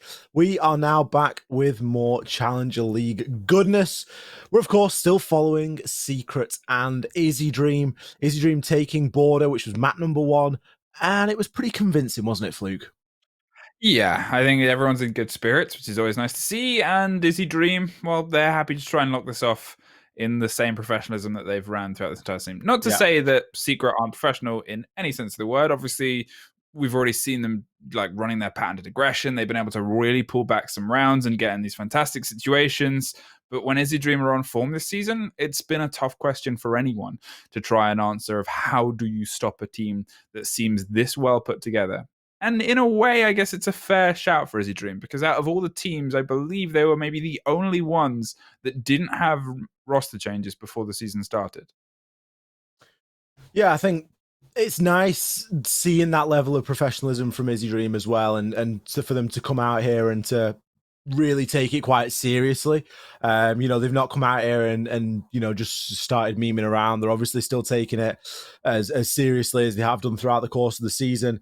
And they're the teams that you do tend to see go quite far when they've just got that almost stone cold poker face and nothing will phase them. And even if it is a fixture that hasn't got the most weight on it in the world, they're still willing to come out here and to do a job and to really just prove that they are the better team. And so far they're doing that in spades. They've done an excellent job this evening of beating Secret over on Border. We'll have to see where we go for map number 2, as I'm not too sure if we'll see Border again. I think that's probably going to be a ban for Secret now based on what we've just seen there. But I'd be pretty worried going up against Izy Dream on any map at the moment, because they just seem so on form. And obviously they've got that confidence that they're already inside a pro league, so they've not got any pressure on them at all. They can just really relax and just enjoy themselves. Yeah, and I think that's the kind of talking point of it all as well. And, the way it kind of breaks down is the race is still perpetually on in terms of other teams, whereas Izy Dream, obviously, they were secured previously. They were comfortable before. I've heard that there's a pretty tight scoreline on the other stream and the other game and how that's kind of boiling together. And apparently the first map has just drawn 6-6. Ooh. Yeah, right? That's August versus Diffuse Kids for anyone that was unaware. And for that to go 6-6, I really dislike this part, Fluke, because I hate saying what result is going to result in what sort of outcome, as if like, oh, if these guys win, then this is what's because it's always fraught with danger and I always get it wrong. Oh, yeah. But one thing that we can say is that for August and Diffuse Kids to draw, it's not what either of them want at this stage. Right. That's fair to say.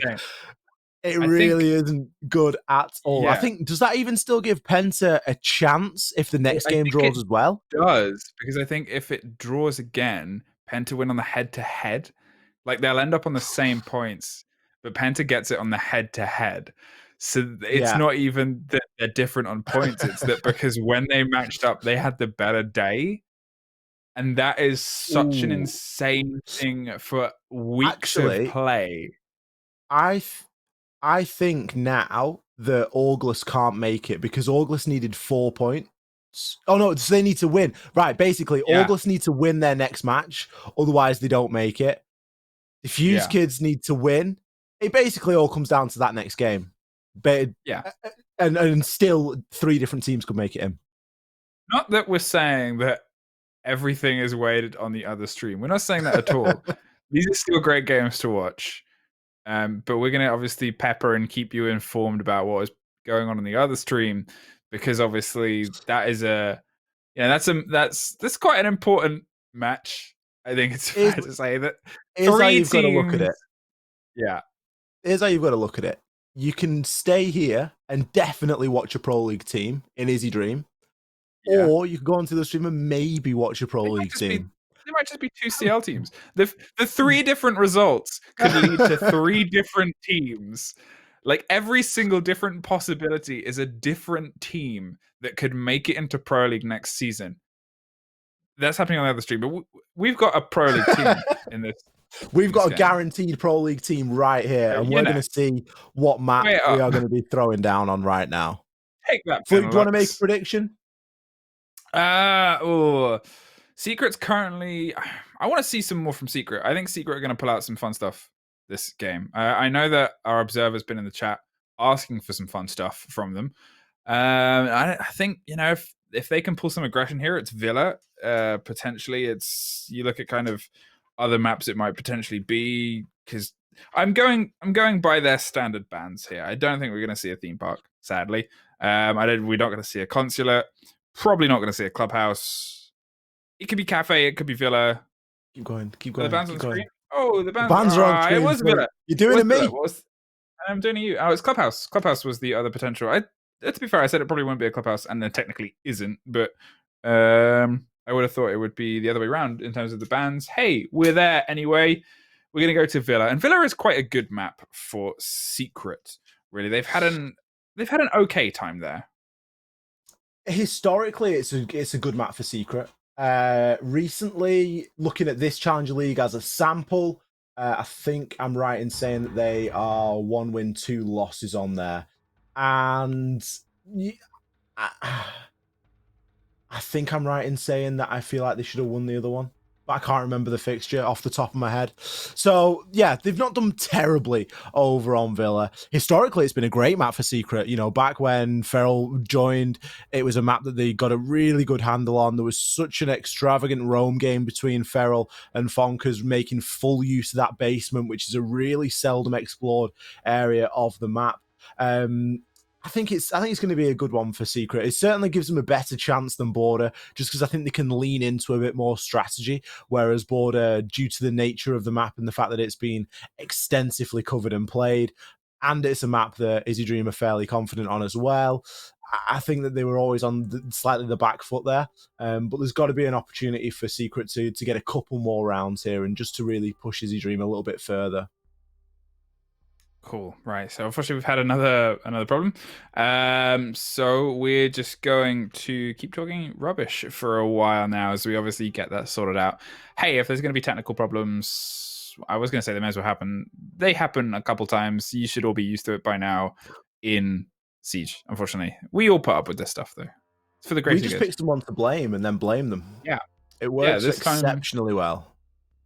How did Des break the server, I guess, is the question on everybody's lips. And, maybe one day we'll know why he's such a villain and does this stuff to us on the final play day of Possible. He just likes to cool things. God damn it, Des. Either way, as we go on to Villa, as you were saying before, it's been a bit of a mixed bag in terms of Secret's history here. They haven't quite been able to make things crack as much as they did before. Villa itself, it's one of those maps in the E region as well, and it's one of the things that you see more commonly is French teams especially really love to take those first floor sites, or the kitchen kind of sites, the ground floor, if we're doing it properly. Those sites are the ones that they actually find a lot more success on than a lot of other teams, and those sometimes become a bit of a make or break into their favor, where you'll see teams that are less experienced or less kind of capable historically not quite making it work as well. Yeah, I'm just looking through the stats now for Villa for each team respectively. And yes, Izy Dream, they've got a pretty decent record defending downstairs in dining and kitchen. I don't think that they've been over into living room. But from a defensive point of view, I think that they've had a pretty good time over on Villa. It looks as though we're going to be throwing down into the game, as we do have everybody in the lobby and we are ready to go. Izy Dream versus Team Secret. This is going to be the last game of Challenger League for this season. Guys, please give us something entertaining. I'm sure it will be, but let's end with a bang. Well, we're ending with something there as we go in with the first ban, and it is Lion off the board from the hands of Secret. That makes sense. It's one of those operators that I guess you generally don't like to see, and the reaction from Shinka is sad confusion, and Blas responds with a bit of a stare down going on in the chat there. Maverick is the second removal as he gets taken care of, and limiting a bit of the hard destruction, it makes sense here.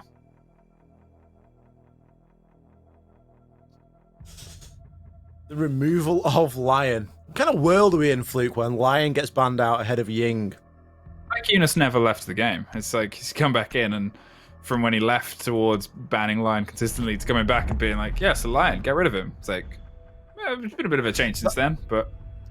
Do you not think it's interesting about Lion, though, how as soon as there's a shift in a different operator that has the potential to be quite strong, like Ying, because let's not beat around the bush, Ying's pretty strong, Lion then just becomes that kind of crutch to add on to it, and it's just that little bolt-on that you can just go, oh, you know what would be really good with this really annoying operator? Do you remember that really annoying operator that we used to play all the time? Well, let's bring him as well, because then we're just going to really, really annoy him, and then we're going to be able to win. And that's kind of the position that Lion finds himself in often. It's that guy that you kind of draw on when you're like, all right, we're gonna play in this way, we're gonna play this style, or we're gonna bring this operator. They're a bit annoying. Let's just throw in some more annoyance to the picture, shall we? Yeah, you know, mess with the pot, make it a bit more problematic for people, and make things a bit more irritating and uncomfortable. I remember there was the old roster last time Ying was at her peak that was like the nightmare to go up against. It was like a Blitz, it was a Finker, it was a Lion, it was a Ying, and it was a Dakabi. As like there, when you see that in ranked, it's over. It's good night. Good night indeed. Locking in the operator here, and nothing too out of the ordinary. Eunice going to be playing on the Mozzie, giving Mozzie a little bit of pick time throughout the course of this Playday. That's going to be the first time we've actually seen the Australian operator, as he seems to have really fallen out of a lot of favour, and it's sad, isn't it? Because he's just lost his little shotgun. He's still going to be a little beast out there on the roam with the pests and the super shorty, the P10 Roni or the Commando, whichever one you choose to run. You can see him getting over there inside of Trophy and Statuary, looking to try and have a little bit more of an extended hold here, as we're still anticipating a bit more of a push to come in from that side. Obviously, the two sort of considered ways to try and push on to Aviator Games Room, either brute force your way through Study Balcony, or you can opt for Master Bedroom and try and take a little bit more map control. With Izy Dream bringing the Nomad, that kind of tells me they're going to go for the second. They're going to go for a little bit more map control, pick up a kill on the way, and look to collapse in onto site. There's some intense flirting going on in the chat of the game as well, which I guess shows the spirits that these players are in. There's every time for romance, and it may as well be in the luscious villa. There's all the wine and all the weapons, to be fair. Funkers is going to hold down inside the master bathroom and try and catch anyone that might get close, and it's actually Durza that he finally strikes upon, and Blast finds one in the same time. He's able to get one across it, but a quick and panicked sprint through the bedroom isn't quite enough for them to be able to lock him off, as he's now in a bit of a tight situation. Always applying some pressure from Astro Window, and Shinka's trying to apply some counter pressure from the opposite side, hoping that he drifts a little bit too wide. The SMG and a shotgun, his choices are a bit limited as to what he's going to try and jump out with, and unfortunately he looks the wrong way as well. Shinka able to put it back on a 3 apiece. VP able to trade that one back out, and things looking a bit better here for Secret, winning those couple early engagements out there on the roam. There's just giving the players that were a little bit close to sight a bit more time to breathe. Blaz making a full rotation underneath, going to get himself up. Oh no, not going to get himself upstairs. Going to just try and lose himself downstairs. Maybe even still got the C4 and looking to play off a little bit of information. Of course, if Eunice has captured any of those drones and managed to place them in a useful position, we'll be able to work off them. And of course, the goo mines aren't a bad indicator either. Doesn't seem as though Blaz has got a C4 left in hand, so maybe just playing his time. As Voy and Shinka, they're going to be chasing. They're going to chase all the way on through until they get to those main stairs. And Blaswell now, he's made his way to the top of those main stairs and just done a really good job wasting an extra 20 or 30 seconds there, just by extending the amount of time that he was spending on that first floor. It looks as though Voy's going to go for a rappel up, and Shinka may be in a position to try and pinch onto Blaz, but time's really running short here for Izy Dream, and they've got to try and do something. They need to try and aggress onto this, because if they don't, they're going to end up losing this round. Blaz and Leon now, they can just peel back one extra layer. Another 20 to 30 seconds has been wasted. Voy looks very unsure now on the push on through. The two secret players really in a good position to trade off each other. As it looks as though a swing is going to come round. Flash grenade is tossed out. Void, he immediately wide swings, but he's going to hit onto Agumon. Finds one onto Blaz. Pre-fire shots rain out. Meepy grabs one onto Shinka. It's a 1 versus 2. All to do for Void. He's got the pistol in hand. He had the diffuser. Agumon was slowing him down, and Leon is going to pick up the final kill in the first round for Secret here on Villa. Well, it's the start that they wanted for sure. Obviously, they played quite a spread out defense there and were playing more of the aggression they had before, with the man buried in the bathtub and getting the spring on the person that drifted past after getting an opening frag. It shows how that, well, maybe Izy Dream are taking this a little bit too lightly from what they did on Border. They didn't quite get all the drone information they needed. They didn't quite have the security that they were so consistent at locking down before. And that is when that secret play style of hide and strike, or just strike, strike, strike, works at its best. When they can really catch a team in the middle of a breath. Trophy Statuary. They're going to rotate over and try and take the site that, to be fair, they were already defending pretty solidly in the previous round.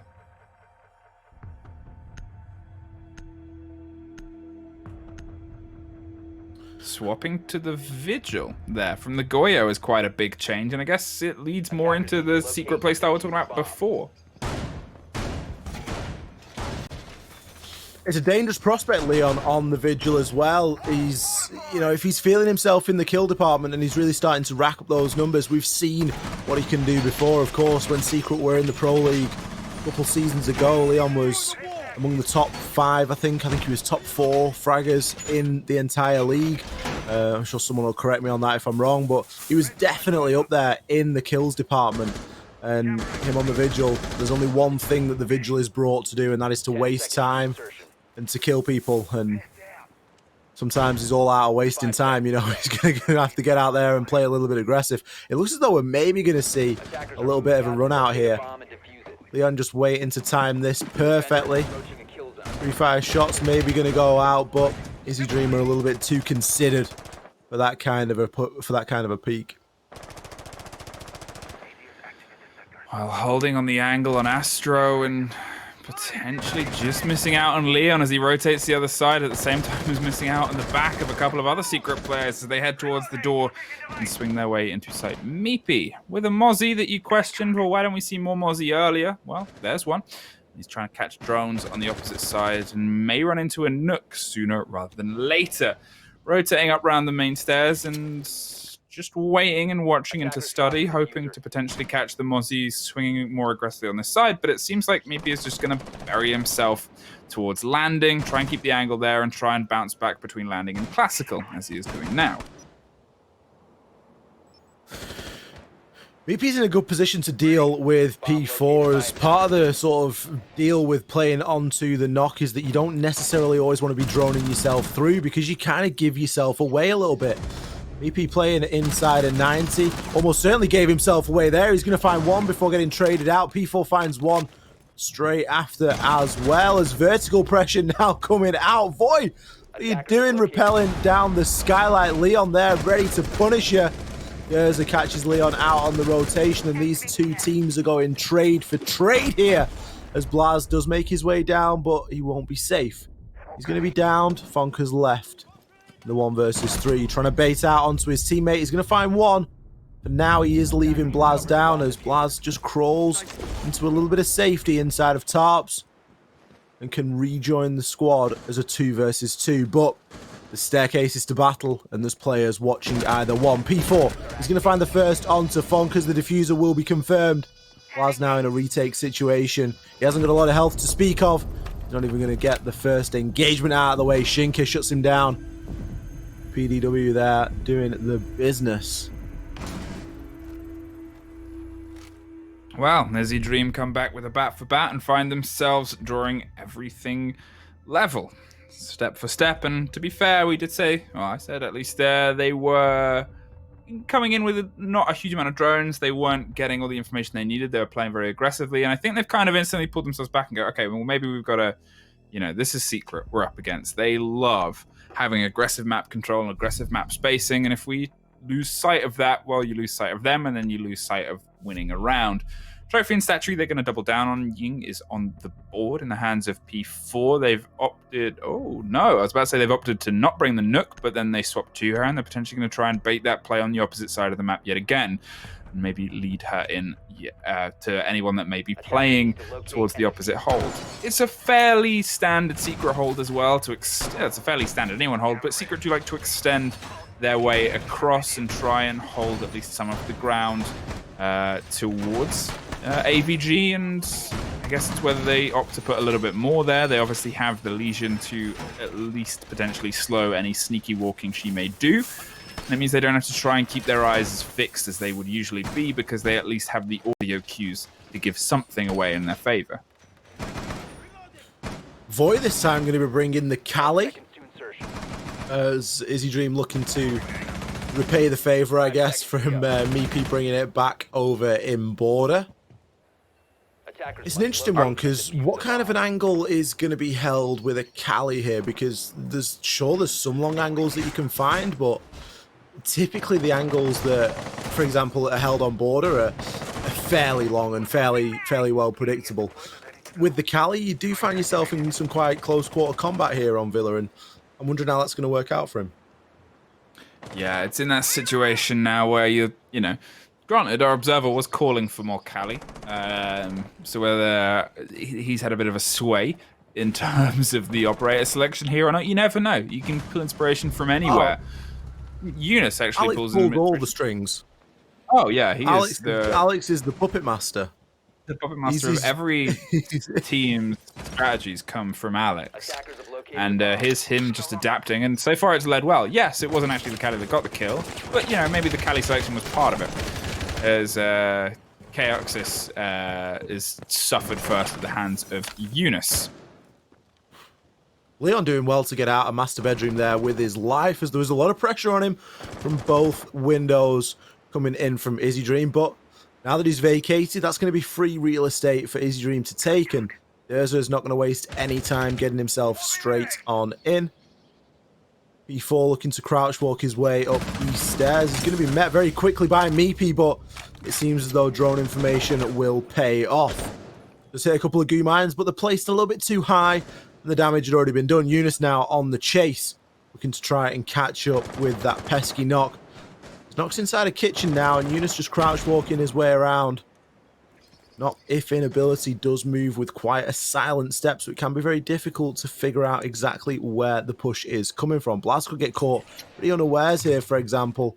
It looks as though a nade impact toss is going to be attempted behind Astro Desk, a super common spot, but it won't quite work out. Barbed wire is certainly going to give him away at the top of those Astro stairs, but Blaz instead opts for the rotation down, recognizing that the possibility of a knock was coming, and well, he was there ready to get the kill. Now it's a matter of holding angles again. Shinker and Leon both on small slivers of health, though Leon's is slightly more substantial and probably only a couple of HP, if that, as the pressure comes across Astro stairs. Derza is looking for the swing here from either Blaz, as Leon's hopped up onto a cabinet and is waiting to be able to catch someone in a bit of a crossfire. There is the aggressive swing from Blaz. And Derz is looking for one, but hello, it's me. I'm Leon Gibbs. I'm on a box, and you are now dead. Eunice finds one, and Eunice finds two, and suddenly, Secret has the round. Eunice played a really good round there, just crowd controlling the players on Izy Dream and making sure that he was there in the right place at the right time. Went on a little bit of a foray for P4 downstairs, but recognizing that it's not a wise move to be following a crouch walking knock around, rejoined the fight upstairs in the site and was able to shut things down. Another good reason as to why Cali is maybe not the best pick there, as had Voy had a proper gun in his hand, that could have been an engagement he would have won, as you don't usually expect to see two players fall in that sort of a fashion. Aviator Games we head back to. Obviously this was an opening success story for Secret, but Trophy was not. So you expect Izy Dream to be able to at least batter something back. Whether they take it or not, I guess, is down to how this starts to play out, because to be fair, when we last saw Secret on this map, they had a little bit of a mixed success story here Anyway, and they played quite an aggressive game with Pulse often in the hands of Eunice, pulling back and feeding and filtering information, and often losing a lot of the 90 control and a lot of classical to August. It's all about that opening engagement inside a trophy and statuary area and master bedroom, and if Secret come on top on, if Secret come out on top over there, it usually bodes well for how the rest of the round is gonna go. Blaz going for the Frost pick, placing those Frost mats. Also something called for by Alex. Definitely.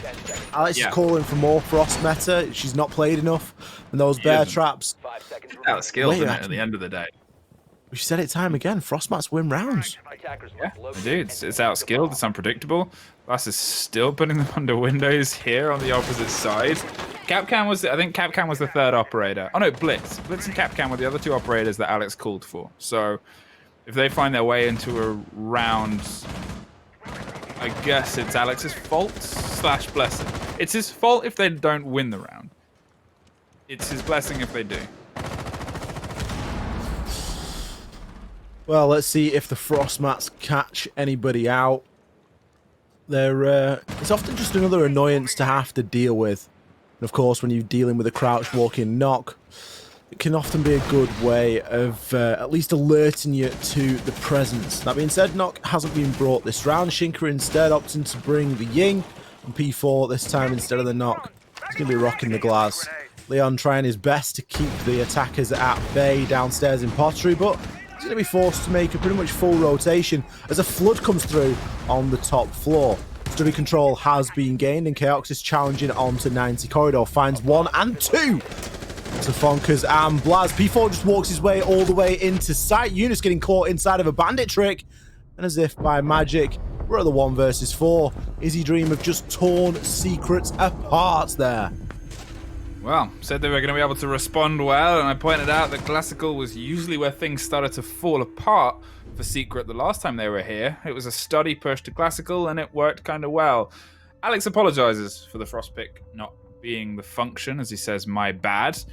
And Secret questioning it. AVG is where we head to next. As I say, they're going to double down and try it again. And, well, Frost is off the board this time round. Firmly off the board, I think. The players seem confused. They're not giving Alex the same weight that we did. Maybe he isn't secretly the tactical leader. Has he been lying to us about this? No, I think that Alex has got everybody under a spell. So they don't realize that they're necessarily under this spell. And they didn't realize that it was Alex that actually made them pick Frost. So I think he's possibly just giving the game away there, and he's probably sat just chuckling to himself now as we theory craft the heck out of it. But I mean, Frost, it's not uncommon to see Secret picking up onto the Frost. But obviously it didn't really work all too well for them. That's not to say that was the sole reason that they lost the round. They lost a lot of gunfights. 2 kills from Chaoxis, a crouched walking Ash just making away merrily into Aviator, and it was all too much for Meepy to deal with. Left in the 1v4, he was in the kill box that is often called Vault. He didn't really have anywhere to go, so it was always going to be a bit of a tough one. But it's not all lost just yet. All square at 2 rounds apiece. Still very possible for Secret to gain a couple more here.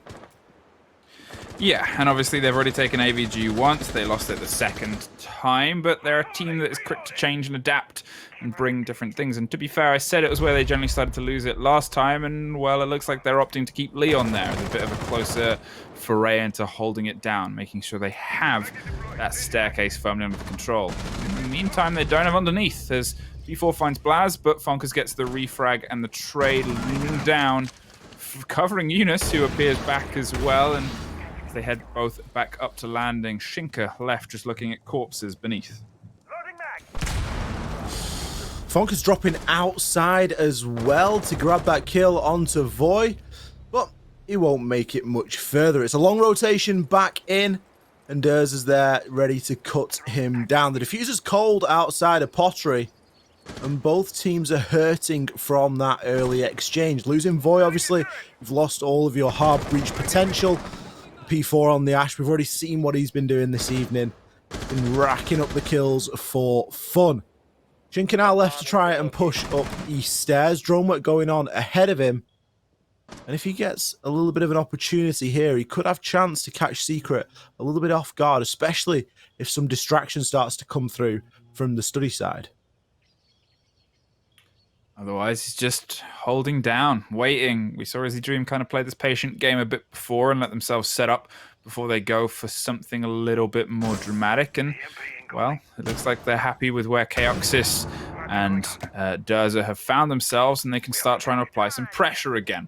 In the meantime, they haven't gone to recollect the diffuser. They're trying to get another body and a bit more pressure, and there's one. And there's a second. Durza gets one man in the corridor and the second on the rotate. That is the power of, I guess, just having a yin go off even in somewhere else. The C4 gets attempted to be thrown, but Shinka finds another body for their tally. And Izzy find another round to put them 1 foot ahead. That's 2 really convincing rounds back-to-back from Izy Dream there. They did a great job of removing all the pace and energy out of the round and removing it from Team Secret, because at a 3-3, Secret were looking pretty good, especially on defense, but just taking that time to hold angles, not rush into anything, it really did pay off in their favor. And Shinka able there to go huge, just picking the defenders off one at a time. It's something that we've seen Izy Dream do throughout the course of the season, and they're doing it exceptionally well tonight, and that's kills at low cost. They're not having to go in and die for the kill that they are getting. They're able to just apply enough pressure onto the guys inside to force that rotation, and that's exactly what we're seeing. This is going to be round number 6. Well, last round as the sides currently sit. Of course, we will switch things over after this, but before then, trophy room and statuary, Secret to defend, and they'll be happy with the 3-3 here, I think. Yeah, it's just, you know, it's one of those things where obviously you look at how you are on the defense on Villa, you look at what you're up against, they're trying fun things and they're trying to bring some fresh stuff to this, as they often do, but you know, it's one of those maps where, yes, it's historically defender-sided, and yes, that can play into Izy Dream's favor, but the attacks from Secret when they were attacking Villa were very, very good. They led with their kind of aggressive style, they led with ways of just taking control of areas and taking control of spots on the map and, you know, leaning over each other's shoulders, and it's that kind of mix and flicker of where Izy Dream are doing very well right now is their control of the space and their control of those trades and those situations where they can kind of punish that. When they're defending, it can sometimes be a little bit harder to control Secret in that way. This is always seeing quite a considered push coming through here, but P4 going to get cut down. Obviously, the drone work not good enough on this occasion, and Blaz in the right place at the right time cuts down that early push. P4 pushing in on his own as well, not able to be traded out there.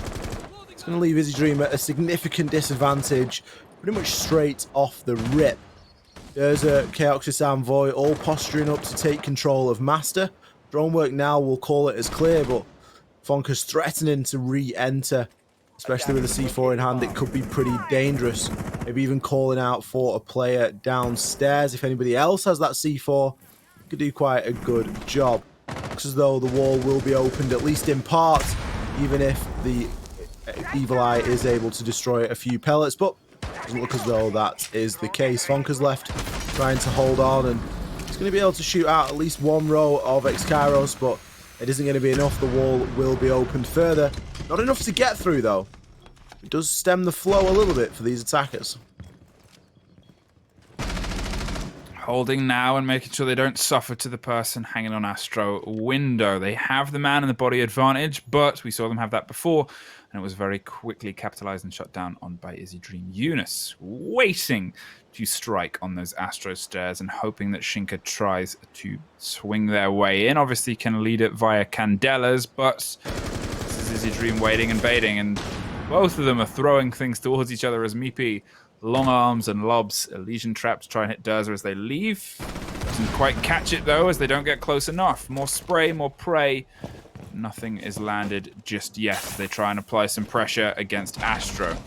The concern is the wide swing, as they try and cook a frag grenade and bounce it towards anyone that may be close. I think they've quickly realized that, well, nobody is there. And then suddenly 2 players are there. Eunice and Leon find 1 apiece.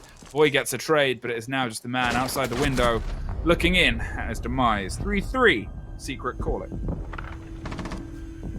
Secret going round for round here with Izy Dream. 3 rounds apiece at the end of the first half. A big shift there by Blaz, getting the first and the last kill, and ultimately being in the right places at the right times.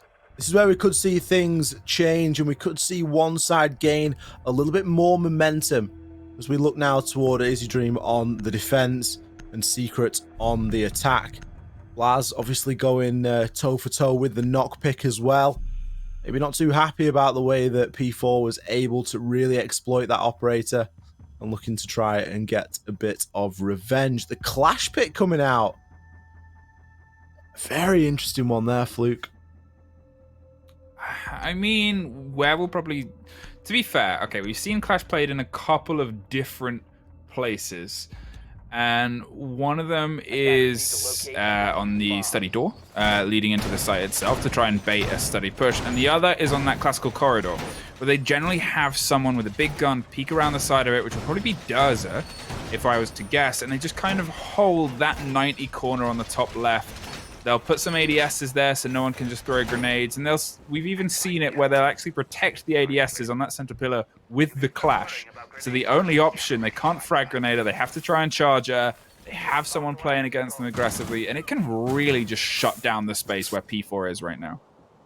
See, I've got 0 problem with the clash being brought, but for whatever reason, it always seems to be on the on one of the operators or one of the players that I think's doing really well on the night. Now, if you look at P4's stats, he's 6-4, so he's not setting the world on fire, but he's definitely going out there and getting his fair share of kills. That's 1 kill every single round, okay?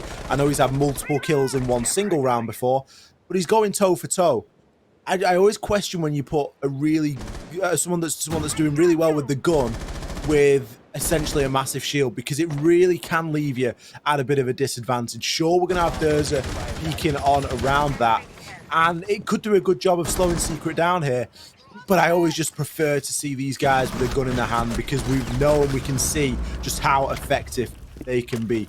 Kills coming out thick and fast. Eunice, that's the 2nd kill of the night we've seen him get with IQ's pistol. No stranger to whipping that out when times are tough. Now he's able to rotate around and get himself up onto those south stairs. Kills flooding in for Secret. And as quickly as it started, it was all over. Eunice with the last kill on the round. Bit of a test of Mouse 1 and the C key there, as he's obviously pretty pleased with himself.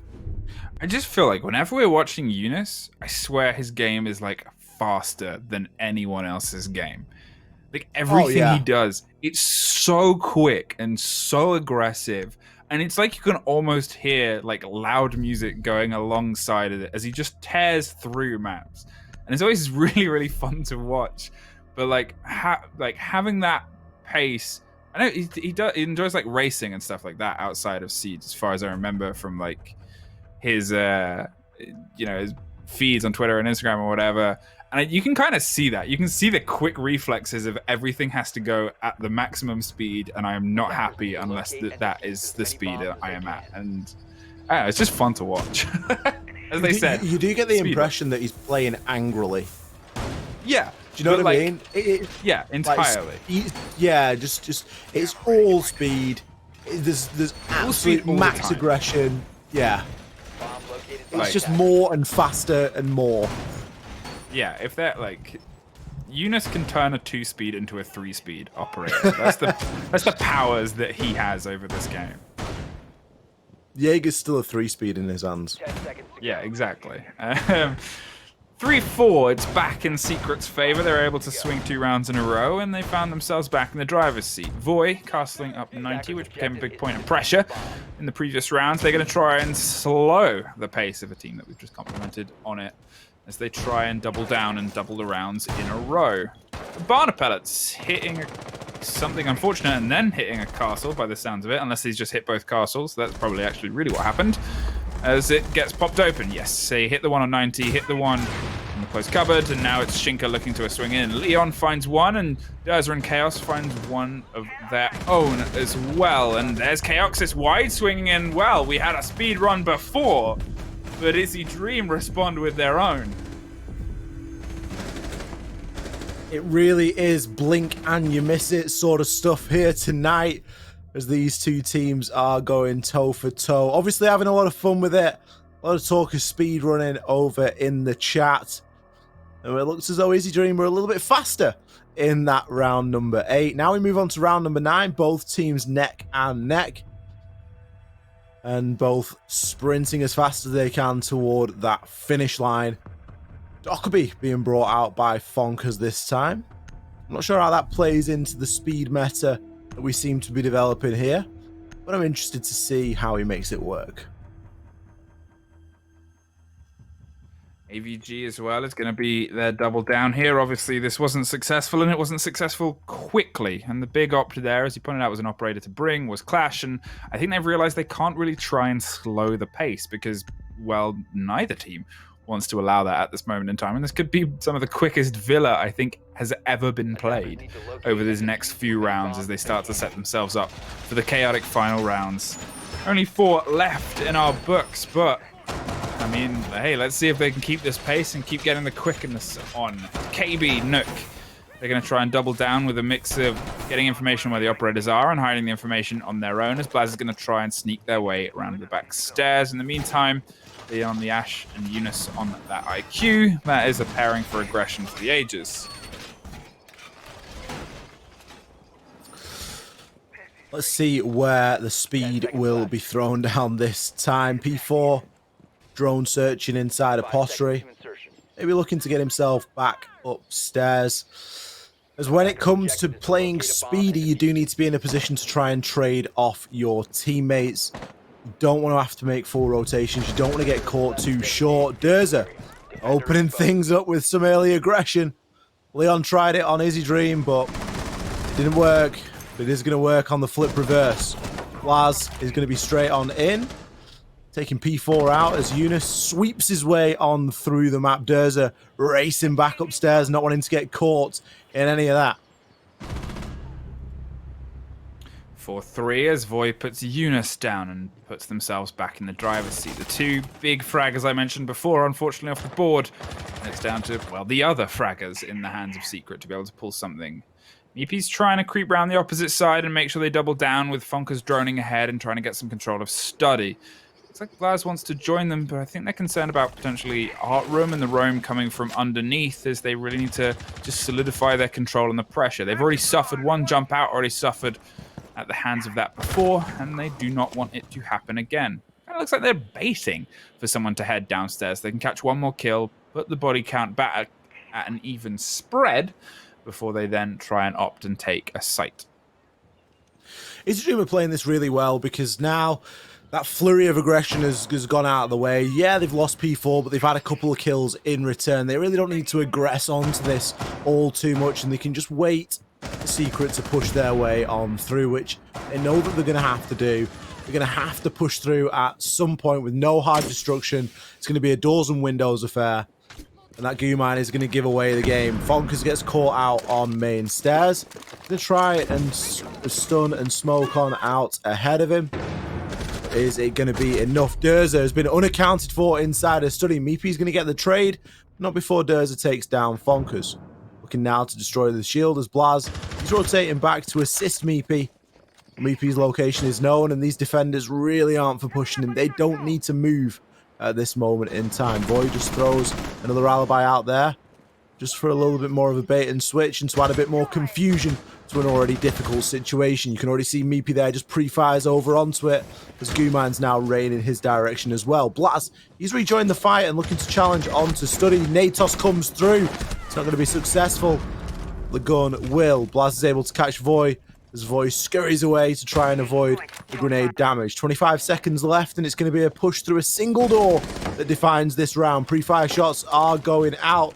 Blaz is going to destroy that barbed wire and then charge on through, make no doubt. Shinka holding the angle. Will he find one or two? He's going to find the first and not the second. Meepy is going to grab it, but the trade comes through. Chaoxis there, ever reliable to pick that final kill on the round. Well, it's stuff being pulled back together now, as obviously they can find themselves 5-4. We bounce back and forth between this pairing of rounds, and dining room is where Izy have to find themselves playing. We already talked before about how this is a site that, to be fair, French sides historically have been quite good at holding and good at locking down, and I cited this as being the make or break, as potentially where they can really make a difference against this. However, a lot of this game has kind of been up to anyone's guess, thrown in the air from a mix of wild aggression and just holding things in fun manners to, well, two exceptional rosters butting heads and seeing who comes out tops. Swapping Eunice for the first time off the IQ to a Thermite. I think they've realized that they may need to get some control of hatches, and if there was a site where it's very nice to have that hard destruction, this is probably it. Defenders, protect your bombs from being defused by attackers. Izy Dream now 1 round away from that tantalizing match point, and then of course they still need to convert. Secret, they're still in with contention of at least getting a couple of rounds here, but it's all going to be on the speed game. Are they going to keep speeding up, or are they going to slow down and stop for a bit of gas and take some stock? Slow and steady does often win the race, and Izy Dream are kind of proving that to us, that yeah, it's all fun and games to speed up, but you've got to know when to slow things down as well. So that's really what won them that previous round, just playing a little bit more passively, not running at absolutely everything that they see. There isn't a great deal of soft destruction on the side of Team Secret. Sure, we have got Meepy on the Zephyr and Leon on the Ash, and we'll have some breaching charges as well, but typically you would want to see a sledge, or you'd want to see a buck there, ready just to open up a lot of that floor and to really make the site uncomfortable. That being said, Secret may have a different plan in mind, as it looks as though Eunice is getting himself straight on into Laundry. Blaz looking to drone on ahead. Eunice playing this time on the Thermite. You can just tell how speedy he is. He doesn't even want to stay still. Shooting out that barbed wire, tap fires over onto the Alibi. Constant 360s just to keep himself entertained. Dokubi Call rains on through, as the wall is already open as a rotation, and shots already starting to rain on through. Wow, creeping up to the door there, Legion. Looks like he might want to strike against Eunice, who's just holding the angle and concerned more about the close left rather than the door on the right. No one is there to cover the shoulder, and is actually struck by the angle he was holding. Durza pushed aggressively, finds one, finds the second, is able to take care of Blast. The hatch above them is opened up. They have the diffuser inside the washroom. And, well, now it's just a matter of making sure they can keep the eyes locked upon it. Bonka still can make calls and aid and abet some of the kills that could come out from the hands of Meepy and Leon as they look towards anyone that might be playing down towards the corridor below.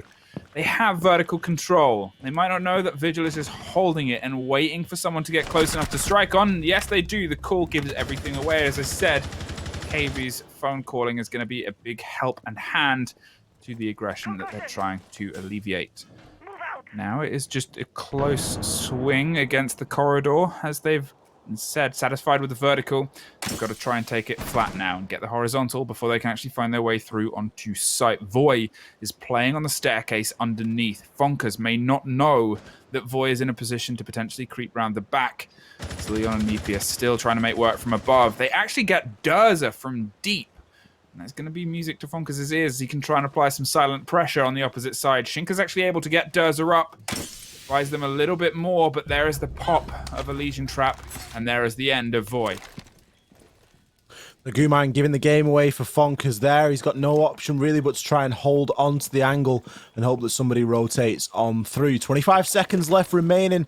Not a great deal of time to be working with here, as Fonkers going to attempt the wide swing. Sees the player on the bomb and does find the kill. Shinka, meanwhile, will find one onto Leon. Fonkers' location known and called out. Barbed wire still to deal with. Looking to push on in with only 10 seconds left remaining. Tries to stun out. Meepy is getting that diffuser down. Fonkers again wins a big engagement.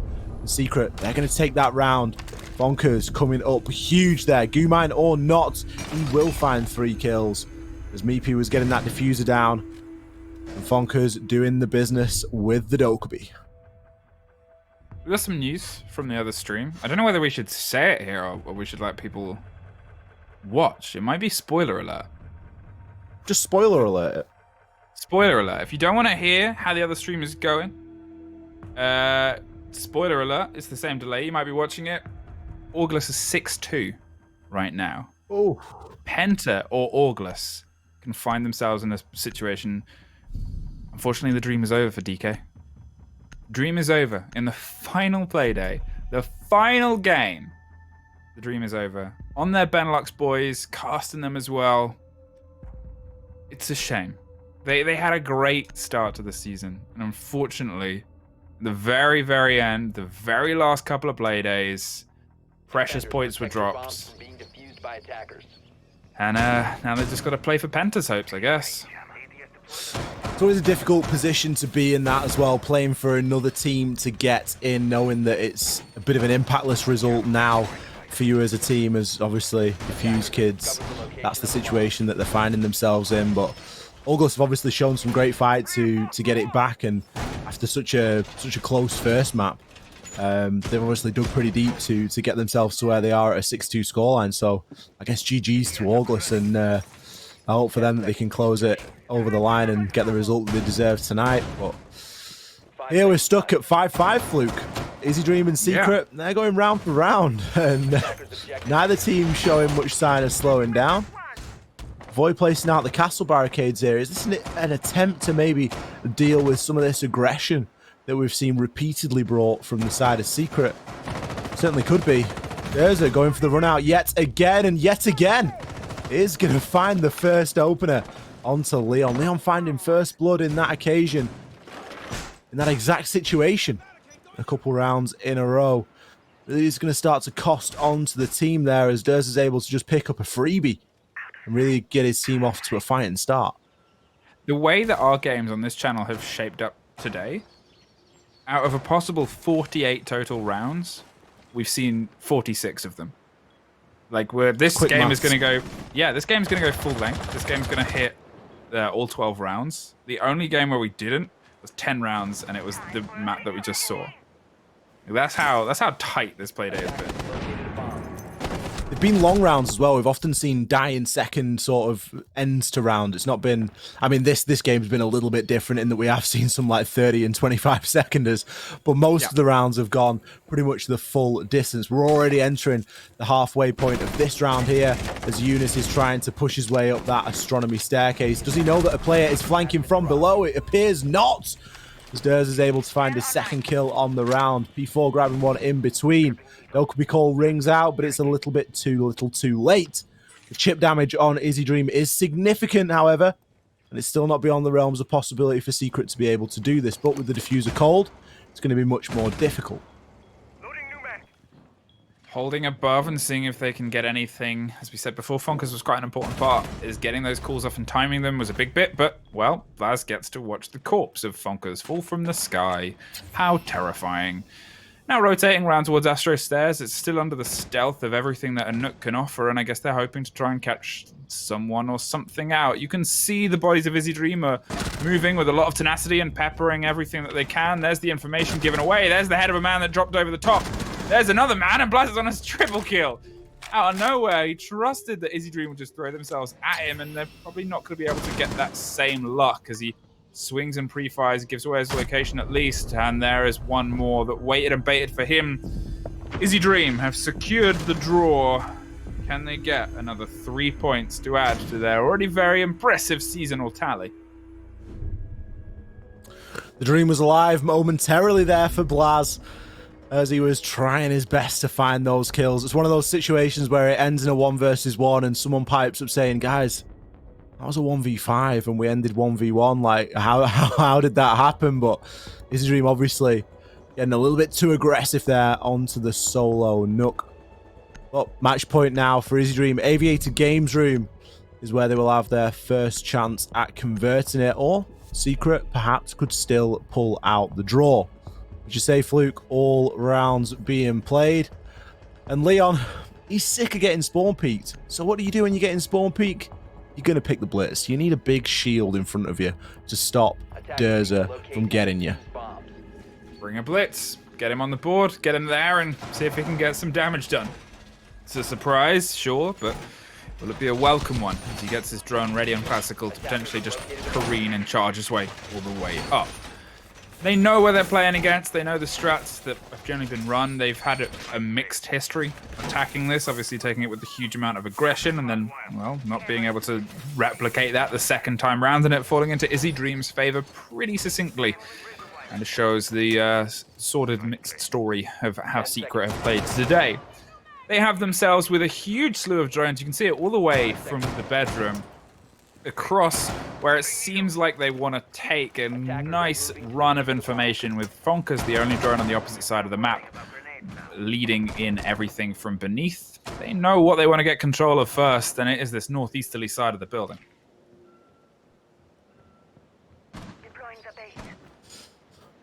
Surely Leon is going to lead the charge here on that blitz as he comes head-to-head with Durza once again. Durza just turns his back, running scared for his life. Blitz, putting the fear of God into him, and well, it's going to work. This is a speedrun round, make no mistake.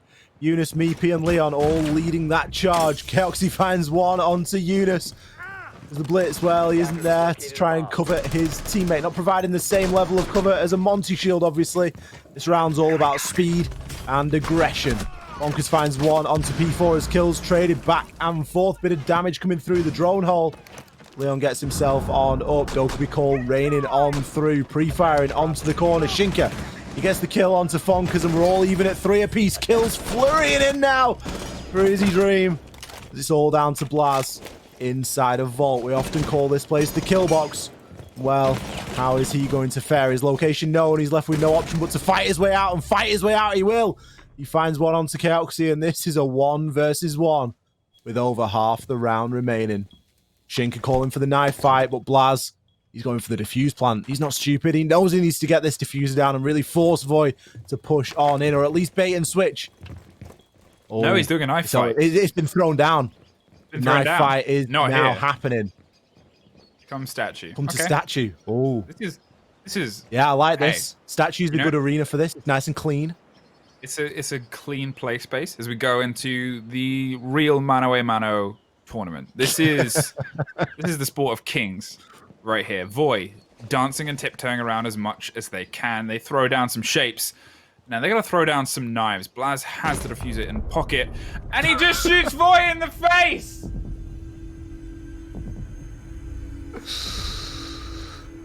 Well, I think disappointed is maybe the word to use in that situation.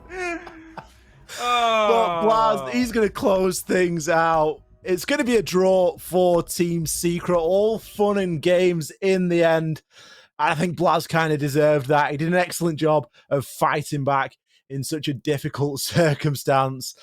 But yeah, to call the knife fight and to then shoot your opponent in the head, you got to be asking questions there. Is he trustworthy? I don't know. I guess that's the thing. Secret. Who knows? Who knows what is going on in the heads of those boys as they're able to kind of play those mind games till the very end. A big thank you to obviously both those teams for bringing a really, really fun final pair of games for us on this evening. Of it was a good day of Siege. I think it's very fair to say for us. It's been a great day of Siege. It's always enjoyable seeing teams that are going round for round, toe for toe, and equally matched teams playing Siege is about as entertaining as it gets, regardless of the mistakes that are getting made or the things that could be done better. It is always very entertaining to watch, and some of the speedrun rounds there, just really showing the raw skill of the players involved on both sides, Izy Dream and Secret. Always enjoyable. Yeah, and it was really, really nice and well put together. Obviously, with how that shapes up, again, fingers in ears if you don't want to hear about the other game and you want to watch it. 3, 2, 1. It was taken by August. August have the second spot in Pro League next season. Whoa, that's big, big news. Well done to all of them. I know our boy, a murder from the UK scene, as their coach, has been able to do wonders for their team. So obviously a lot of love for him, but also for the rest of the team. They've obviously worked very, very hard to be able to pull themselves back into a situation where they can take it. They didn't have the best start. Things were a bit shaky. And for them to kind of find solidity and find themselves at the second spot in Pro League, a big congratulations is deserved in their way.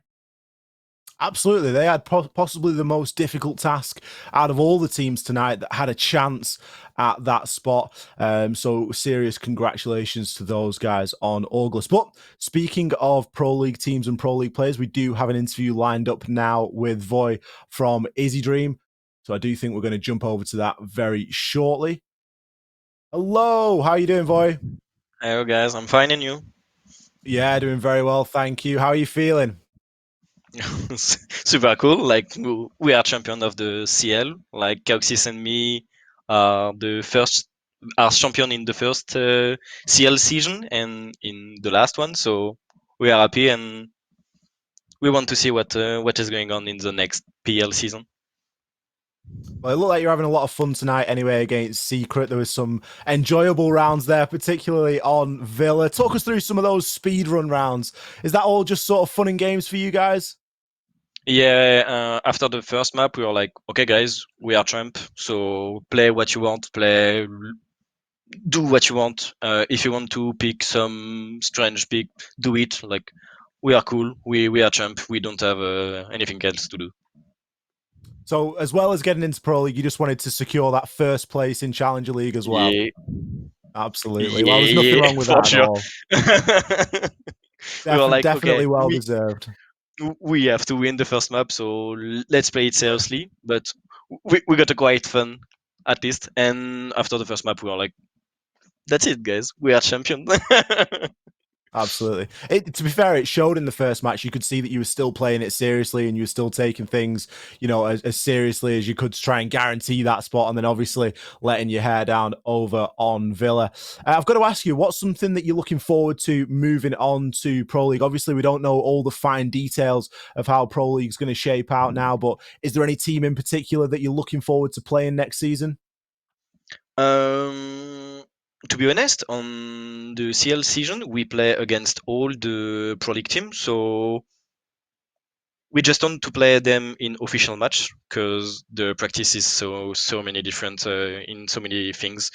We just wait to see. Like, okay, official match is much different for some guys in our team, like the stress and all of this. So every team absolutely. It's going gonna be to be a big shock, I think, moving into Pro League, isn't there? But it's good that you get to scrim those teams anyway, so that you've got a little bit of experience to kind of back that up before you head on in. But I'd just like to take this opportunity to wish you all the best inside of Pro League, and I hope you and your team continue to grow from strength to strength. Is there anything that you'd like to say to any of your fans? Thanks to you to all the casters because you're doing well all the season, and thanks to all the Izy Dream fan. Like, merci beaucoup les gars. And for the Izy Dream fan in international, thank you guys. We like all the support you make, and let's wait for the next season. Well, best of luck in the next season. I wish you all the very best, and good luck for the future. Thank you so much for this evening, and I'm sure that somebody will be interviewing you very soon.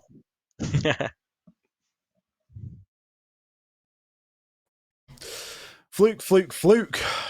That's it, buddy. That's it. That is it.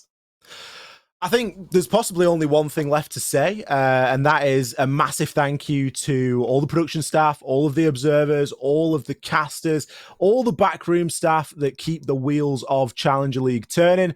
Without them, there really wouldn't be any show to speak of whatsoever. So just a moment to thank those guys from the bottom of our hearts. And of course, a big thanks to all the players and all the support staff that help them to play as well as they do. Any closing remarks, Fluke? I mean, this is a heck of a season. I think that the thing about how this has all obviously played out, we've already said congratulations to the teams that have made it. Obviously, we heard there from Voy himself, has been a frequent face in these interviews across both streams, that they have worked very, very hard at the season. But every single team, every single player who has played throughout this can attest to how tough this season was. And I, for one, am so excited and offer my heartfelt condolences to those teams that didn't make it. But I'm so, so excited to see how they grow as they go on, because these teams could all be very big threats going on. Everybody showed up this season. Everybody gave it their all. Coaches, as you said, the staff who helped kind of get themselves together. And if this is the future of at least EU Siege, I am so excited for what it is all going to bring to us. Absolutely. There's some really promising talent coming through the ranks now, and there's two more promising teams heading straight into Pro League. August and Izy Dream were successful in this season's Challenger League, and well, I'm sure that we'll be back with some Challenger League in the future at some time. Who does know? NACL is going to be on this evening as well. I do believe there's going to be some information in the R6 Discord and on the R6 Esports NA Twitter. So head on over there if you're interested in what those guys are going to be doing, because that concludes this evening as well. We're going to throw the final standings up. Everybody knows how things have shaken out, but let's just remind ourselves before we do say goodbye. Get to see Izy Dream at the top along there with August Penta finishing things off in third place. Diffuse Kids hitting that fourth place. Secret pretty much slap bang in the middle of the table. Crazy, Sisu, and Salamander bringing up the rear. And well, some heck of talent there, Fluke. Yeah, and I think that's exactly what I'm going to say is again, like, even obviously CCU, Salamander, Crazy, the teams that unfortunately found themselves on the bottom of the table, they still delivered so much good siege and so many good plays, even up to the final Playday, where obviously CCU is able to shake it up and pull points away from Penta, and and have them being able to deliver that on such a high capacity, even though they were the lowest round team or whatever. It shows how crazy this season was. And this is how it's ended up. Sure. Has anyone predicted this? I would be amazed if anyone had this list of teams in this order at the beginning of the season. It's just one of those days, one of those seasons. One of those seasons indeed, and multiple teams could have been at that top spot. But for me, I think that the most deserved teams have made it there. Once again, a massive thank you to everybody that makes the Challenger League possible. We really do appreciate it. And of course, a thank you to all the fans watching at home. We're so privileged and honored to be able to bring you entertaining Siege for you to be able to watch and enjoy. But for tonight and for now, that is going to be everything. Though, thank you very much. And I'm sure that we will see you sometime in the future. See you soon.